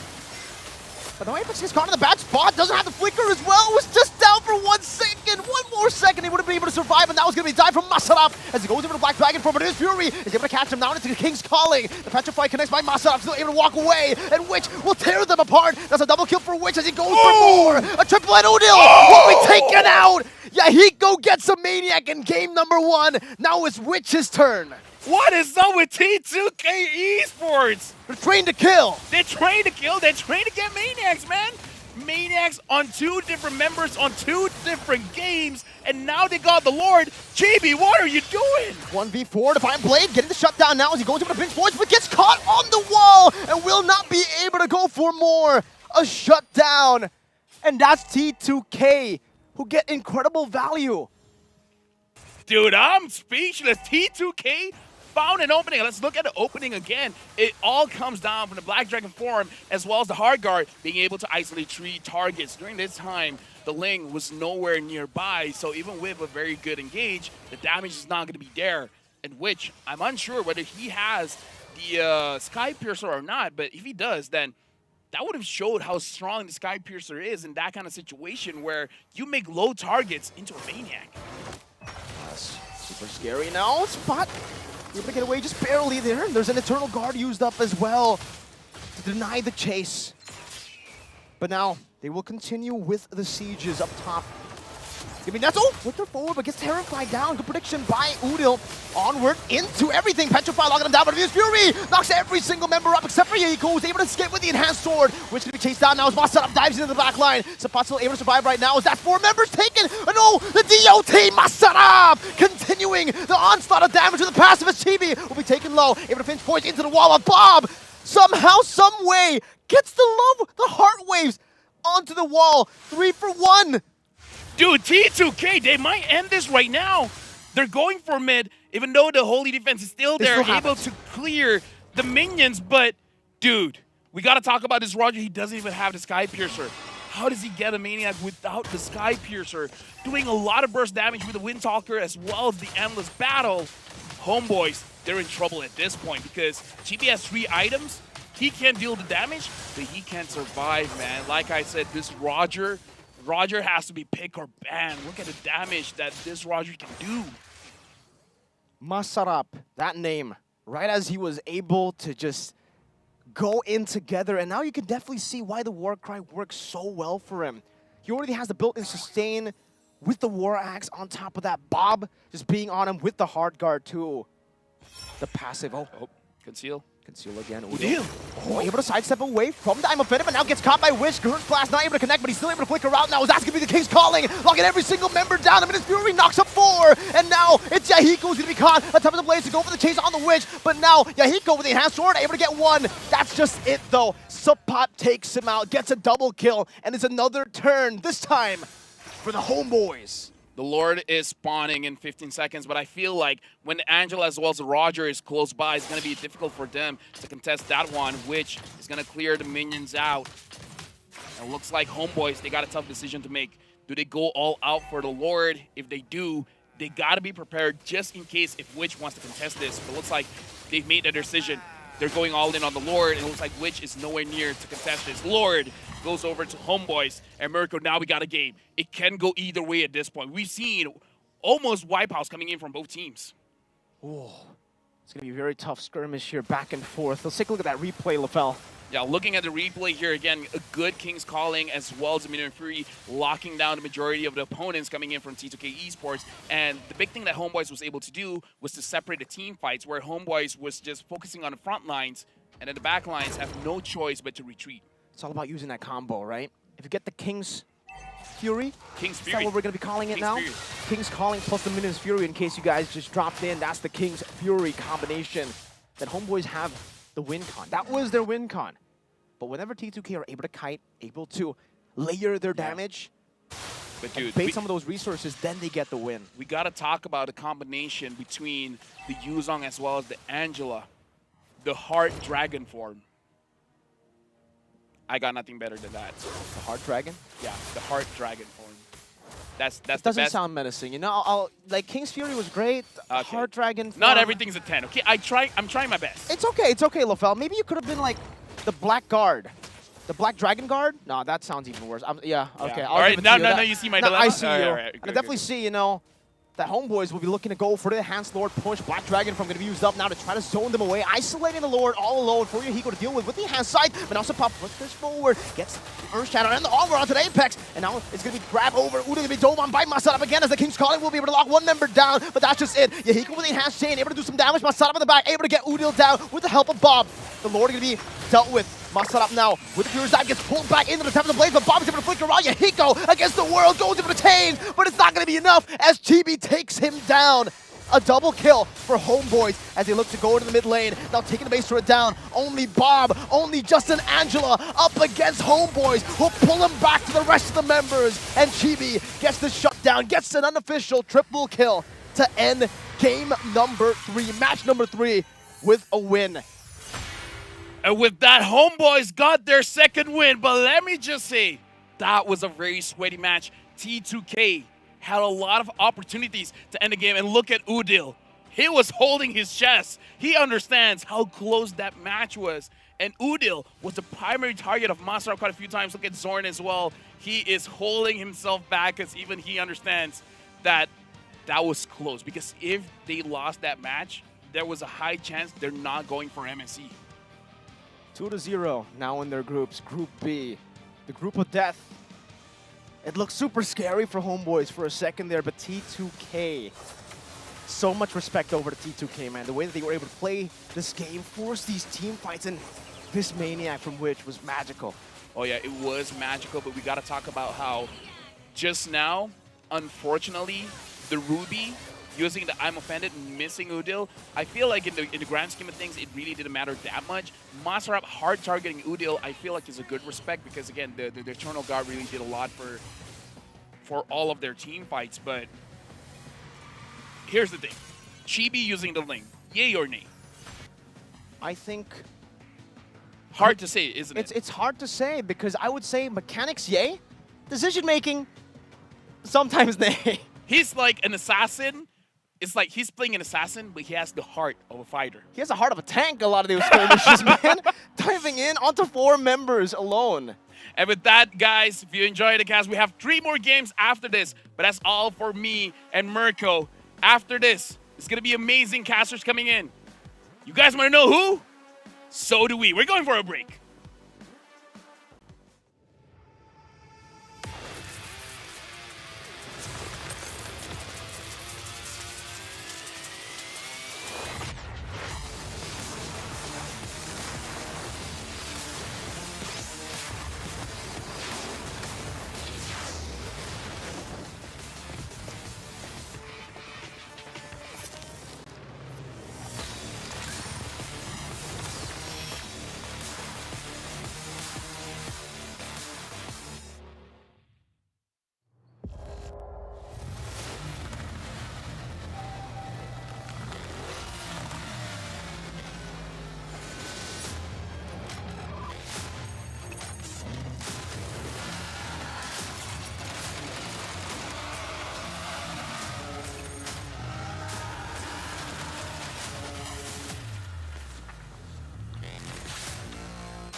New adventures bring new challenges. Even as the heat rises, dandruff and grease won't stand a chance. With new Clear Men, powered by triple formula technology.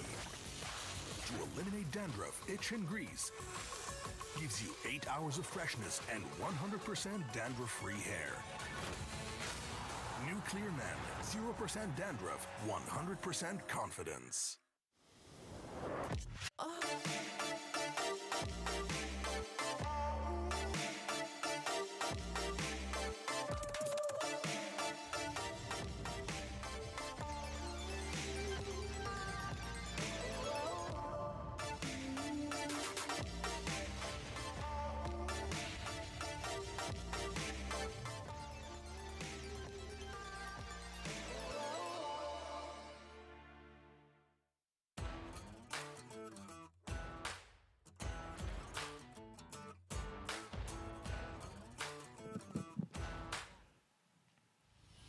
That was too close. I know. Like I know. that game could have ended and T2K would have won. Yeah. What was Chibi doing? Like his entire team died and he went in. Hey, like what? Did he know how to do his thing? At least you know they made it to Wild Card. You know, my team they. Not yet. Oh, we're back. Oh my goodness. Yeah. Let's rock with this. Remember when we say we're gonna change casters? Expect the unexpected. Did you guys expect other casters? Be better than great. Oh wait, no, that's the previous one. Previous one. Yeah, previous one. See the world. See Habibi. See the world. Absolutely. And now we are going to be talking about the post-match here. So yeah, I think you brought up a very big concern as you try to escape the camera now with It seems to be a data. What do you mean? What do you mean I'm escaping the camera? Yo, Homeboys won.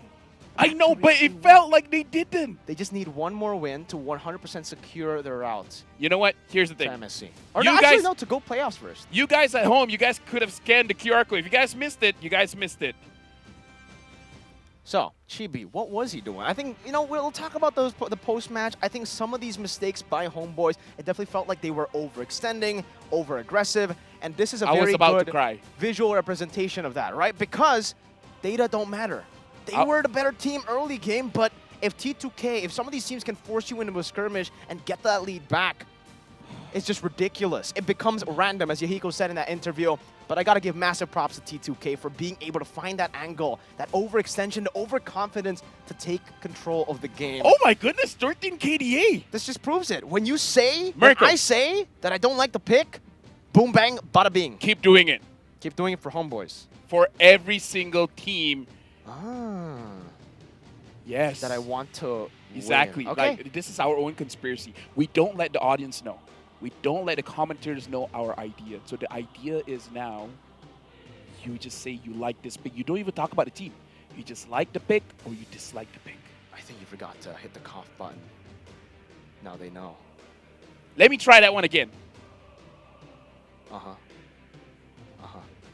Okay. So, yeah, great draft by T2K. So, yeah, but unfortunately, they weren't able to get it done here, LaFell. What happened? 0-7-4 for Apex, who had such a phenomenal game in the previous game. And this time, unfortunately, on the Ruby, there were some, mishaps happening, a lot of these micro mistakes, and it's really unfortunate to see for T2K because it looked like they were able to turn the game around. LaFell? Oh, sorry, I forgot to turn off the cough okay. button. Yeah, it's my bad. But either ways, we got to talk about how T2K, their only way into a fight is Masarap, right? The hard dragon form was their way in. The only bad thing is that they can't all fully commit. So the idea that I believe for this team fight is for the black dragon form to open the door. And then afterwards, it's all on the Ruby to chain stun the opponents, and then the damage dealers to actually come in and deal the finishing touch, to deal the final blow. But he wasn't able to do that, right? So Masra went in, but I feel like he dived way too deep in the back lines and not giving time for the Ruby to get into position. So this is about mispositioning aggressively when your engager went too far away from your team and your team is not in range, in position to do what they need to do. And now we're going for a video. Now the question for you guys at home, after we come back, is it going to be LaFell and Mirko, or is it going to be KB and OG? We'll see. We'll jump into the video.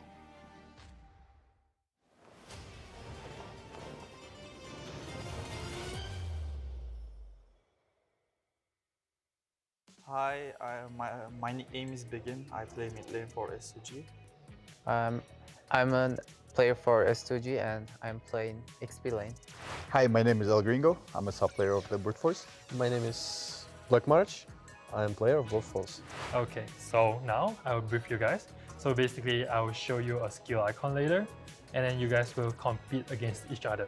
So you guys basically race to answer the question, and whoever answered the question correctly get 1 point. Okay, so we'll start with the first one. Farsa first, follow Farsa. Okay, what's the, if you know the real name, like the English name of this skill? No. I don't even you know can the steal Turkish one. No, Okay. no name. So 1 point for Begin? Ultra Farsa? Nie. Farsa? Passive skill, Farsa. So do you know the English name of the skill? Then you can steal the point. Ah, away. name of the skill? Yes. No idea. No. So I think both of you guys got it wrong. Okay, so we'll move on to the second one. All right. So next question. Link, W. Second skill. Do you know the name of it? No. No. No, so 1 point for you. So it's 1-1 now. Sprint. Nie. Sprint. So Second skill of Link? So he said sprint. Yeah. And he Second said skill of second Link. skill of Link. Okay. вроде. So, do you know the name? Do you want to steal away or like do you want to try? Название скилла. Ну, это второй линга точно. Yeah, I'm agree with him. That's a second skill of Ling. Okay, Yeah. it's a second skill of Ling. Defense what? Like must have 1 point. That's then right, Algringo yeah. is 0 point. Yeah. Easy. Lapu Lapu ulti. Third Hep de skill. senin mainler geliyor oğlum. Third skill, Lapu Lapu. Bravest fighter. Okay, you get 2 points for this. So it's 3, 2, 1. Oh. Lapu Lapu Ult. Ulti Lapu Lapu. Okay, I think Algringo got this first. But do you know the name of Of this course. skill? Oh, no. No. I don't know. We just say it as a ulted. That's it. Okay, so 1, 2, 1. Bravest fighter. So for the fourth one, Joy W. Second skill. do you know the name of it? No. No. Okay, so it's 4 to 1 now. Basically, we have the winner now, but we'll try for the last question. Joy's Second skill, Joy. second skill. I think I'm going to try to answer first, but Blackmarsh got it first. But That's alright. do you know the name of the skill? Nah, I have no idea the name. Also, yeah. Okay, so I guess it'll be Blackmarsh 2 Meow. points. Rhythm of Joy. I'm and agree, 1 point for yeah. Gringo. So we're moving to the last question. Bomban's first skill. Okay, do you Yeah. want to try? Do you want to No, try no, the no, real no. name? No. So it's actually swallow. Oh, it's Passive. passive. So he's full. Yeah, I'm wrong. Even if you're wrong, it's still like 4 to 1. So the winner here is. Wait, Luna. Okay, First skill 1-1. first you want one. Do you want to try? It is. It is what it is. Okay, so it's actually passive. Oh.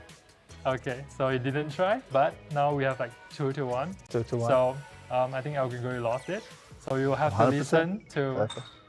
You have to listen to whatever Blackmarsh says. So Blackmarsh can say anything you want Algringo to do, and then we'll have it here. And you want me to do whatever he said? Yeah. Okay. Типа, Let's go. ну я наоборот должен тебе давать еще Ну давай. Можно? Давай. Да пей сильнее, что-то как Да, было. все нормально. Okay, thank you very much. Thank you. You're welcome, guys.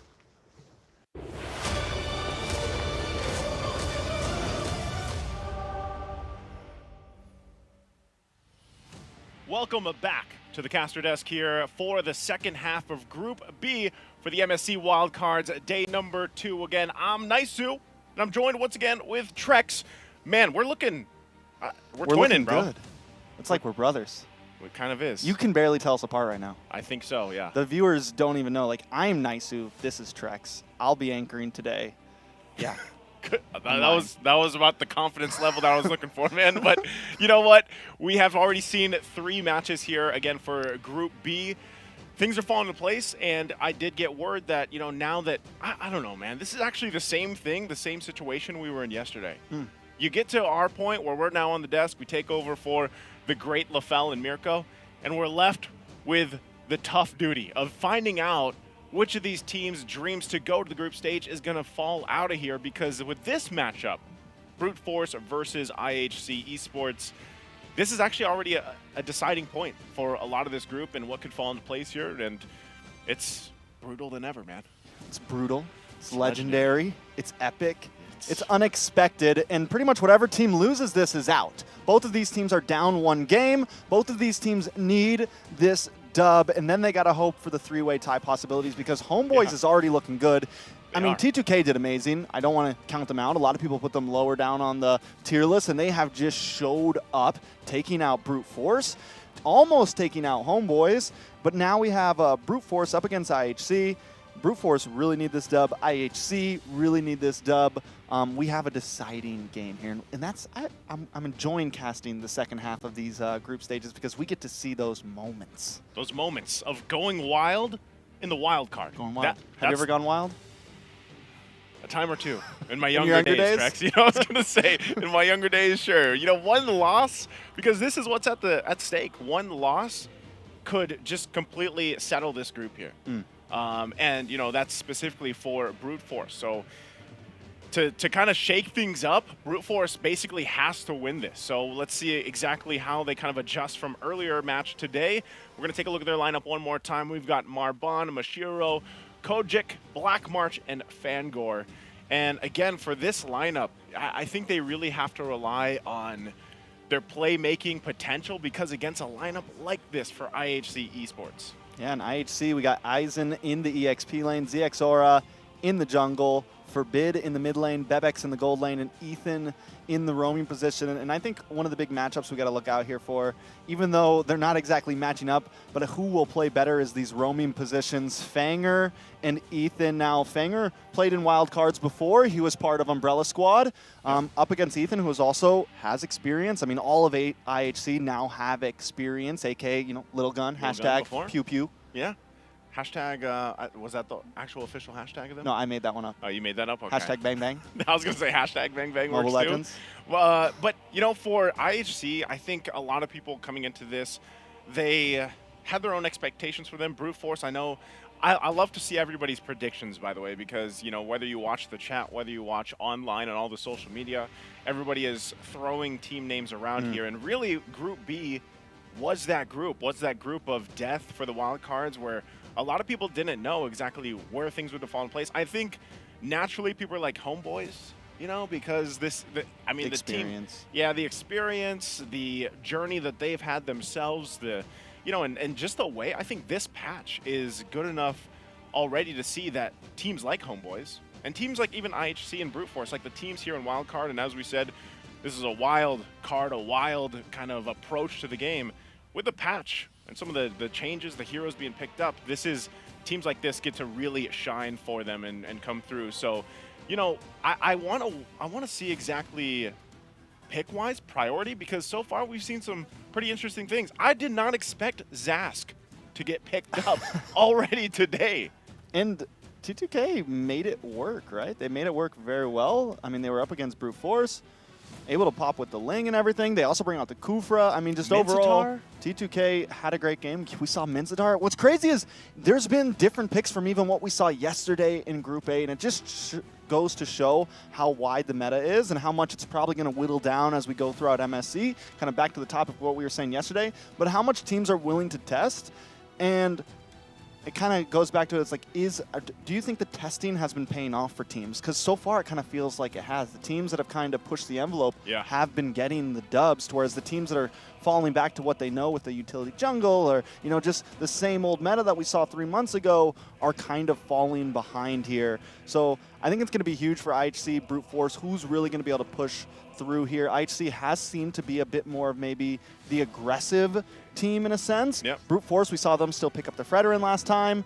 They did go for the Hilda pick to counter the Ling, so we know that they're not a slouch in terms of drafting. We know they know how to counterplay. It's just, can they push through with that? Can they actually make it work against IHC? And I'm also wondering, is IHC going to kind of stay on this highly aggressive comp? We saw them in Game 1 against Homeboys. They picked up the Ling. They were ready to go Assassin. They had the Farza. They had the Grok. I mean, they had a pretty aggressive, divey comp. Homeboys were just able to kind of get the better than them, but it did go the long haul. I mean, they got stomped in Game 1, right? It was 11 and a half minutes. I was going to say, it was about 11 minutes. So we'll see, man. I mean, T2K took Homeboys to the wire. So where do the standings really sit? I think this is where we're finally going to see things get interesting. Taking a look at these drafts now, Arlott, Edith getting banned out, and that Chip and that Harith. Yeah, I think this is where we can say, at least for the bans, we're seeing kind of a pattern already, like, develop. Again, you also have to keep in mind that it could change when we make that transition from wildcard over to group stage, but so far this seems to be the norm. And even in other tournaments that have gone on for MLBB after this patch, you know, you're seeing a lot of those bans for the Luyi, the Chip, which is still surprising because I feel like some of the changes that did happen for these heroes, it still takes a certain type of team to really, like, utilize those kits and utilize how chaotic a game can get when one of those heroes are on the team. But so I think it's safer where they're just like, you know what, ban it out. We don't want to deal with it. Angela tends to kind of be in that area as well. Either it's picked up first pick to go for the rising of assassins once again. You know, you even have a Ling popping up so much more again. And Angela is just a great pair for any of those assassin picks or any of those aggressive picks, really. So good bans from both teams, honestly. Valentina being picked up first here for IHC. Probably, I would say, a safe choice for the mid lane for the most part because, you know, again, the enemy team that goes against a Valentina kind of has to base their next picks off that with always something in mind of, you know, what ultimates technically are we going to be giving up to the Valentina. Yeah, we saw Entity 7 first pick the Valentina yesterday. Yeah. Pick it very comfortably too, and I was kind of questioning it, but it worked very well for them in terms of draft. And I think in terms of how open the meta is right now, it makes it so you can kind of, in this first pick, normally it's always like you have to try to get the trade up front, right? Or you have to pick, you know, the Roger, this or that, or the Moskov, or whatever's powerful. But right now we're in a place where you could throw something like this in, buy yourself some time, look to see what they're picking, which right here it's the Moskov and the Farza, and now counterplay, even when you're on the blue side, right? Even when you're on the blue side, you don't have to prio something always up front, at least not yet in MSC, right? I'm sure something will kind of rise to the top, as we would say, but we'll see how it happens. They do pick up the Farza, so they have, right now it's very kind of front to back already. We know Moskov is kind of up close and personal. We have something that can siege from the back line with this Farza. I'm excited to see how IHC with the Farza. I think a Ling, again, could be a strong pick so far. Ling's 2-1 in terms of win rate today. He's lost one. He's won twice, but he's been in every single game so far. Yeah. I think the Ling, just seeing that Farza, could be solid up front here. It's just, do they want to go for it? They go for the Roger instead. They keep things simple. They do pick up the Terizla, which is also a decent counter to the Farza. Yeah, it's, I mean, Farsa is more so, like, I'm surprised you picked that up because what Brute Force is saying when they pick up the Farsa for Kojik here is, we're okay giving up the Feathered Airstrike. Like, give up the Feathered Airstrike to the Valentina. That's a possible ultimate. Most likely that will be taken, especially early on. And you're just fighting fire for fire, basically. You know, you're relying on, you guys also have enough damage with Brute Force eventually once they round this lineup out that they're okay with it because the advantage of Farsa really is that mobility, the covering fire that she can provide with the Feathered Airstrike, especially around these objectives. And one thing we have to point out, man, is the objectives have changed. I don't want to say completely gone are the days of turtle dances and lord dances. It's a different kind of dance. It's just a different dance. It's a tango now. It's a tango. It's no longer a waltz. It's I feel like it's Before more like it was salsa. a waltz. It was like a, salsa, It's like tango. salsa. They're both high pace, you know? Yeah, they're high pace. Before it was a waltz, you slowly move. Maybe it's, you know, yeah. Step by step, You know, 1, 2, 1, 2. I'm not a dancer, Travis. Now it's like a 1, 2, 3. All 1, 2, I know 3. is 1, 2. Yeah, I know. That's it. I just, I have 2 left feet, as they say. In You Florida, know? you got to know how to tango. Okay, well. You got to know how to tango in Florida. Well, my point is, Trex, the lore dances, the turtle fights are different. So when you take an artillery mage like Farsa, that makes things even more chaotic or more pressurous for the jungles here. Because look at this. Barrett's, we have not seen Barrett's picked up in like a long time in terms of, I should say, it's been a minute, you know, from the patch because Barrett's has kind of fallen off I think a this little is his bit. first pick for him, right? In all of Wild Card so far. Yeah, I believe so because, I mean, and also when we look at IHC, we don't know if the Roger's going to go in the jungle or if it's going to be flex into the gold lane. You know, that's the flex card for them right now. But it would be interesting for me personally to see the Roger go up against the Barretts. And how does that play out? But also, Barrett's technically, in the past, we have seen him being flexed as well. I'm not Into the sure. EXP. Yeah, I'm not sure if that's the game plan for Brute Force, but both teams basically have this one pick right now through the first phase where they could flex it depending on the 2 picks for the next teams. Now, as we get through the bans, you can see that Ling and that Grok are taken out here, Matilda, so there's a lot of focus on these roam options because both teams, you know, they don't have them just yet. Those are great bands right there because They they're covering they're covering Kojik right now, who's going to have this Farza. They're covering the Grok. They're covering the Ling. I think it's solid, and I think both teams, like you said, very flexible.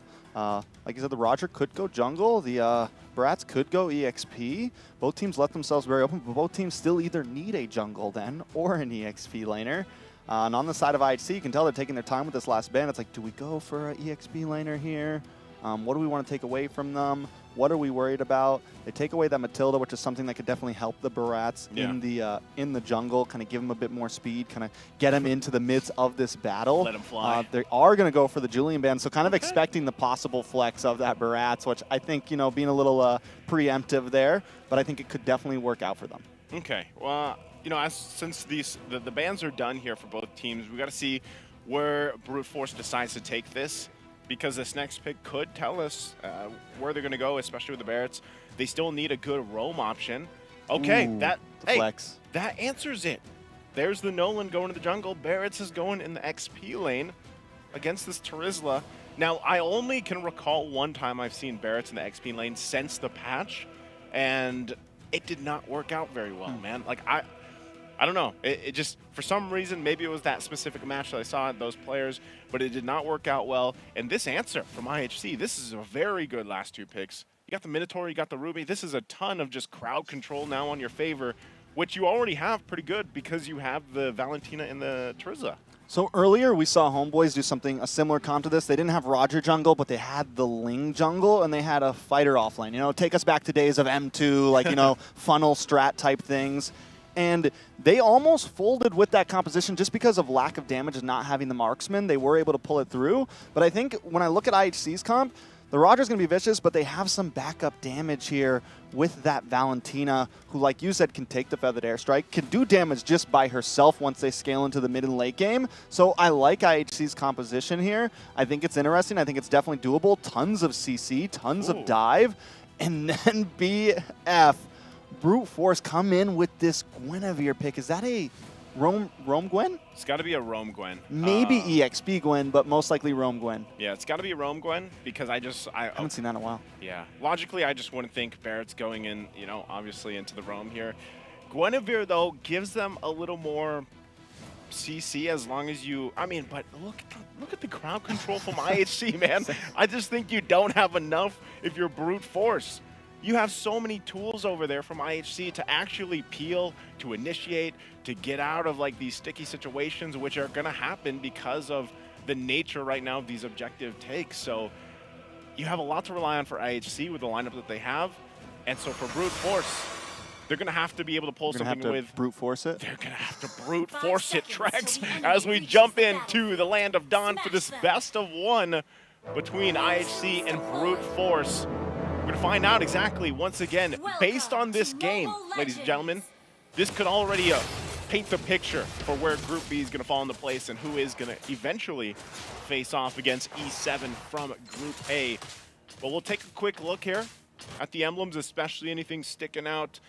Nothing too crazy, you know, for the most part. ZX Aura also, this Roger jungle, I think against this Nolan pick was nice, was a good way to flex things. You know, they had it, they held it on, and they flexed it in. One interesting thing is IHC confident that they're not, ooh, a little bit of damage on it, Ethan there, but in comes ZX Aura, able to get the first blood onto Fanger there. Well played, and that's already a kill into that Roger's hands. And if we recall back in the days of Jungle Roger, it's, you know, feed Roger. And as long as you're able to do that, the composition will scale around itself. You know, yeah, anytime that happens, for Roger especially, you already start this snowball effect. You can do the same thing with a Nolan, though. You know, from Mashiro here, you can do that. So if they are some way able to brute force themselves into getting a kill early on, or a couple, even by the time it's the turtle, then they can actually get the snowball in their favor, because both these lineups are good for that. What's kind of big here is nobody on the side of IHC picks up the Purify here, which could work very well for Fanger here. Could get a bunch of those knockups. Same thing for the Farza getting stuns, and same thing for Marbin on this Barats. IHC getting a little bit risky here, kind of maybe relying a bit more on their mechanics to kind of dance around these team fights. But if Brute Force does get any big play, if there's a 3-man knockup, you know, Violent Requiem type things, it could be the turnaround at any point in this game for Brute Force. They do have that play potential. Yeah, the only thing I see, though, is even if you get like a good setup for Brute Force, it would be kind of difficult to get a quick kill off that. I mean, depending on what Forbid takes for his ultimate, most likely the Feather Airstrike, I don't see anything really else worth taking for them. That could turn the tide of some of these fights. So they already start up this first turn of the game. Let's see how Brute Force goes about this. I like the way Fanger's making his way around. He doesn't have a level 4 yet, but in comes the Daytona's welcome with that flicker. ZXOR going to be able to take the turtle, but how are they going to respond to this? Marbin taking a lot of damage. Down he goes. Mashiro as well. IHC comes out on top, taking the turtle and 2 kills in that fight. And that's 2 kills on ZX Aura. So, you know, That's another meal for the Roger. Continues on at that scaling, that momentum thing we've been talking about here, and you could see it. It was really good usage from Aizen. This is a signature pick for Aizen. The Terizla, he loves it. He was able to zone out members from Brute Force to even get towards that turtle and contest it. And unfortunately, Forbid. Damage on a Forbid. Forbid is able to just get away, though. Kojic pops that Feathered Airstrike, and that's going to be nothing for Brute Force. Yeah, nothing they could pick up on. And, you know, that's the thing. You really just kind of have to go about this. Also, real quick, don't forget throughout our event to go ahead and grab the MSC pass while you guys can. Get that started early while we're here in the wild card stage. I haven't done that yet. You haven't done that yet? The skin does look nice, though. It does. You know, I definitely want to.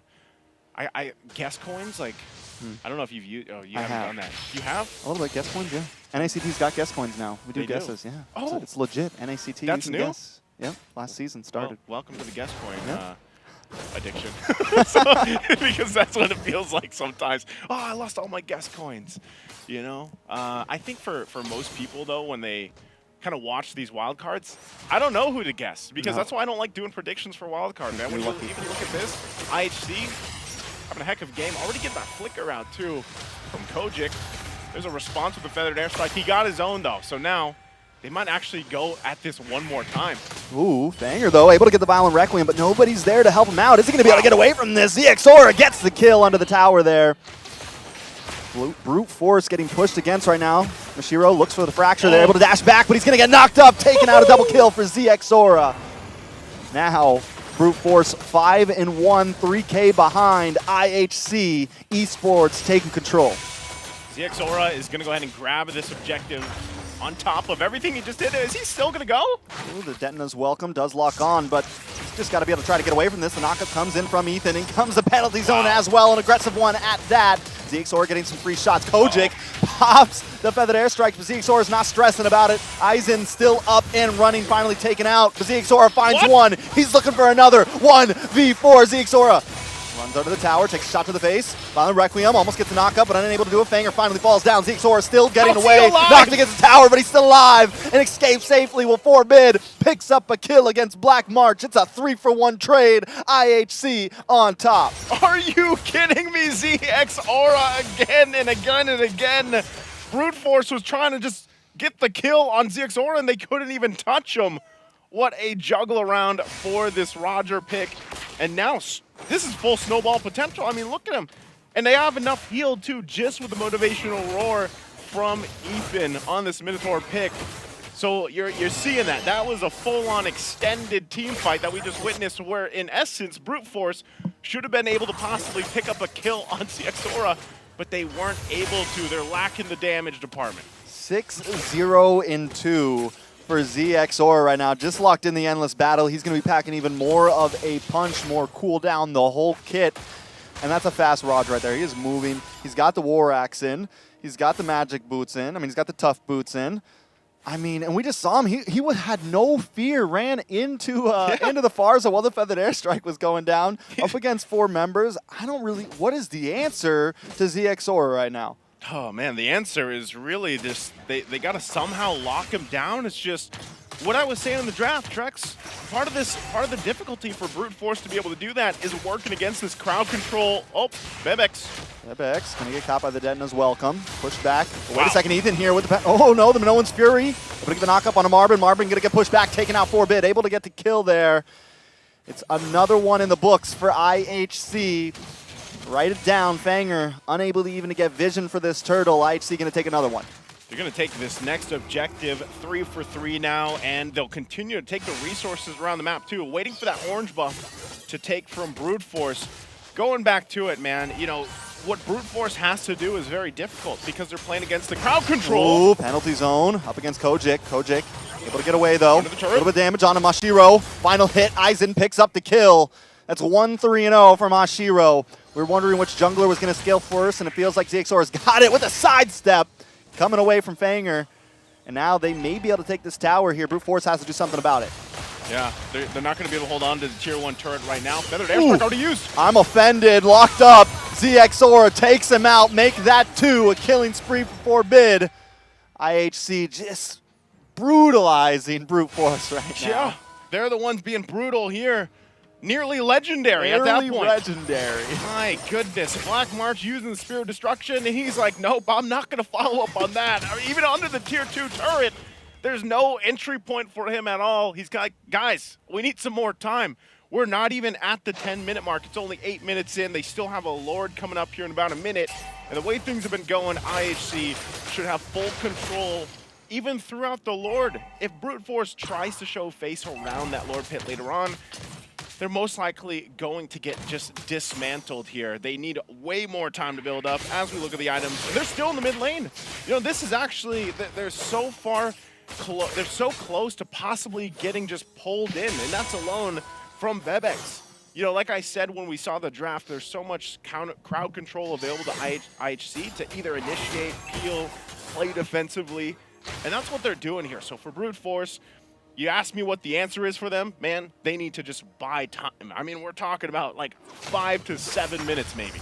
Yeah, and I think the real what they're buying time for, right, has got to be this Moskov. Yesterday, Definitely. we saw a lot of teams that fell behind, and Moskov could carry. The possibilities are there. They also are going to have huge burst potential with this Farza. Not only that, but with the Farza, with the Moskov, they have some siege potential. They can kind of hang out and wait, maybe let first, second, let first Lord, second Lord come to them, and they could defend. They have what it takes to be able to do that as long as they play it right. This could really be time to just turtle up, because you're right, there's not much you can do against the Exora except run and hide until that scaling slows down for him. Yeah, my goodness, too. On top of that, he just got the Malefic Roar, so, ZXora is actually just, he's a major problem for Brute Force, but there's also just everything else from IHC, because so far what we've seen from them is overlapping their crowd control really well.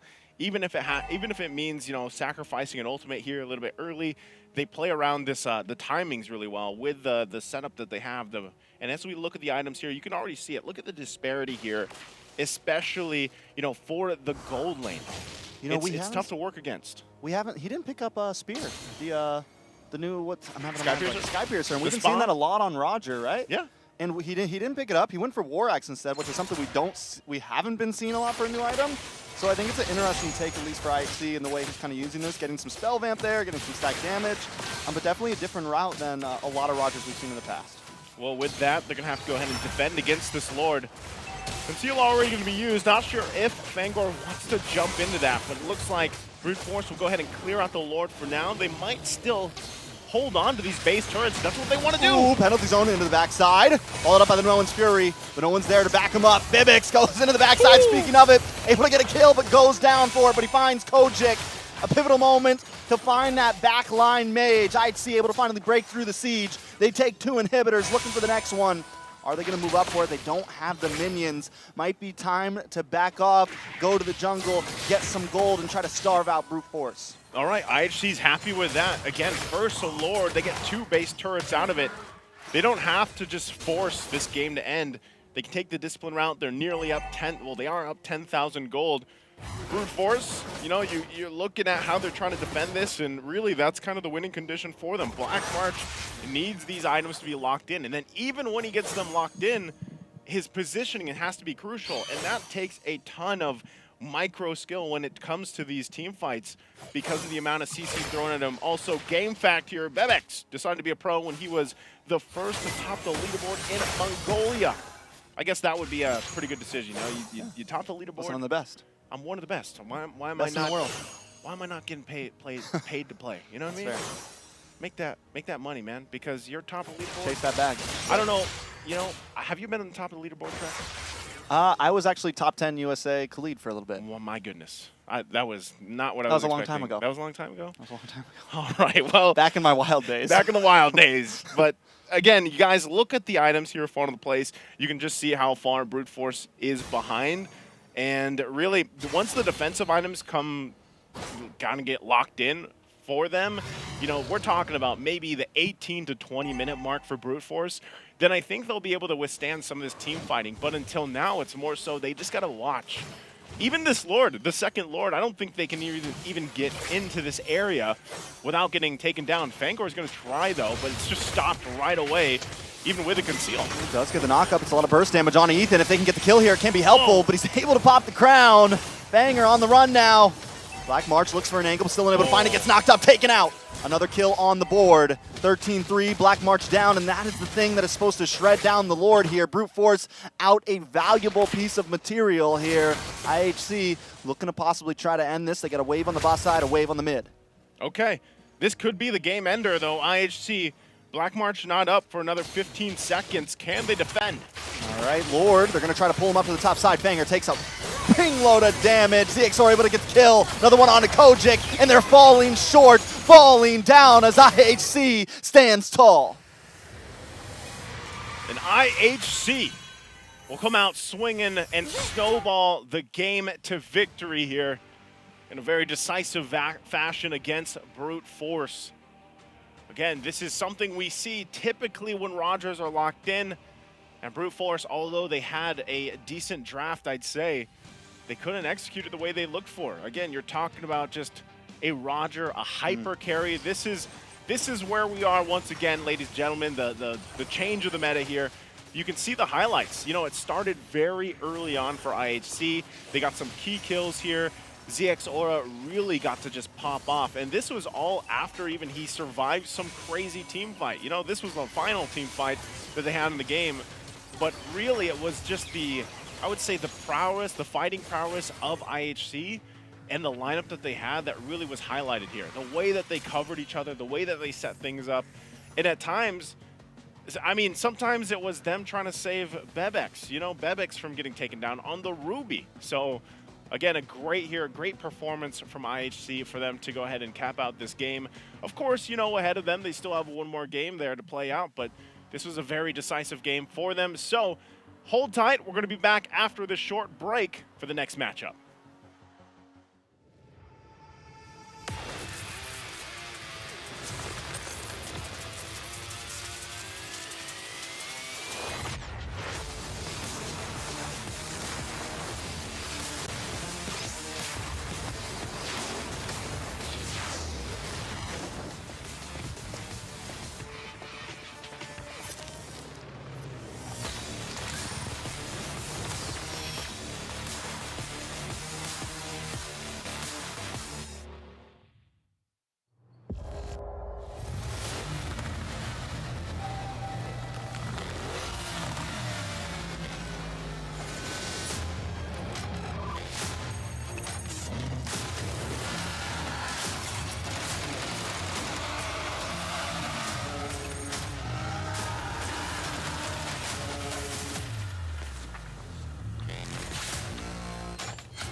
لحظات البداية عاشت معنا.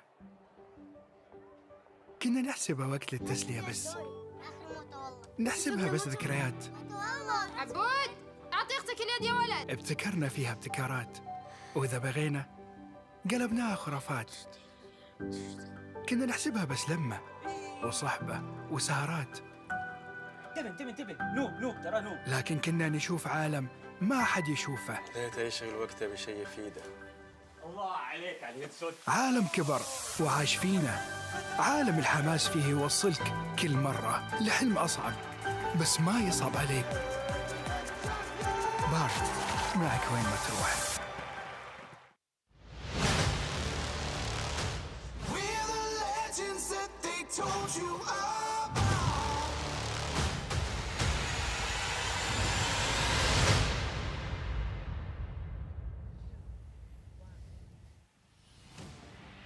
And welcome back here to the Caster Dance once again. I'm Naisu, this is Trex, and we're here for game number 5 for Group B for the MSC 2024 Wild Card. And, you know, after what we saw from the previous match, if you guys missed it, it was quite intense, I would say, for IHC to be able to just kind of snowball out of control with that Roger pick. But we'll have to see what they end up doing for the next match. But also before that, we want to go ahead and just invite you guys, because your opinion matters for us here. Scan the QR code right there to give us some feedback, of course, for the broadcast. We do see your guys' comments, and we do appreciate you guys giving us the constructive feedback out there and letting us know how you're feeling about this wild card. Keyword constructive. Constructive. Constructive criticism, guys. Yeah. That's right. That's right. you like the constructive criticisms? Yeah, as long as it's constructive, guys, you know, sometimes they're a little hard out there. I was gonna say, you know, we gotta keep it smooth for us here. But going again to the matchup here, you know, we have some time, of course, to talk about this before the next one. I would say, you know, for IHC, I think they've performed. Do you feel like they performed up to what your expectations were? Because even looking at this is the match MVP, ZXORA here on this Roger, snowballed out of control. I think if they win this next game coming up, then they kind of performed up to my expectations. It's sad that so many good teams got put into Group B, and I'm not trying to put down Group A at all. But for me, like, it's just because it's hard to gauge them. Like, I think there was a lot of high expectations for IHC. There was a lot of high expectations for Brute Force. There was a lot of high expectations for Homeboys. A lot of teams people were looking at, and you know, it's a best of one. We don't really get to see how they would compete against some of the main stage teams, right? But taking a look at some of these stats, that Roger build, man, you got the speed, you got the cooldown, you got the stacks. You also have a little bit of defense there. I'm into it, and I'm wondering, you know, is Roger just meta now, and is he going to become a prio jungler? I feel like you're saying this and asking this question, Trex, because it could be a good card for, you know, what's somebody what's to come in the group stage. But yeah, you know what I find interesting about the Roger pick is, yeah, you talked about it during the game. He didn't pick up the Sky Piercer. Typically, we are seeing these jungle Rogers pick them up early on. Obviously, part of that is due to the fact that the item is literally like 1,500 gold. It's very cheap, you know. Not sure if that'll change or not. But it was a good, I feel like a good way to see how you could build this Roger. And I think part of it too, I'm not sure how early on he had that War Axe, but that was probably part of the reason why he like bobbed and weaved out of the team fight so well in almost the mid portion of the game, and then he wasn't taken out, you know, because you have some of that durability now on this Roger, who's already quite mobile, like in comparison to other heroes. Like, he's just pouncing and running everywhere, you know. And I think so when you're talking about Roger, I think it's safe to say this hero is pretty much meta. Like, as our meta is forming here for MSC, based off this patch, Roger is one of the guys. Fredrin is not the guy. I don't want to say he's not him. He's not him anymore. Not him anymore. Is it Roger? Do you think Roger is him? So there's two heroes, like looking at the draft so far and just some of the past games, I think there's two heroes that have really come to mind for me for jungle, and it's kind of Ling and Roger. Ling and Roger? I think a lot of people Noland also has been got very banned yesterday, hasn't been as banned today. But if there's like, I'm trying to think of picks that have like are rising. So it's definitely one of them. Match 5 going to be coming soon, though, boy. Match 5 is going to be coming soon. So we are going to take a short break before we get to the draft for this next matchup and everything else for us for IHC and T2K. So sit tight. We'll be back after this.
new adventures bring new challenges. Even as the heat rises, dandruff and grease won't stand a chance. With new Clear Men, powered by triple formula technology.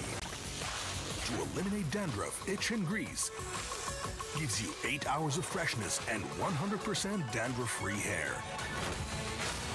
New Clear Men, 0% dandruff, 100% confidence.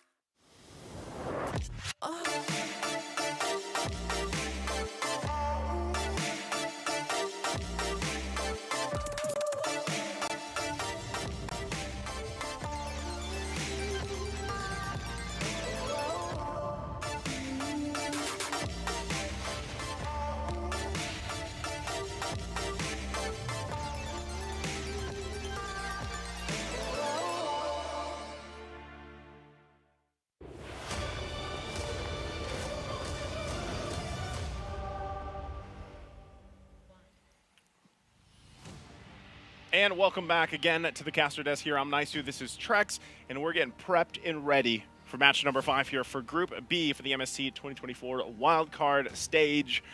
And so far, if you guys are just joining us or you missed some action here, things are falling into place for Group B. And we are going to pretty much get the confirmation soon on is it going to be the team that we're thinking going against Entity 7 tomorrow. But right now, we have to focus also on this matchup, IHC versus T2K Esports. And, you know, I think for a lot of people, it's kind of how is the expectations for these teams. We talked about this before we took that short break. And I think that's a good thing to point out. You know, for a lot of these teams, when they are in the wild card, this was the same thing when we had our first iteration of the wild card last year before M5, where it always gives an opportunity for the viewers out there for other parts of the world to see these teams, these players, these organizations, kind of what they bring to the table here. And I think for a lot of people, when they also watch T2K, for instance, it was a similar effect that we saw from the members of IHC previously, where it's like, man, there is really a lot of good teams and a lot of good players out there, and they're very competitive, you know. And as we look at the lineup here for T2K Esports, we've got Masarap, Yahiko, Bob, Witch, and Apex. I saw your clip, man. So your clip. I've seen the clip. Say the other one. You don't have to. No. But we have IHC. We can say this. You can say this. Aizen in the EXP, ZXora in the jungle, 4-bit in the mid lane, Bebex in the gold lane, and Ethan in the roamer. And you know, we get to have a, like you were saying, to kind of build on that more, we get to have a taste of these regions that maybe we don't get to tune into all the time, right? Yeah. We get to see what's going on, who's the best there, and get a little taste of their meta, get a little taste of their style. Even if they don't make it to the main stage, we still get to see them in IHC. We've now gotten to kind of know them, you know? Yeah, We've really gotten to know them. And T2K also, man, with the huge upset in the beginning here. I mean, maybe it wasn't an upset, whatever, with the huge win against Brute Force, just in doing it cleanly. I'm hyped for Nepal. Like, Nepal has always been a region that I was like, eh.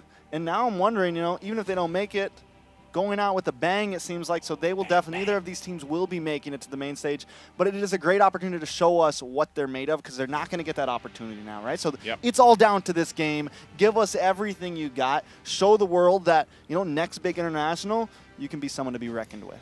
It's, again, as someone who has seen IHC grow before they were even really, like, officially part of Team Little Gun and everything, yeah, you know, the amount of improvement that they have made is just crazy to see actually unfold. And yeah, they're all great players individually as well. Like we mentioned, you know, we get time to actually talk to some of these players, of course, off broadcast, and we see them personally.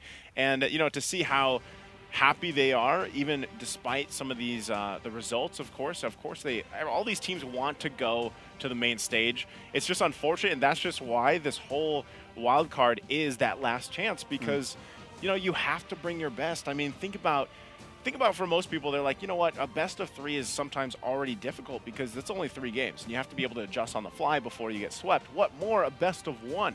You know, a best of 1 is you got to bring all your A game to the table in every single lane and hope that whatever composition you bring to the table, you're able to execute it well and make it, you know, make it work. And like you said, Trex, I think that when you really look at the teams here competing in a wild card, whether they make it to the main stage or not, it's all about showing the world and letting them see them, for maybe some of them for the first time, and showing that they are competitive here and they have a lot of things to look forward to, I'd say, in the future as well. It's our chance to see the world. See the world. Hashtag see the world. Hashtag see the world, baby.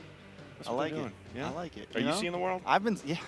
I mean, and even if they don't go to main stage, they got to see the world. I mean, we're here in Saudi Arabia right now. It's beautiful. It's a little hot, but hotel's wonderful. Food's good.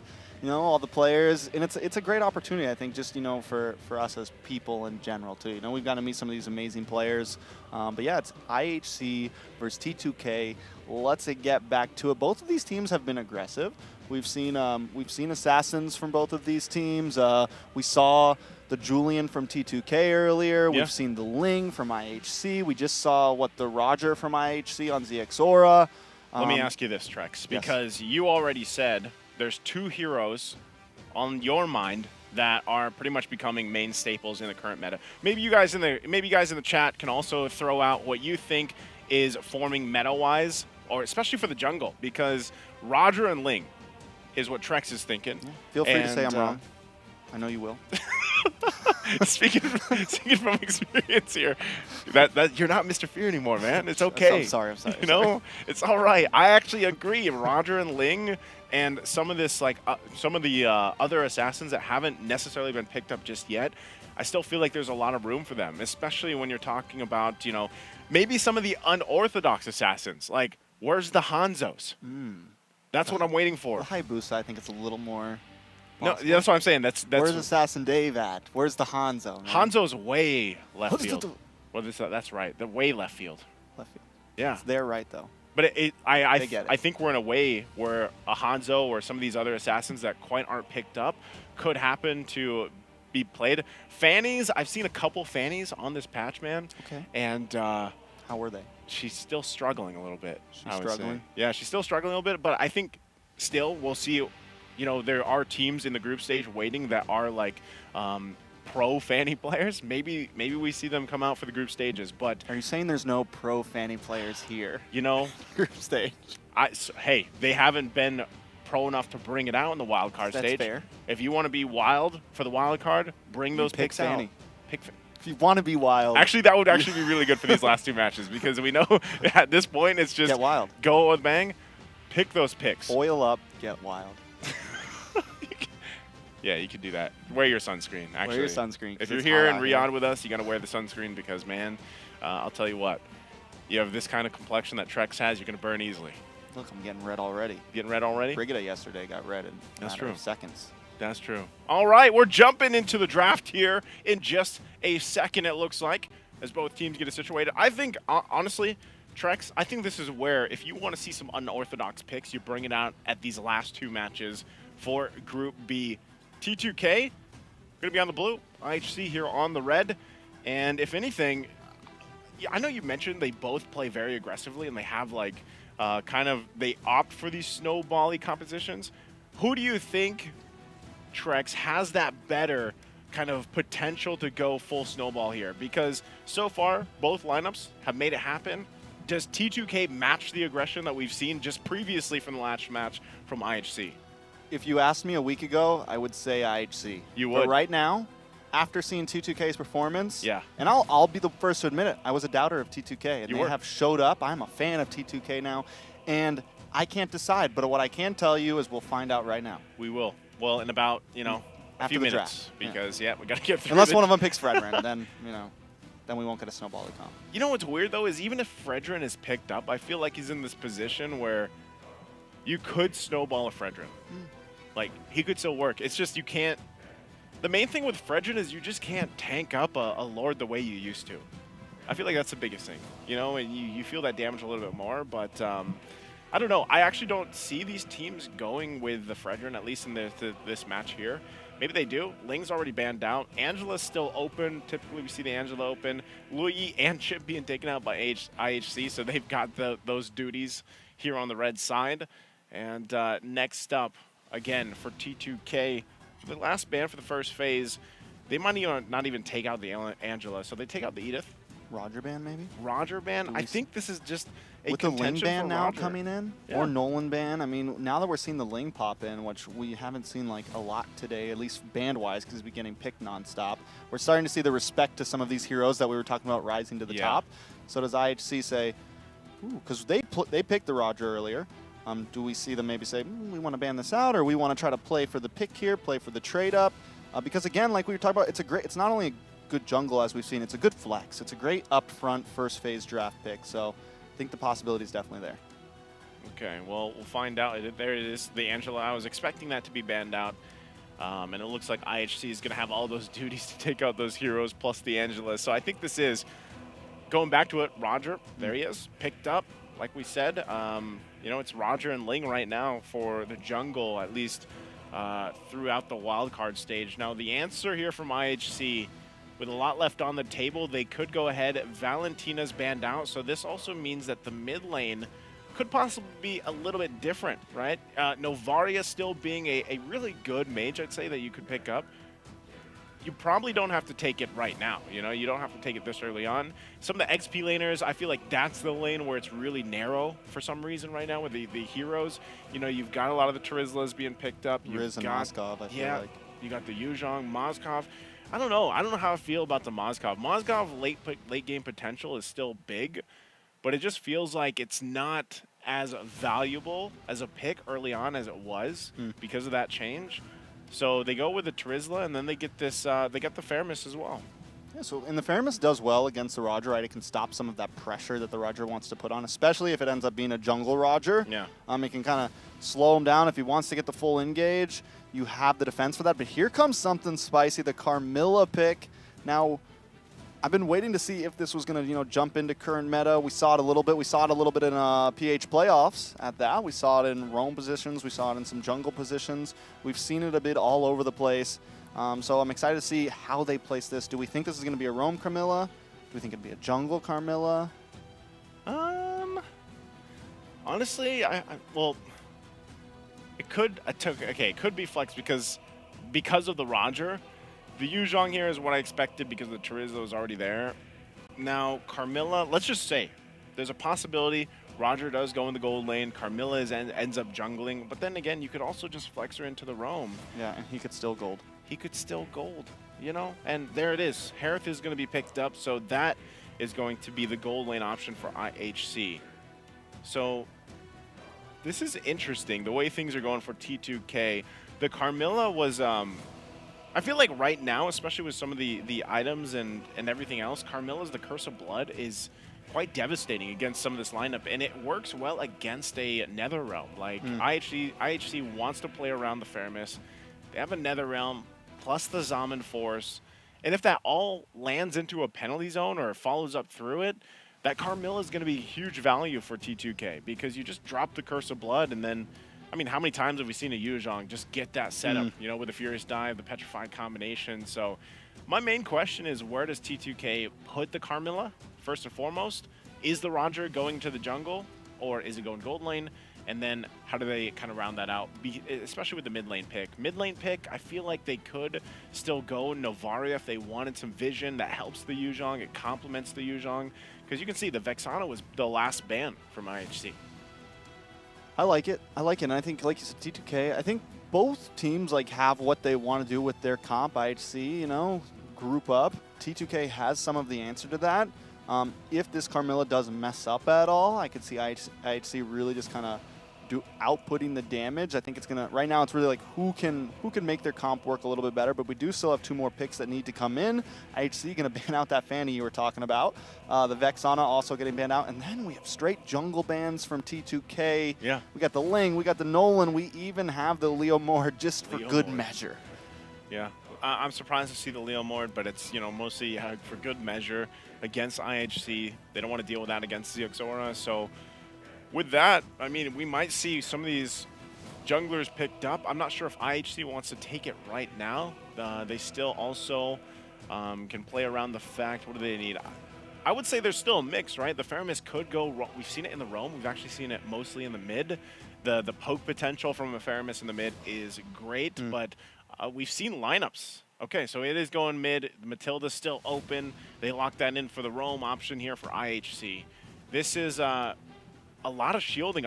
Esmeralda's actually still open, but because they already have the XP lane, that's not going to happen for T2K. So instead, the answer is More AoE to follow up on the Curse of Blood. More damage. More dam. Big dam. AoE damage. They go the Odette plus the Claude. So we're talking about 2 heroes that should be able to shine on the Curse of Blood ultimate from this Carmilla.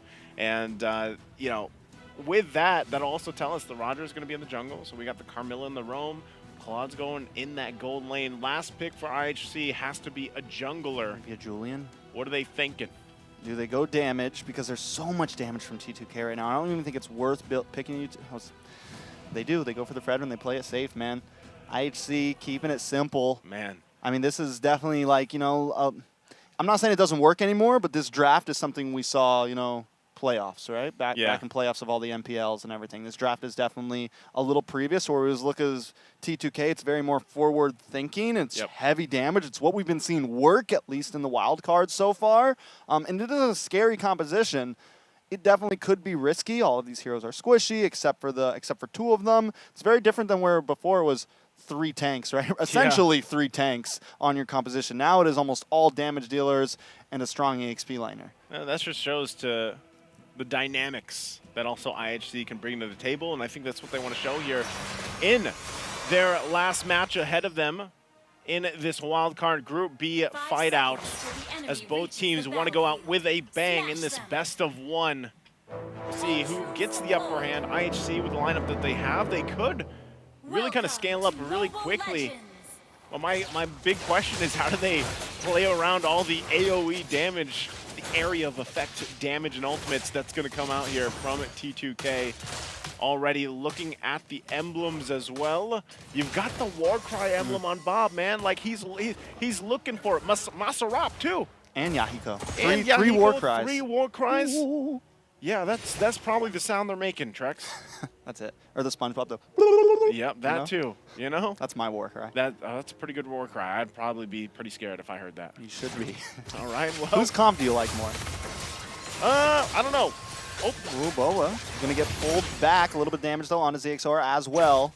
Bob forced to run away, but Yahiko with a lot of damage on a Forbid. Can he get the final hit? Able to pick up that Little Wonder and a kill. First blood over to Yahiko, looking for another. Dash away does come from Ethan there. Yahiko going to be able to walk away, but there it is. Feed Roger, baby. Yep, same thing that happened in the previous game, but in the hands of IHC. This time around, it's Yahiko. I think that was the power of the Warcry, man. 8%. That's 8%. A good percentage. You know, good percentage to work around with, and now you've got 3 on this lineup. You asked me which lineup I like more, Trex. I'm going to say T2K. I mean, I'm a fan of IHC, but I like this lineup idea from T2K because it's literally big damn. Like, that's what they're going for. They want to play around it. The Swan Song is going to be massive into the Curse of Blood, and I want to see exactly if they're able to pull it off. So right now, I'm just going to go ahead and lean towards T2K's lineup.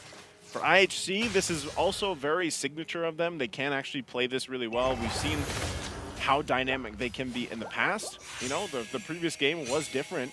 But for this lineup, I think IHC really has to play around the fact that they want to fight these objectives because they locked in the Fredrin. It's weird that the Fredrin was picked up last pick, by the way. You know, we typically see him in that first pick for the longest time. Now that's not going to happen. Apex, though. A little damage on Apex down on the boss side. Aizen able to pull off, but taking a lot of damage.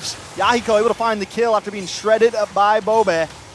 Now Yahiko going to move on to this turtle here. Ethan getting a couple shots onto Apex there. Forbid looking for an angle as well. ZXora up against Masarap. ZXora taking a lot of damage. Down comes the Appraisal's Wrath. Masarap about to go down, looking tasty, but he's still able to make it with that passive. Finally falls to Ethan there. Masarap takes the death. Turtle goes over to IHC Esports. Oh, man. That great team fight there. But, man, that reminds me of the first time I said Masarap, too, you know? It's it's great to see. But for IHC, man, they kind of held it together as long as they could. Ethan getting that kill is going to help them a little bit in terms of the scaling on the Matilda. He's going to be a crucial point. That's why you see them being pretty aggressive here, even on the resources. But I'm not sure if they can really do too much against T2K. Apex holding the line up the front there. Top side. Apex versus Witch. They get it out. Witch, right? Witch. Yeah. Which is which? Which is which? Which is which? It's which. Yahiko, though. Gonna get a face full of taunt here. Apex there as well. A lot of damage on Yahiko. Down about 20%. ZXora unable to get the Appraisal's Wrath down. Whoa. ZXora finally drops it, but he gets outplayed. Yahiko able to get the Lycan pounce and dodge it. Both teams disengage. That was, I mean, the amount of burst damage that did come through was pretty impressive, but it wasn't enough to take down anybody. And again, this is a part of the strength of also Fredrin. You know, he doesn't even have too many defensive items just yet. Still could also pick up some magic resistance for himself, but overall able to kind of tank a lot of this, and that's the power of this Chorizo as well. Body Smith, Apex should be fine. And I think that's part of the hard part for IHC. Whoa! Ooh, a lot of damage from Bebex. A 1v1. Woo! Bebex able to secure the kill. Taking down Witch there. It's 2-2 right now. About 800 gold lead for IHC. Still a game. Man, they've been going 1v1 for a while now. I feel like every time we get a glimpse up there towards that gold lane, they're just duking it out using the ultimates they have. But this time around, like you mentioned, you know, Witch gets it. And it's like the Blazing Duet just is not there just yet. That's why Bebex able to get that kill, win the 1v1. But how long does that last? You know, if you're Claude, you obviously need more time. Ethan? Okay, Circling Eagle. Whoa! Ooh, big penalty zone onto Bob. Onto Bob and Yahiko. Out comes Swan Song though, and Yahiko shreds down Ethan. Bob goes down. Forbid able to pick up the kill, but Aizen will be the next to fall. Forbid now on the run, and he's going down as well. A triple for Yahiko. Zixora by himself in between 4 members, but he's ready to go. The Apprentice Wrath comes down, but it locks on a turtle. Wow. Zixora still able to find that objective. Finally falls. Maserap taking the kill. 2 down, a turtle for IHC. Was it worth the trade? Yeah, and there's, again, here in the gold lane, they're still going. They just keep going blow for blow, punch for punch. Hey, that's what they got to do. But, man, talk about that last team fight. Did you see what I was talking about with the Curse of Blood? The way that is used, that's the way that's dropped down on multiple members, and then you just swan song follow up. You saw how fast the Netherrealm got taken away, you know? And some of the first items aren't even locked in, man. You know, the War Axe is there for Yahiko, but, you know, that's about it for now. And there's the Corrosive Ice now locked in for Vich. So they have that. And, you know, when you're playing around this for IHC, they kind of have to be cautious of that set of potential, especially when it gets towards these objective fights. Glowing Wand also picked up, now available for T2K, which is going to help them with some of that, you know, sustainability, because that Necklace of Durance now is in that Glowing Wand. Plays here. Oh, nice taunt onto Apex. Will get stunned up, though. A lot of damage on Zixora. Swan Song does come out. Forbid taking a face full of that one. Look at Bebex. Look at the runaway. Drops him on Sports. Looking for the outplay. Finds Witch. The Lycan Pounce does come down to Yahiko. Able to get the kill. The triple make it. Looking for the Maniac. One more shot in there. It is Yahiko 9-0-1. This is more of a snowball than IHC for their Roger in the previous game. And again, it's going back to the point, guys, where we're saying Roger is the new him. You know, he is picked up so many times because of this potential to snowball. And we're talking about even when you saw the Sky Piercer picked up, so he's got the Sky Piercer now. Yahiko's completely online, 9-0. And that Warcry emblem was really part of the component to get him to snowball this early on and pump out that kind of damage. So IHC, you know, you think when you see their lineup, they have the tools to deal with this Roger, but right now it's more so of just kind of being a little hesitant to fight against this AoE composition. So now in the mid lane, they're going to be taking their time. Turtle's going to be up here. T2K, though, they are going to go ahead and just take their time as well. IHC has done a pretty good job at securing themselves the objectives, but that's why, you know, this gold lead hasn't snowballed too far at hand. Black Dragon does come out. Maybe just trying to zone right now. Zixora look for the angle in. Comes Maserap. Penalty zone does land on Yahiko and Witch. Out comes Swan Song, and they're all caught in the middle of it. Yahiko with the double once again. Yahiko looking for more, making the triple. Can he get another Maniac in this game? He's going for it. He's hungry. Finds the Maniac. There it is, baby. Yahiko turning up in the wild card. He might not make it to the main stage, but he's showing he's him. He's going out with a bang. And Trex, that was a great sound effect. No, that was Leo, actually. That was Leo. I'm sorry, Leo. That was Leo. Shout out to great Leo. sound effect. Great sound effect for that Roger. That's 2 Maniacs at this point. Ooh. Oh, Swan Song. All right, going to be used. Ethan's going to be fine, but man, talk about IHC. What are they going to do here? You see these team fights breaking out against just the Turtles. You don't want to see what's going to happen once those Lords are up here. You know, taking a look at this. This is the replay that we see, and just look at that. The burst potential, the damage. He even gets the turtle, and then he goes for the Maniac.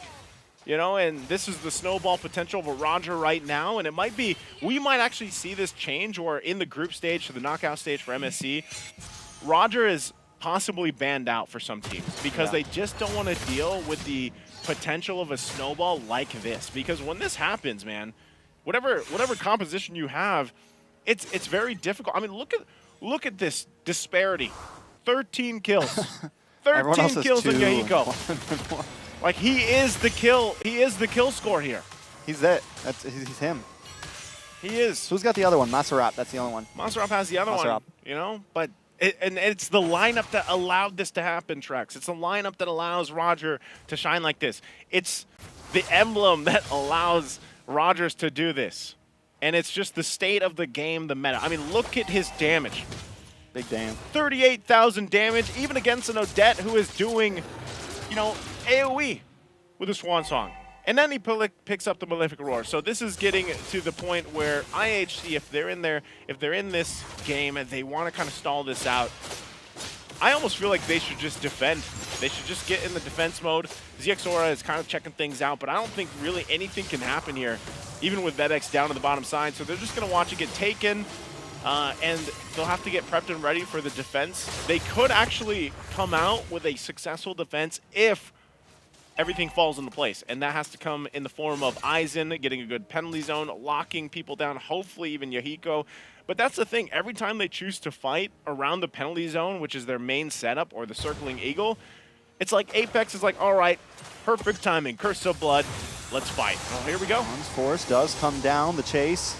The Black Dragon's all right, he goes off the map, and now he's looking for the re-engage, gets a little knockoff onto Ethan there. Good distraction. Back in the base, though, T2K just poking away right now. Lord going to be coming soon. Okay. I see. Look at this. Maserap keeping Ethan from going back. But he's eventually just going to be able to walk back to the base. Conceal going to be used. Are they going to punch this one in, push this into the base? Nice stun onto ZXOR. Zamon's Force does drop from Bebex, trying to lock onto Apex. If he can get that kill, that is huge. It's going to help out with the defense here. Witch able to take the tower, though. In comes the Swan Song. Bob able to do some damage, followed up by the Blazing Duet. Yahiko still playing the field here, just poking away, and IHC able to defend. Okay, IHC able to defend. Again, this is only that first Lord, and T2K is going to be happy with just getting that one base turret. And looking at the items here, you can already see that crown available as well for Bob. Has that. You can actually just punch in, especially when the flicker's available. And still, this, I'm wondering if he's going BOD for the last item for Yahiko. You know, he's nearly item locked at this point. Even defensively, they have most of the things that they need. It looks like, and with Yahiko's confidence on this Roger not dying just yet, he can actually play quite up front, because even if he initiates and goes up front and just pops out as much damage as he wants to, the rest of the team can actually really cover him with a Blazing Duet, with the Swan Song. Those are usually enough to push back IHC right now. So it's even so, like, IHC is, I mean, the fact that they're trying to defend against this in almost a 10,000 gold deficit, you really got to wonder where's the winning point for them. Oh, comes out, ZXOR in trouble. Lycan Pounce does come in. Yahiko able to pick up the kill. Wait a second, big penalty zone. Witch goes down, Ethan able to find it. This could be chaos. Bob will fall next. Yahiko falls as well, and Maserap is on the run. IHC finds a beautiful response there. Maserap, will he fall? Bebex able to pick it up. He's 6-1-2 now. I was just about to talk about a Bebex. Could be the saving grace. They got to go back to defend. Don't think they're going to be able to win the game with this, but still, it is huge. That's huge, because I was just about to ask before that fight broke out, IHC, what can they do to turn this game around? That's exactly what they can do. Win the team fight. They get a triple now on Bebex. You're going to look at the replay here. This was a forced initiation again.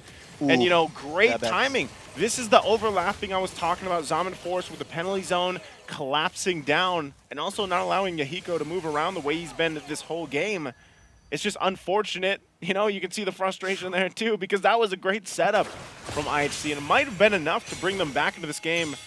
So, you know, they're still working with a little bit of gold to get here, but those defensive items now coming in. Athena Shield locked in for Aizen. Anytime that penalty zone is available, he is a big component for them doing what they did just previously.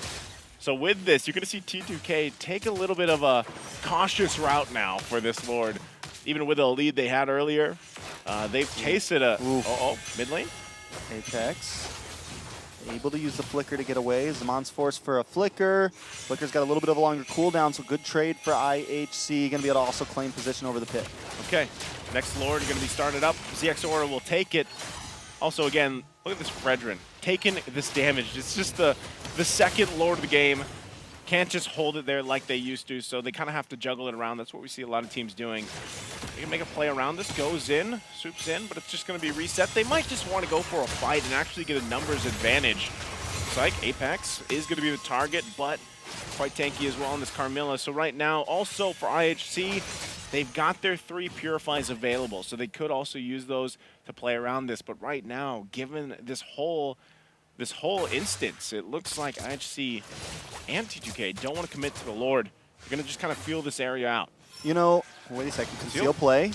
Apex trying to find a couple targets. Witch comes in with a Blazing Duet, able to get some nice damage onto ZXOra. Yahiko finds the kill. Petrify, Bebex falls next, and that's going to be the damage in the front liner for IHC. T2K trained to kill. Yahiko looking for the engage. Out comes the Nether Realm, but it doesn't stop. Look at the damage. Ethan falls, and IHC is on the downfall. A double kill for Yahiko, looking for the triple, but Witch takes it from his hands.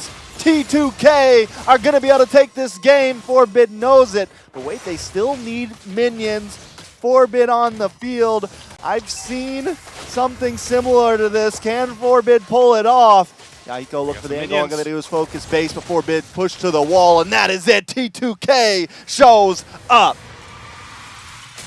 T2K will be the team with a massive snowball here. This Roger this time around against IHC as they cap out this best of 1 for them.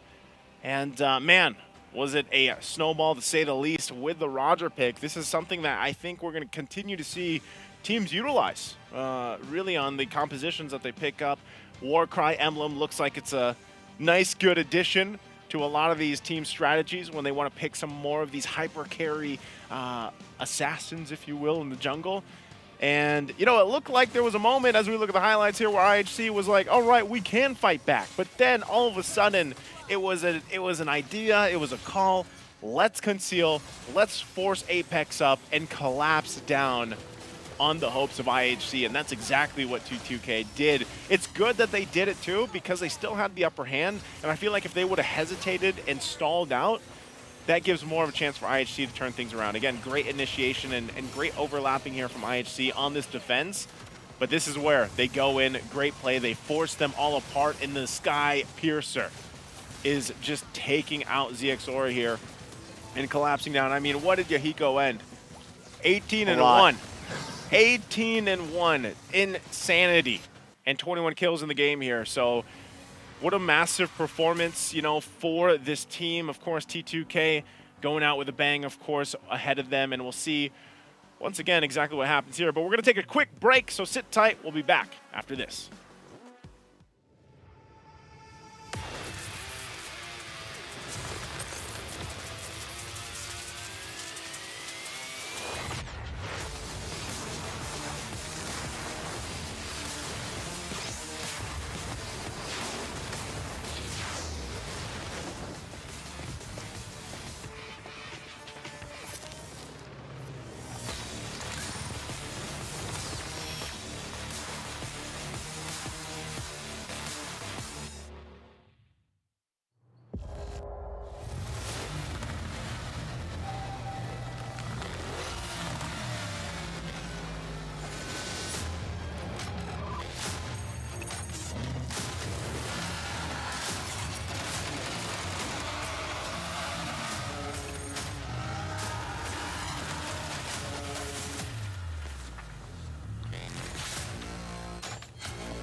لحظات البداية عاشت معنا. كنا نحسبها وقت للتسلية بس. نحسبها بس ذكريات. عبود أعطي أختك اليد يا ولد. ابتكرنا فيها ابتكارات، وإذا بغينا قلبناها خرافات. كنا نحسبها بس لمة وصحبة وسهرات، انتبه نو ترى نو. لكن كنا نشوف عالم ما حد يشوفه. ليت يشغل وقته بشيء يفيده. الله عليك على الهيدسوت. عالم كبر وعاش فينا، عالم الحماس فيه يوصلك كل مرة لحلم أصعب، بس ما يصعب عليك. بارد معك وين ما تروح.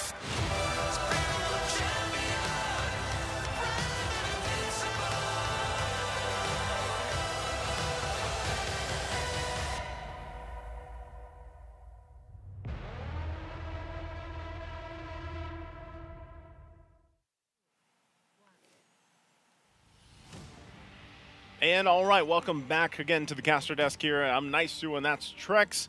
And we just witnessed match number 5, kind of closing things out here for T2K and IHC. It was wonderful, you know, of course, to have them here for the wild card. And I really do think Group B, man, was a tough group. It was really just kind of a tough one for a lot of the teams competing in there. But also, again, just to give you guys a heads up, if you guys have feedback for us here for the broadcast, feel free to scan that QR code that you see on your screen right now. We really do appreciate all the constructive criticism you guys can give us and feedback, of course, to make the broadcast as best it can be.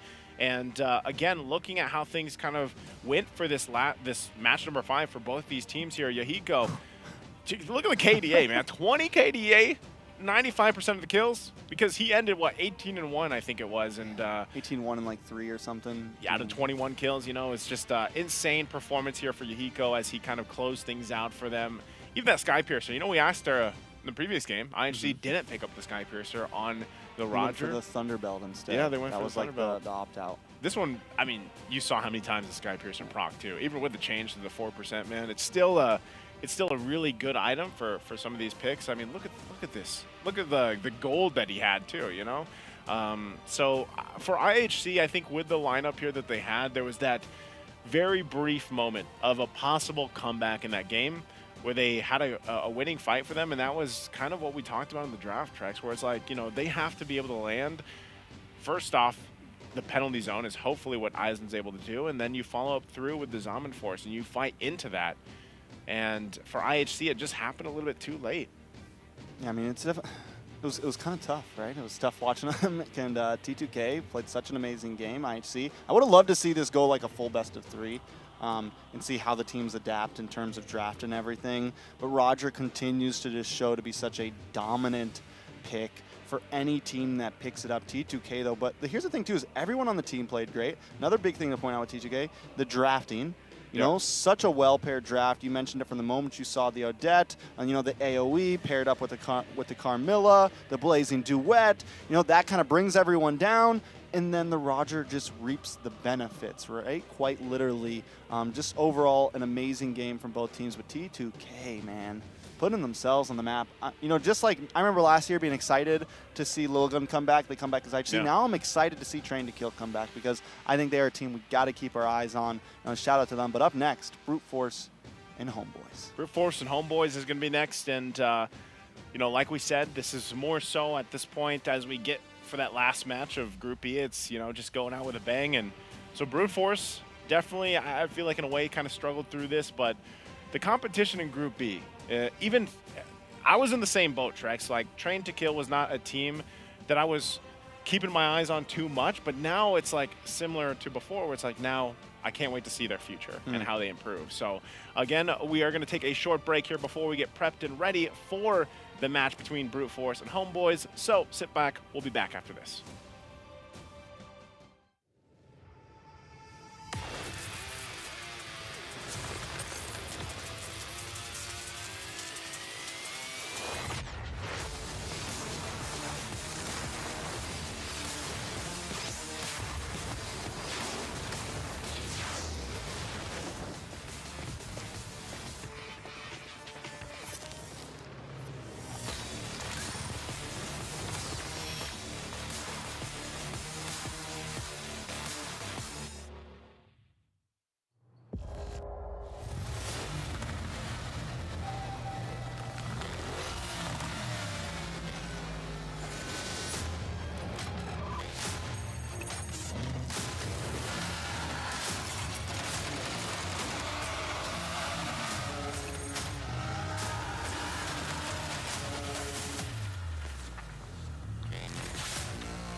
new adventures bring new challenges. Even as the heat rises, dandruff and grease won't stand a chance. With new Clear Men, powered by triple formula technology. To eliminate dandruff, itch, and grease, gives you 8 hours of freshness and 100% dandruff-free hair. New Clear Men, 0% dandruff, 100% confidence.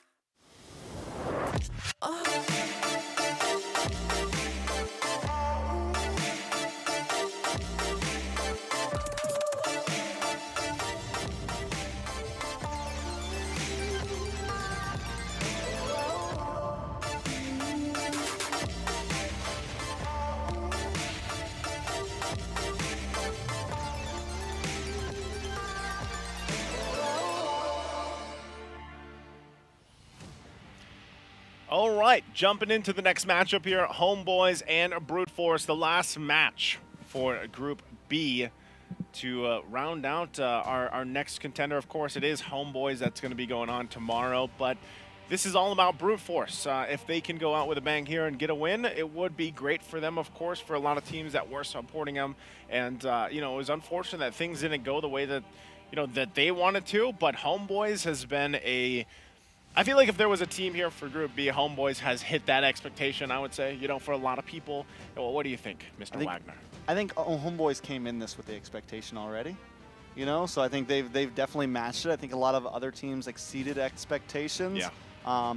Homeboys, you know, guaranteed now to go face up against Entity 7, and this is going to be Brute Force's last shot, you know, a farewell to everybody. And how are they going to do that, right? Are they going to really perform? Are they going to show up on this stage? Because like we said, this is a place to get a taste of all the regions. This is a place to kind of see all the regions. And this is a place to show that, you know, everyone has something to stand for here. So Brute Force, can they pull off the big upset?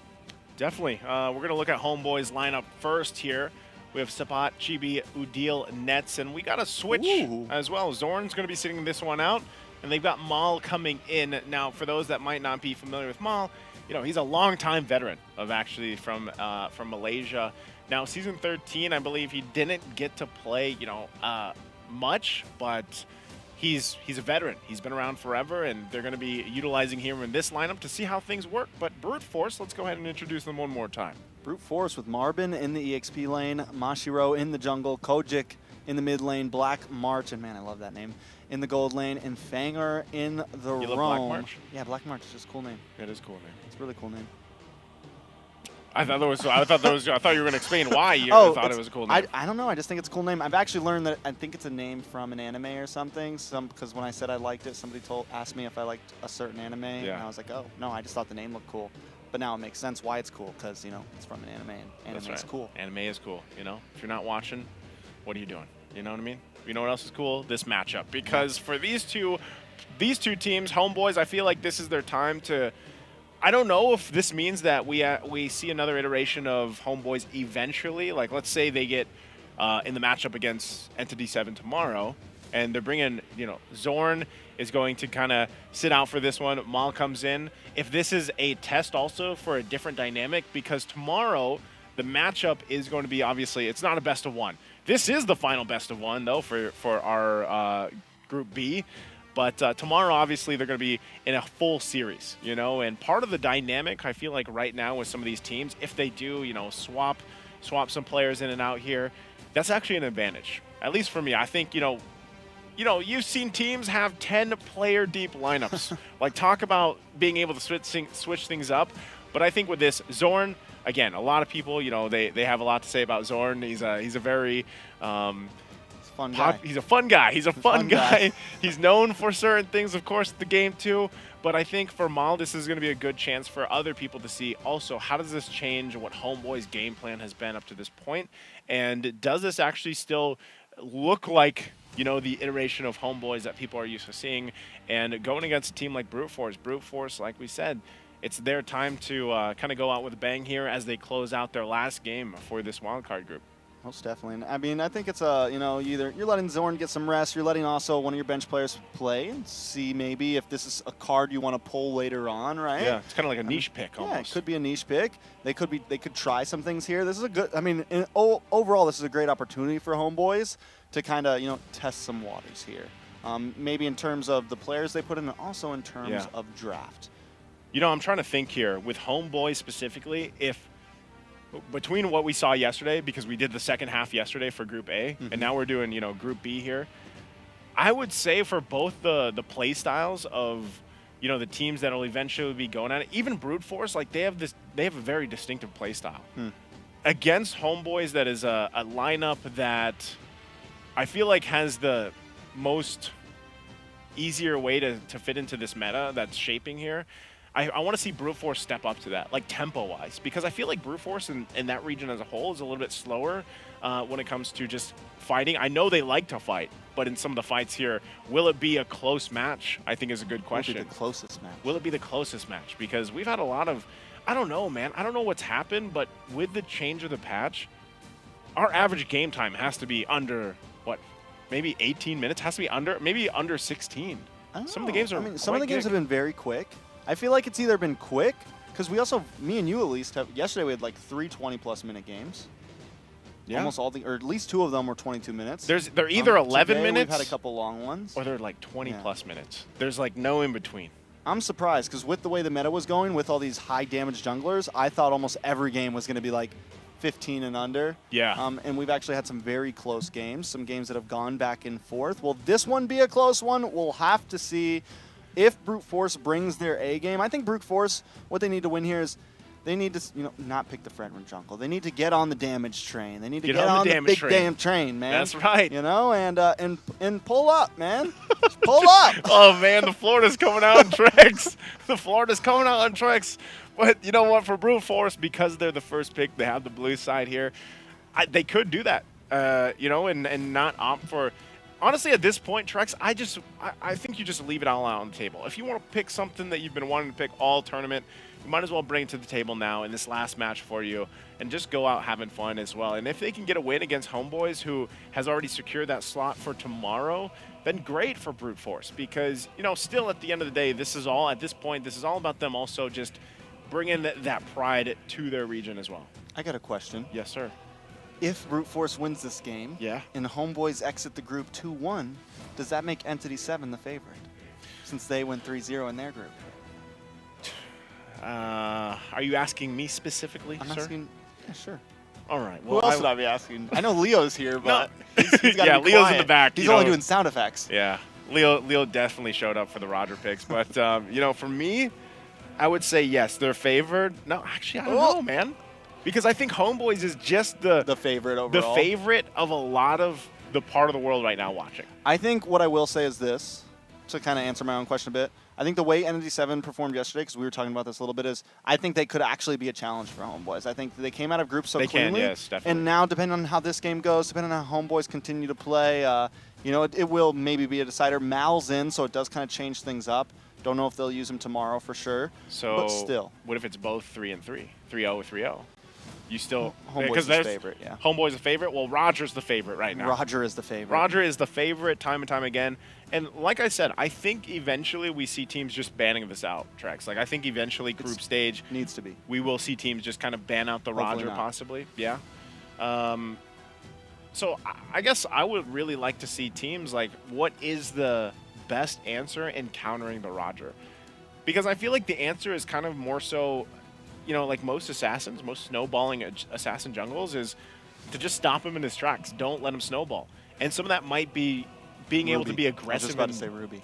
Ruby could work, because part of it is like, do you want to be aggressive in the jungle? Do you want to slow him down? I think you just want to be able. You need to be able to, like you said, stop him in his tracks. You know, you need some like close range peel. Yeah. The Valentina can work a little bit too with the Terrify. In the past, when he was gold lane, we saw the Fredrin, Valentina, Ruby. We saw some things like that kind of work, because once he tries to engage, you just boom. You just, you know, give him a little tap on the face. Just terrify him. He can't come exactly.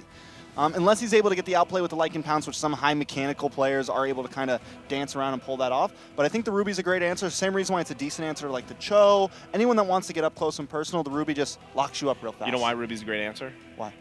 Have you heard the story of Little Red Riding Hood? Yeah, and he's the wolf. That's right. The wolf. The wolf. He's the wolf. Is he a wolf or a wolf? Or He's wolf? a Lycan. He's a Lycan. So Ruby is Little Red Riding Hood. She is the answer. If you guys have been wondering, forget the tier lists. The counter, direct counter is Ruby. The lore. The lore tells us so. And with that, first phase is going to be done here. Ling, they also got the Ling, so this is, just fighting aggression with aggression. You have the Assassins here.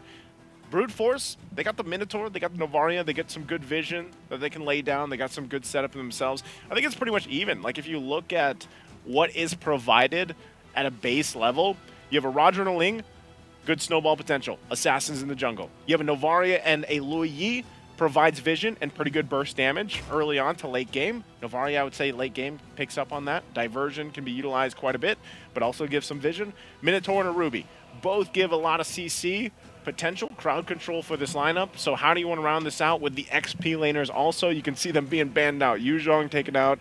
Terizla is usually, again, I don't know. I think as we go through the stages here, man, we got to get some more XP laners. Where are the Paquitos? Like, I miss the Paquitos. So earlier when Homeboys picked the Ling, they went double fighter off lane. So it's very possible this Ruby could be an offlaner. Like, they have a lot of flexibility here, at least with what we've seen in the past for them in terms of picks. It could be Roam Ruby, which I think if this is going to end up being a jungle Roger, yes, we put it in Roam. But we've seen a lot of possibilities. Earlier, I think we saw from maybe IC or T, I can't remember. The stats are somewhere. But either way, we saw the Ruby, I think, in gold lane, and it was outputting some damage. That was Bebex, and it was monstrous. So we cannot count out Homeboys exactly where they're going to put anything right now, I feel like. Same thing for Brute Force, flexibility. This Novaria pick, though, it's a prime target for that lane. It is, definitely. And Paquito being banned out here, so wondering exactly what the game plan is from both these teams in the XP lane. I think that's something that teams have to play around, the fact of flexibility treks. Like, you want to have a hero that is always flexible, and this has been the case actually even the previous meta before the patch even came out. Teams would actually, even if they first picked Fredrin, they'd put him in the XP lane. Teams would also even put him in the mid lane. And you play around the flexibility that can pop up here. So interesting that Terizla is the last ban from Brute Force. So I think they're also just trying to change the pace of the XP lane. With those bans, the Yuzhong, the Terizla, the Paquito, what is left for them to go ahead and bring to the table for the XP lane to battle it out with both these lineups that they have here? Well, luckily, Homeboys does have the Ruby if that's, if they want to leave it there. If they wanted to go, yeah. If they feel like there's no other options. Edith gone. There's not a whole lot. Yeah. What's some of the older stuff? You go for like the Esmeralda or something like that. You could go for EXP lane Grok. Yeah, I was going to say, technically, even though the Grok is locked in and people would naturally think Roamer, he can be played in the XP lane.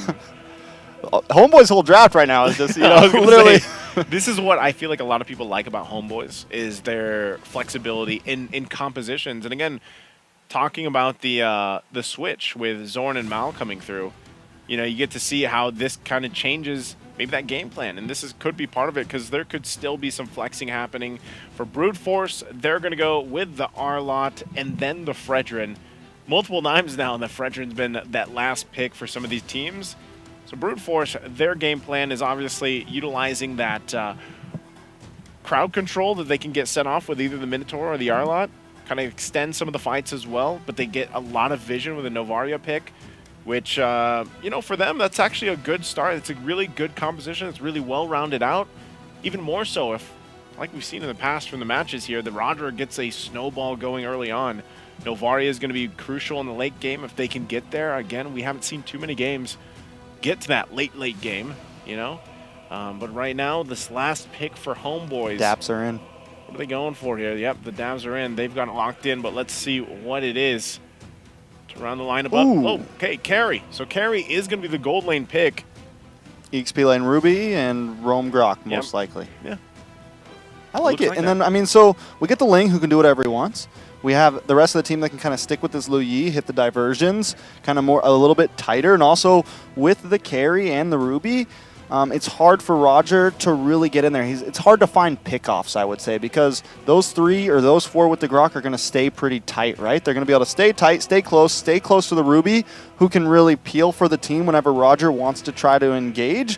One of the things that Brute Force has as the answer to that, though, is going to be that final slash. We need to watch for the final slash play, because if enough displacement can happen, if he can, pull 2 members to the right, leave the other on the other side, maybe catch 1 or 2 off, it's going to be perfect opportunity to Roger to reap the benefits here. But we're going to be jumping in to the last game of Group B Wild Card. Can Brute Force show up today, or will they fall short? Homeboys looking to try to clean sweep things. Yep. So for Homeboys, when you look at it, that's kind of the main thing they have to do, is just go ahead and see if they can get the clean sweep through the group. Now, for Brute Force, it's all about just kind of ending things on a good note the best they can, and want to see exactly how they respond to even the switch that Homeboys made, the roam option, Zorn not being here. Mal, pretty much, I feel like, again, as a veteran from Malaysia, you're going to see probably similar things to an extent, but already just kind of going at each other. It's just a Minotaur and a Grok just whacking at each other. Nothing's really going to happen there. But also, in terms of the emblems, we're seeing so many more Warcry emblems. Mal, though, this time, Flickers, he's fine. He's fine. He should be, unless he takes a meteor to the face here. Yeah, okay.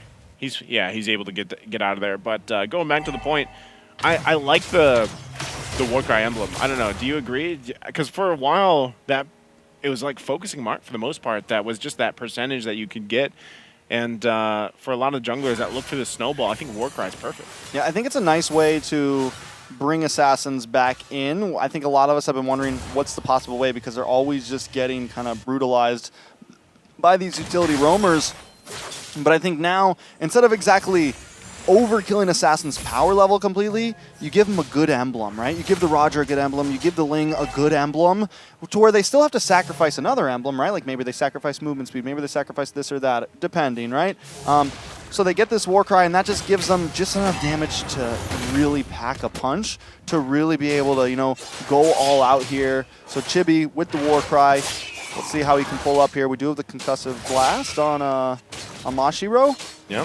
So kind of typical build for him, Fanger, and was that he gets the purple buff steal there, which is huge, and he's gonna be able to make the turtle in time. Ooh. A little bit of damage. Oodle able to get the kill on Marbin there. Chibi with the Finch Poise on this Rose. Mashiro able to get the turtle though. Fanger does have level 4, decides not to use the Minoan's Fury just yet. They got what they came for. They got the turtle, but they're still behind in gold. Okay, they're still behind in the gold that they'll be working on through, but, at this point, I don't know. I feel like even with that first blood, obviously for Brute Force, they're still going to be okay. And that's partly due to their lineup. Now, Mal's doing a great job at just providing vision. I mean, this is his job. You pick up a Grok on the roam, you sit there, provide the comms to your team. It gives the insights of where the rotation's happening here for Mashiro. And, that's what they're doing. That's how Homeboys is kind of rotating a map the way they are. They know exactly where everyone is. Look at this diversion. Divergent play coming in with Mal and Oodle. Ooh, but Wade Fanger calls it with the Minoan's Fury, gets a double knockup. Black March looking for the kill. A nice meteor strike as well. Black March looking for the final shots, but he's taking too many hits to the face. Nets with the response. Down comes the Tentacles of Blades, and Chibi falls. The response was wonderful, but Brute Force, but Homeboys read the card, and they pull it. Black March goes down. All right, Black March goes down. Homeboys still playing around this momentum that they've garnered themselves at 4 minutes in. They might still look for more plays, because so far, they've just, Mashiro has been farming up, but because, like I said, with the way that Mal's playing this and just, he's planning himself on that side of the jungle, getting the information, Homeboys will make the plays where they want to. That's one of the advantages also of having the diversion in Udil's repertoire with this Lui Yi. Being able to go in a glimpse. Now, I know the cooldown was extended a little bit for that diversion play. You have to be a little more kind of decisive in how you want to utilize the diversion. Looks like they're going to use it here. They go towards top again, but, that's something they can play around with. Looks like Brute Force might want to make a play up here, but Turtle's going to be up. So they should be able to go ahead and get control of this area, this zone, and we'll see if they're able to secure themselves another turtle. Homeboys, though, Marvin taking a lot of damage, able to get the final slash. Able to dash through. Black March picks up the kill onto Oodle. Chibi able to get the damage of blades. Able to just back off. Marvin now taking too much damage. Chibi goes down. Kojic able to snipe him off the finch pose. Wait a nice time offended from Sepat. Do a little bit of damage on Mashiro. Mashiro responds with a couple more hits of his own. Now Homeboys low down a Chibi. It's Black March up against Nets as well on the top side. Trading blow for blow. Shot for shot, but the gold crab should go to Black March. Okay, they at least deal with that. They get themselves in a position where Brute Force is still going to be okay. Good flash through the Oasis being picked up too that they can play around with. That sustainability is going to be one of the key components of utilizing the Minotaur pick in some of these fights, right? Because dealing with how much burst could come from the lineup from Homeboys, you know, overall, that healing will play a point and the setup, so half health on the turtle here. Yeah, I mean, this is the same second turtle right here. Nobody's able to take it last time. This time Chibi will succeed. Mal, though, in a little bit of trouble, able to use a flicker, will be able to get away there. Homeboys now going to take that lead a little bit farther. About 1.5. Nice time offended on a Fanger. Ken Oodle and Setback at the final hit, though. Fanger, after picking up the Blast of Oasis, does have the heal to be able to escape. Black March on the top side getting bullied once again. Homeboys starting to take the wheel of this game a bit. Yep. That's what they're going to do. They're going to hit their timings. You know, at this point, Skypiercer also picked up now by Chibi, so he's got that available to him. Usually we see these, right, come up early on for the Assassin, though. Come on, but wait a second, big. Minoan's Fury, I'm offended, does come in from Setpat. Black March is trying to run away. They've taken the tower now. This is going to give opportunity for Nets to roam around. It's nothing but Nets in the gold lane. He's winning out again. Yep, he's winning out again. Nets is doing exactly what he has to do on this carry. You know, you're not going to be able to really shine until later on. And it looks like they try to even make a play here in the mid lane, but Brute Force still not able to find that just yet. A little jungler battle here. Marvin up against Chibi, but that hurts. He got sniped earlier off the wall. Yeah. He's got to be careful for that because Kojic has an eye out on him. He's got the scope. He's locked in. And they're always coming. In comes at a Virgin. Once again, another meteor lands down on the Nets, but it's not enough to kill him. Marvin will be the first to fall in this fight. Brute Force, though, looking for Oodle. Oodle in a bad spot next to this orange buff. He is going to fall. Mashiro able to take out the kill. That's 1 for 1. Brute Force still hanging in there. Able to kind of not let that gold lead escape too far. Yeah, that's what Brute Force has to do. You know, if they're able to split someone off from Homeboys, following through with a diversion, then that's great for them. They can find a kill, kind of build up off that. You see some of the items already being locked in, those first items for the members from Brute Force. You've got that Skypiercer as well on Black March, so this is going to be a Skypiercer battle, and whichever team can get that threshold faster is going to be able to utilize that early on in some of these skirmishes, these team fights. Next Turtle's going to be up, but it's a 1-for-1 Turtle-wise for both teams. Who's going to be able to get this third one? It looks like they want to fight. Brute Force goes in. Master Echo does give Brute Force some vision. Nobody going down just yet. Nice, I'm offended on a Marvin. Marvin able to use the flicker with a wild charge. Connects. Down comes Tempest of Blades. And Marvin's wiped off the field. Homeboys taking the kill, taking the turtle, looking to take this game. Oh, diversion right on top of Black March. Black March in trouble. Able to like and pounce onto the creep camp to get through the wall and get away there. Well played by Black March. Good response, you know, from Black March because that diversion dropped right on his head. So with that, again, how everything went is fine for Brute Force. They're a little bit behind. They might try to keep this together, but the turret's going to go down. And Nets, I don't think they're going to engage on that. It looks like they're just going to back off. Didn't get a chance of that replay. Going to look at the hand cams here once again. The players, of course, duking it out. But with so far from Homeboys, one of the things that they have to kind of utilize is what we saw from the previous team fight, the wild charge into either the I'm offended. They could play around that. They could use that as a disengage.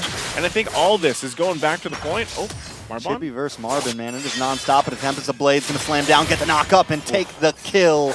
Put it in his pocket with that one. Chibi feeling himself right now, 3-1-0. You know, that's what we're seeing a lot with the Skypiercer. Hold on in the jungle. Okay, I think he's able to get out. Oodle takes it. Because of the Skypiercer, we're seeing so many of these assassin junglers have the confidence to dive under the turrets. Because when it's a low health target, they know they just need to get a little more damage, and then it's going to proc, and they're going to clean up the kill. And I think that's why the shift of assassins being picked up, and turret dives are happening so often now, even early portion of the game, because, you know, Chibi doesn't have that much. He's got Berserker Sphere, he's got Sky Piercer, he's got the Haas Claws. And that Sky Piercer being 1,500 gold is a big component to this being able to lock in those 3 items, you know, and kind of just utilize the way that Ling works and get a kill. Tempest Blades just like this should be able to get just out, heals back up with the Haas Claws, you know what I mean? So that's the way that Lings are being played right now. That is the way. And, hold on, Marvin looking for an angle, able to get the final slash on a Chibi, but Seppat able to lock him up once again. And this is where the Ruby's helping out for players like Chibi, for Nets. He's able to kind of slow them down, stop them from getting the big play that they want. The little Red Riding Hood is doing well right now. He's doing all right. But at this point, now that we're in this Lord territory, this is where Brute Force could possibly punish. And if they want to punish, it's more so of just being able to play around a possible diversion. You can already see Homeboys, the game plan for them. It's going to be used right now. Look at where it's going. Not going to follow up through it. That's one of the strategies here with the diversion. You can fake it out if you want to. So with that, Lord still for the taking here for both teams. Brute Force just going to let Homeboys go ahead and start it up. They want to punish if they can based on the positioning. Chibi will make his way too, so it looks like they already got that wave pushing in mid lane. They might give this a full go.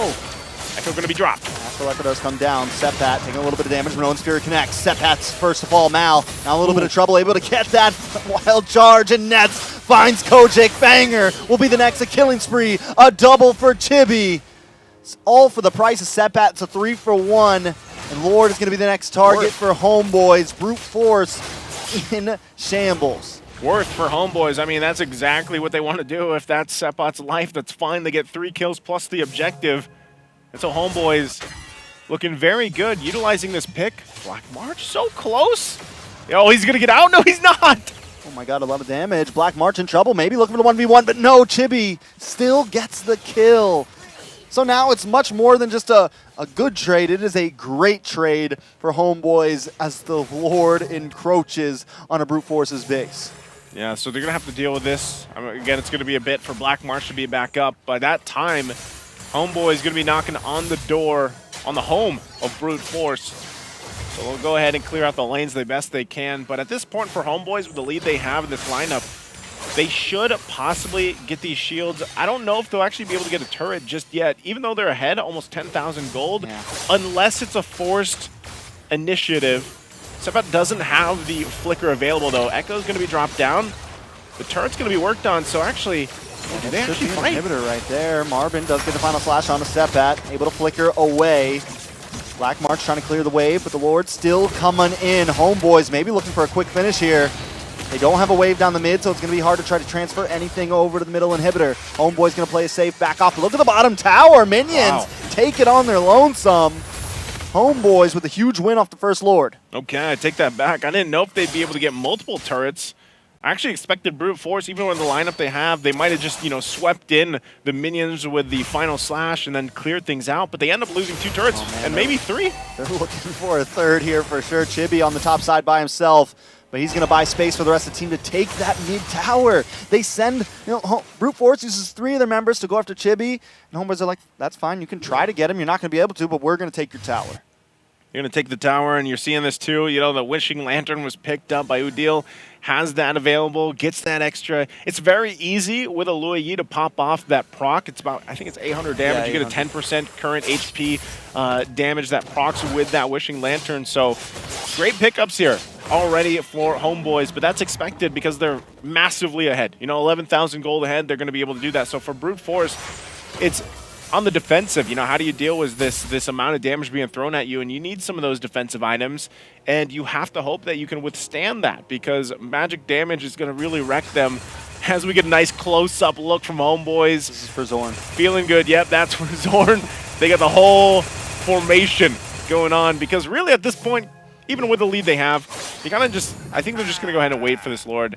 Even with this situation of, you know, they've locked in tomorrow for them, it's all about the foundations, the discipline, going through those motions and keeping them refined before tomorrow. So for Homeboys, unless they go for a pickoff, Lord's going to be up now, though. So for Brute Force, They'll have to be careful on approaching this. Looks like the buffs are just going to be stolen, and then Homeboys will go ahead and start up this Lord.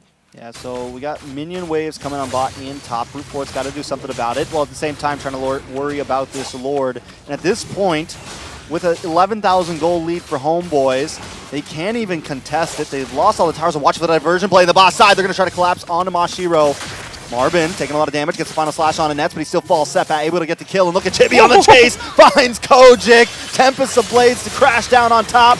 Outplays, gets away from that Minoan's Fury. Setback does go down, but he has immortality still. Homeboys just waiting for the minions now. It's Fanger, Mashiro, and Black March against 5. I don't think so. You know, they got to wait for this Lord. It should be everybody up for Brute Force, unless somehow, some way, Homeboys. There's the I'm offended.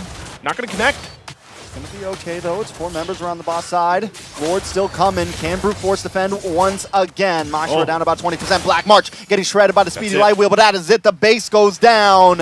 And Homeboys with a clean sweep onto Group B.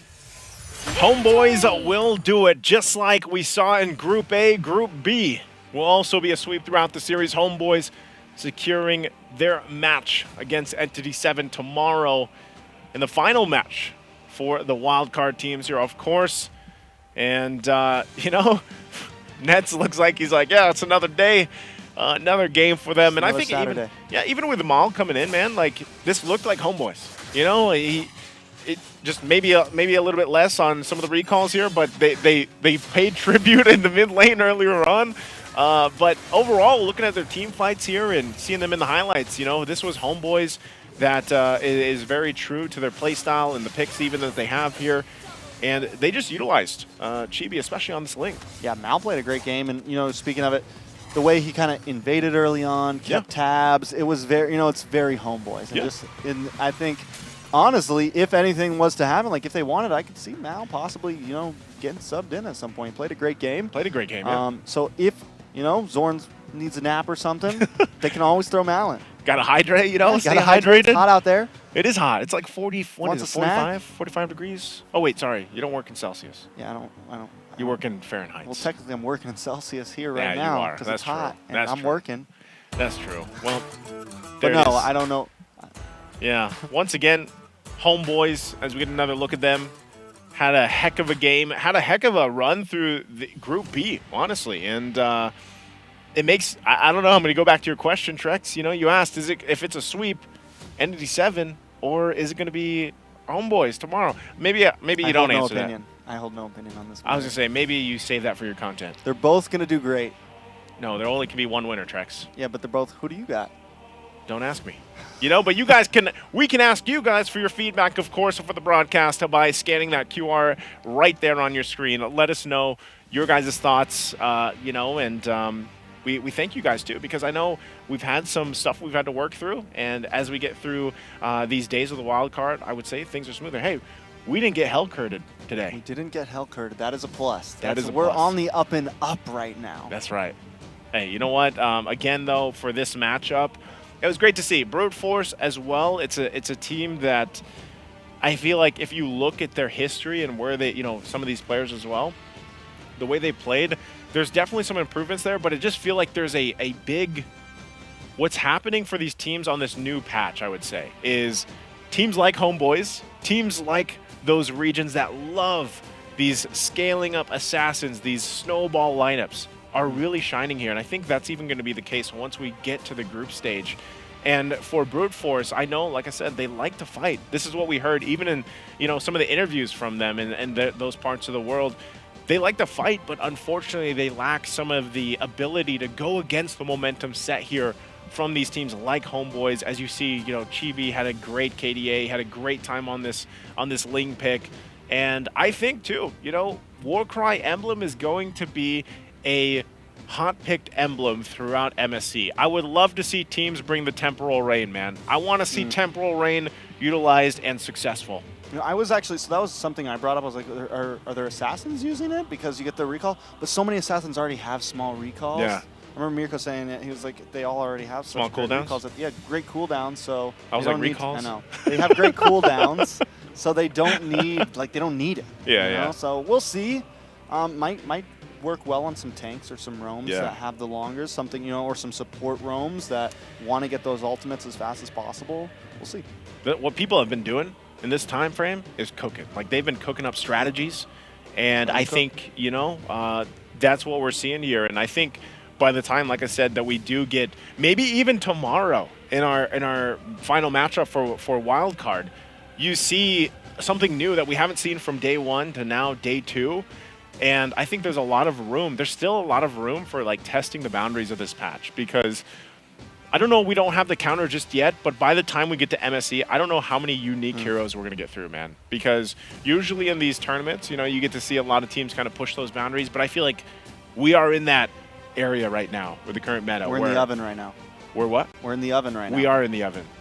We are, literally and figuratively, you know? Literally. And the teams have been cooking something up. But also, for you guys watching out there, don't forget to mark your calendars, because on July 7th, the Soul Vessel, the series skins, Amon will be out for you guys, and also Hanabi. So if you guys, you know, Amon, Hanabi, whichever you want to go ahead and grab, they're stunning. I can't wait to see them, because usually these skin series, man, they're on point. And the cinematic trailer looks great. I feel like they've been doing a great job with all of those. Get a little video to go with it. Hype yourself up. But don't forget, I learned it.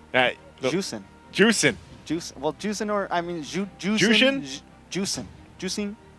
Either way, the new mage hero arrives on June 29th with her exclusive pack, Get the Hero and her Ethereal Serenity skin during the launch week for only 469 diamonds. You can also get her skin for only 51 diamonds during the first 14 days. That's Did a you huge mark your discount. calendars? Make sure you mark your calendars. You know, I just found out that in the game you can actually use the calendar, and it actually puts... Wait, there's a... Yeah. I knew that. There's actually a way to do it. But you know what? Let's go ahead and look at the standings here for both our groups. Once again, from Group A top in that group, 3-0. Entity 7. You know, KBG very close to that, but unfortunately we're not able to pull through. And it's kind of interesting because we have the same scores across the board for different teams, you know, from Group A to Group B. 3-0 from Group B for Homeboys, securing the top spot there. T2K, very impressive, you know, at that 2-1.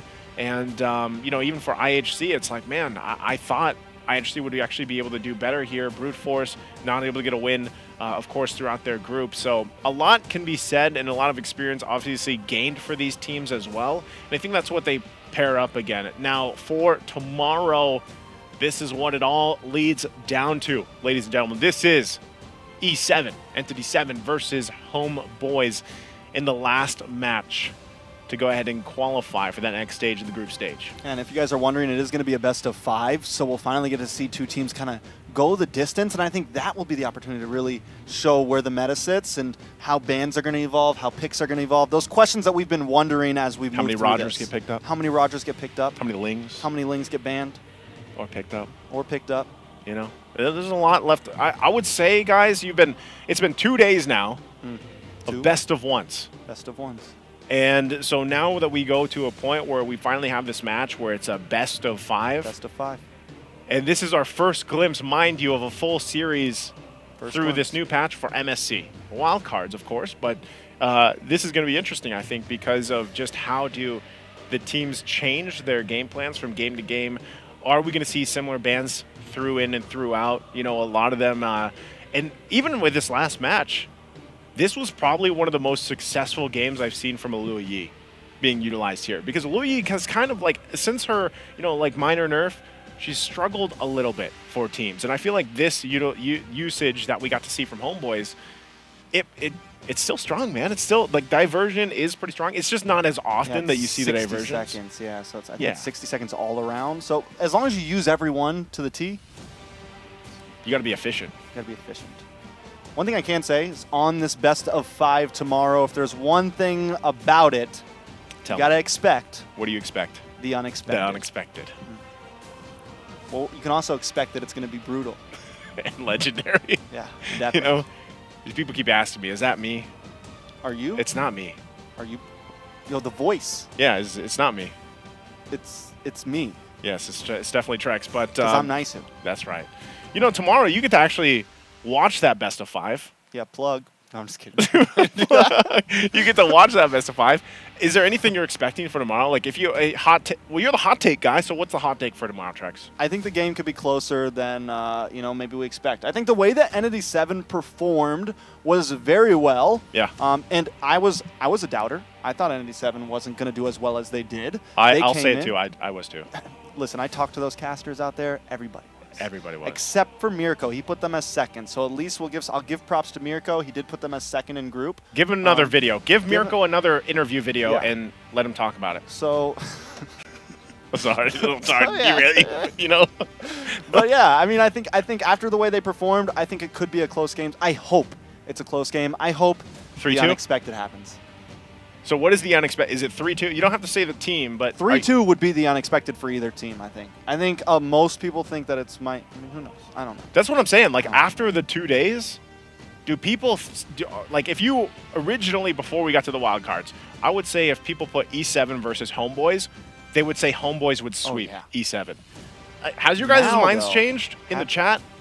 You guys can let us know, because tomorrow's going to be a great matchup. Again, we rounded out Group B here. Now both groups are done. We know who's battling it out tomorrow. So on behalf of Trex, myself, Mirko, and LaFell earlier on, thank you guys for joining us today. We'll be back here tomorrow for the final match of the MSC 2024 Wild Card, and we get ready for groups after that. But until then, we'll see you guys tomorrow.